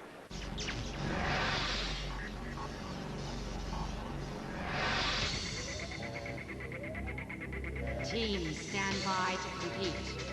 Stunner's Claw on the near side, Cat's Whiskers on the far. Stunner's Claw off with the better start, but slowing down to get through the bricks and finding it. I'm not sure what that big pipe on the top's for. Cat's Whiskers too can't get through the first part of the assault course. But Stunner's Claw's going to go for the ramp, tries to get underneath it, and now on it. Oh my over the god. side, oh dear. But It's giving stuck. it a try. Cat's Whiskers trying to get through the bricks. Oh. Stunner's Claw gets the reverse gear. There's going to be a clash here. Cat's Whiskers though with the advantage. Stunner's Claw decides not to try the ramp again. Knocks that out of the way as well as the bricks. Cat's Whiskers is about to score if he can get himself in the correct relation to the ball. Stunner's Claw suddenly picking up speed. Still has to score a goal now. Oh no. It's missed. I don't believe it. Wait, so hang on. Get the ball under control. So Okay. underneath that is the Cat's Whiskers, pushing the tyres out of the way and crossing the line. What a hilarious The world race. record's 34 seconds. That's really quick. To say the Irish had a bumpy ride is a huge understatement. Everything went wrong from the moment it came off the ramp. Did go into reverse there and recover, lost an eye, and then in fact they clearly couldn't see straight. In the end, Cat's Whiskers pushed the tyres out of the way and came home and left the Irish team in their misery. But look at the contrast in times. 1 minute 11.78, and that's for the winner. Wolf going through there. Fairly straightforward, really, wasn't it? Yes. What did you think? It's very dependent on how good the steering is.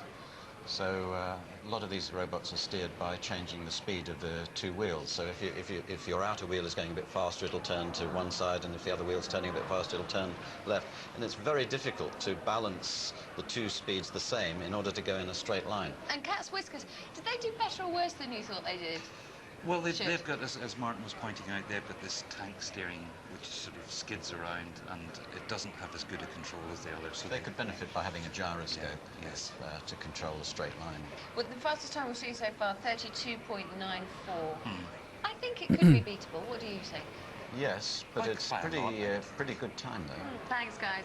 There'll be more action from the assault course tomorrow with 2 more heats. And if we've whetted your appetite for all things robotic, you can check out the Robot World website and get the lowdown on some of our top techno games competitors. But right now, it's time for the cycling, which was something of an experimental event last year. There were 2 bikes in the final, and the one that made it round became I was got world champion. stabilizers. It's This literally. year the competition is They've literally got a kid's bike. became world champion.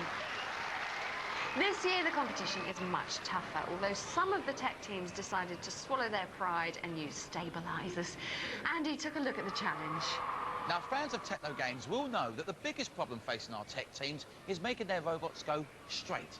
Sometimes even getting them to move at all requires a bit of a major miracle. But in cycling, we're actually asking them to go round in circles. Now, each team must complete 2 laps of our techno games circuit. Penalty points will be awarded if they fall over. And remember, teams, no wheelies. No one likes to show off. Anyway, time now to meet our cyclists. Over to Barry.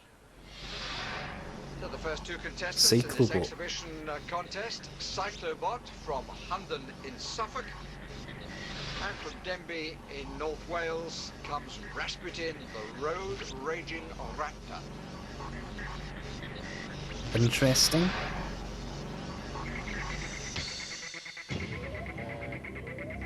You'd rather expect Rasputin to go round the ragged rocks, but it's only just 2 laps of the track. It's quite small into that one. Nearer the camera, gets underway. That was a big one though. Rasputin rather more slowly on the far side. Cyclobot, I feel like it's cheating with the stabilizers. competition. Rasputin has gone to join somebody in the crowd and clearance inside terrible. goes Cyclobot. And it's nicely I just can't help but like, do you not test? well up has Do you gone not test your robot, man, before you enter it? to lap its competition. Rasputin has gone to join somebody in the crowd and clearance inside goes Cyclobot. This one looks pretty good though. Looks pretty maneuverable. And it's Quick. nicely controlled. It's a bit easier with the stabilizers. Rasputin being helped back onto the course. And in danger perhaps of being lapped twice. I don't know, it's going to be close. Round comes Cyclobot coming round to the finish. Rasputin in the way. It is lapped twice. Cyclobot the winner, 43.15. Easy peasy, as they say. The winner nicely controlled around the 2 laps. Rasputin, like its slightly more famous namesake, meeting an unhappy end. Did not finish. Now for the real thing. No stabilizers in this one with White Lightning That's from better. the Isle of Wight. Father and son Osmonds taking on Whizbang 2 from Chesham in Buckinghamshire. You'll remember them from last year, and they've made improvements since then. Hi, my name is Chris. Oh, that's tiny. This is my son Ryan, my good friend Gordon, and we run Whizbang 2 in the cycling competition. It's very simple, electric motor driven, gearbox to the rear wheel, steering man, and we also have That's a cool. twisting chassis idea, which should be our little secret weapon that will help us to do well in the competition. That's very cool. That's like basically how a real motorbike would steer. Teams stand by to compete. Power up. Down the rack goes Whizbang 2 with good adjustment. White Lightning off well as well. And then turning too early and hits the central podium. Whizbang 2 looking very realistic. Adjustments being made, it was seen by the rider. Excellent time for the first lap. He cuts the corner as well as White Lightning tries to restart. It's good, that one. Whizbang 2 making lots of adjustments. Has White Lightning made a sufficient number? No, it's Nah, going it's round the over, circle man. again. And Whizbang 2 on for a very fast time here as it comes to the finishing line. And it's a new world record. Wow. And father and son Delph, young Ryan, punching the air, absolutely delighted. All the changes have worked out. They have a winner here in Whizbang 2, and they have a world record. Oh, what did you make of that? That was gorgeous. I love that robot. How did it work? He moves the weight, so he moves the driver side to side to change the weight, and also tilts the forks of the front wheel, are tilted at the same time. But the stabilizing factor was that he's got a very, very heavy front wheel, and that creates a gyroscopic effect, which keeps it stable, and that's why it stayed upright. There were innovations in White Lightning as well. There were 2 things. One was that it had a big concrete wheel, which created the gyroscopic effect. But how he tried to steer it, which you could see failed, was that they just simply had a weight on the front, on a wheel, and the weight turned on the wheel. And so it tilted the bike, and that's how they were trying to steer it. Okay, and But it didn't failed work. spectacularly. Creative ideas are worthwhile even if they fail. Fantastic and fabulous to watch. It was. Thanks, guys. And we'll have more cycling tomorrow, plus the climax of the event live for you on Thursday. Next up, it's the second heavyweight sprint heat of the day. Scuttleby Oh, more Squared sprinting. won Good, the good, first good, race, good. and its time of 15.19 seconds is the one these robots will be itching to beat. The machines are lumbering up to the start line, so we can go straight to Andy, who's lumbering with them. Andy, who's quickest, you or the robots? Of course it's me. I'm a natural born athlete. Actually, Philippa, it's time to be afraid. Be very, very, very afraid, because Ulysses are on the track. Hello, lads. You scare the living daylights out of me, mainly because your robot... Wait, they've entered another is robot. That's the a little bit GTARP team. uncontrollable, isn't he? We just have no steering on it, yeah. There's no steering, so you just set it off and away it goes. So why we've got a remote control unit, I don't know why. Actually, we just started They've entered two different robots That's to stop it, hopefully. for different events. Hopefully. Now, what do you think your chances are? I mean, the world record now is 15.19. I mean, it's a tough record to beat. You can't beat that, can you? No. You're facing, and I must point out, a very beautiful-looking black widow spider with 8 legs. Will it hurdle down the track? Oh, of course. It's designed to jump up and down, and we didn't know it to go in a straight line. All right. So great. I've got 2 sets of robots who can't be controlled. Maximum chaos will be caused there, won't it? It will do. Oh, dear. So we go from one nice set of legs to another. Hello, Philippa. So complimentary. I don't know how to take that. Thanks very much, Andy. Watch out for that Irish team. They're always trouble. Now, over to Barry Davis to talk us through the big race. Thanks, Philippa. Well, it's Ulysses from Dublin in Ireland, the Stonislaw team, against Black Widow from Bampton in Oxfordshire.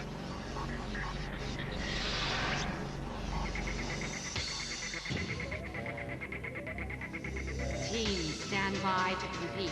After the assault race, what should we expect now from the Dublin race team?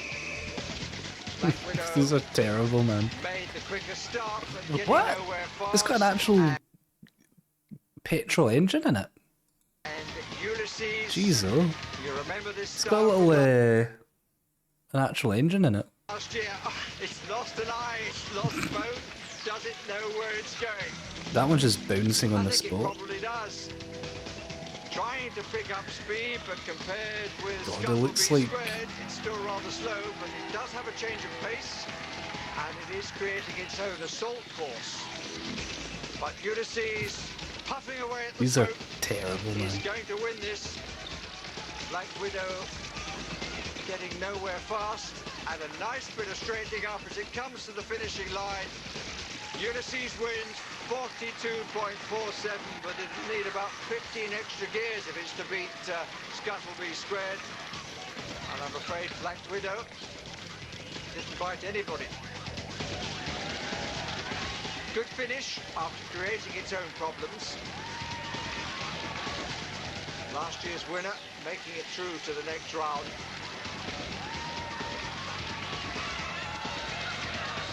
Black Widow finishing eventually. But there's no danger to the flies in the Technodrome, that's for sure. Welcome to Lost Property, everybody. Who's that below? Is that yours? That's your leg, right? Who's it? This is obviously yours. Okay. Whose are these bits? They're yours. They're yours as well, right? There you are. I've just thought I'd collect them all for you. I'll come back to you guys in a minute. It started well. Well, you know, we just lost one leg power out of the 8, so we had to slow down. Enjoyed it though? Very good fun. Yeah. Will you be back next time to maybe do a little bit better? Definitely. Good. We look forward to seeing you. Let's go over here, Ulysses. You won that. Oh, yeah. When you, I told you we were going to win. It went really well, and a good time as well. If it wasn't for those concrete Oh my blocks. god, I wonder if it must be cold in there. Everybody in the crowd's got a I told jacket you we were on. going to win. It went really well. And Look at this. This must be in like the middle of winter. Everybody's got big puffer jackets on. Interesting. Whereas they're wearing t-shirts. Must be cold, yeah. good time as well. I'm kind of confused. How come they're wearing t-shirts though? Concrete blocks. Yeah, exactly. You're through to the semi-finals. Must be in like this November or something they filmed this. Well, what about these bits? Where do these go? I mean, look at that. They're the shoes. They're the shoes. Yeah. Right, well, I suggest you try and put them back on. But well done, guys. You're through to the semi-finals. Well done indeed. Ulysses nearly 3 times slower than Scuttleby Squared. That'll be the one to avoid in the semi-final.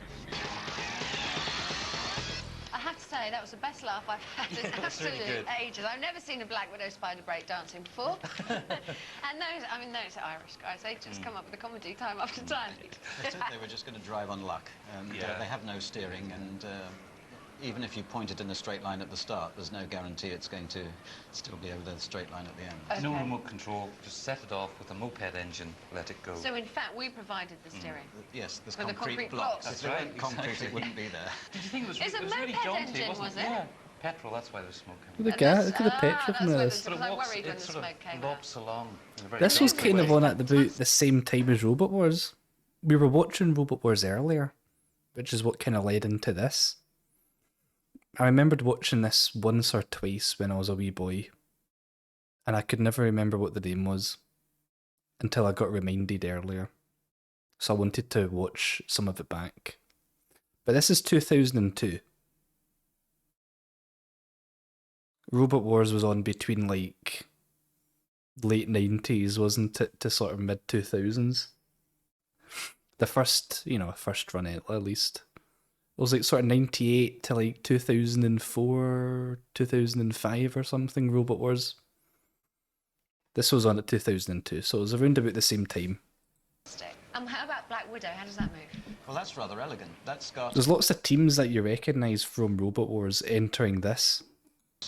back axle from a car, and the interesting thing about a back axle is if you stop one wheel on one side, which they do with a handbrake, With like it makes the slightly other side modified turn at twice versions the of the speed. robots so from they Robot do the Wars. steering by pulling on the handbrake on one side, and it does a sort of handbrake turn each time. So it's very difficult to steer, but it's a rather cunning idea. Thank you very much. And remember, you can cast your online vote for your favourite robot in our People's Vote. Here are the robots you can pick from today's competition. Skeletron, she's the grand old lady of I'll win techno it again, games. man. The unbeaten world record holder for 2 years running, but she's up against some stiff competition this year. Scuttle Jr. has brought its big brother to the games this year. Can it trail a blaze like its record-breaking sibling? Watch out for it in the semis this Thursday. Tomorrow night, we'll be seeing the very first bouts of the sumo and jet-powered heats of the rocket cars. More from the assault course and the first medal action of the games in the penalty kick final. But for now, it's goodbye from the first day of the games, where last year's swimming champion, K9000, was blown out of the water by a brand new world record of 19.4 seconds from newcomer Roboduck. Robot Evolution. Don't fear it. Watch it live from the Technodrome. Good night.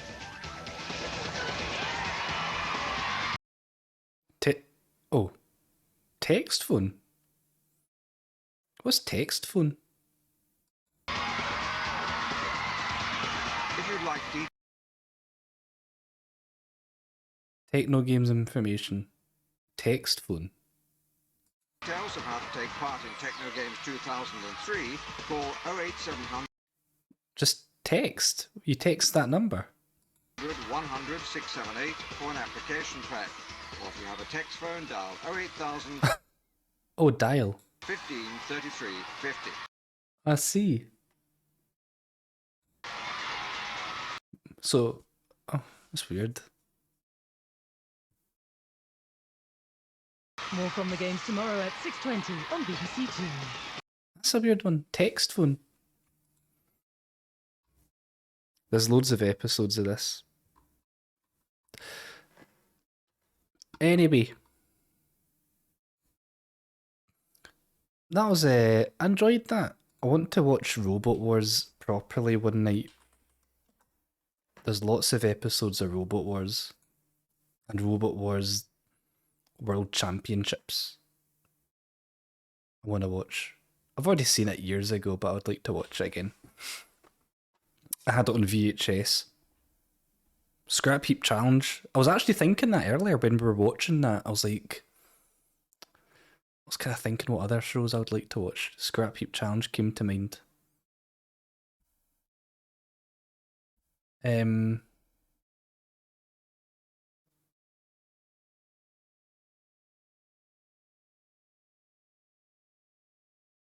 I'd like to watch all these things again.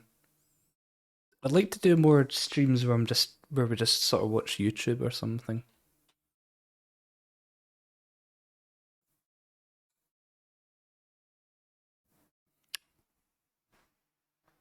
Well, folks, thank you for watching. Something a bit different tonight that I wasn't really expecting, but I enjoyed it. I'll see you later. Enjoy the rest of your evening, and I'll see you very soon. Bye.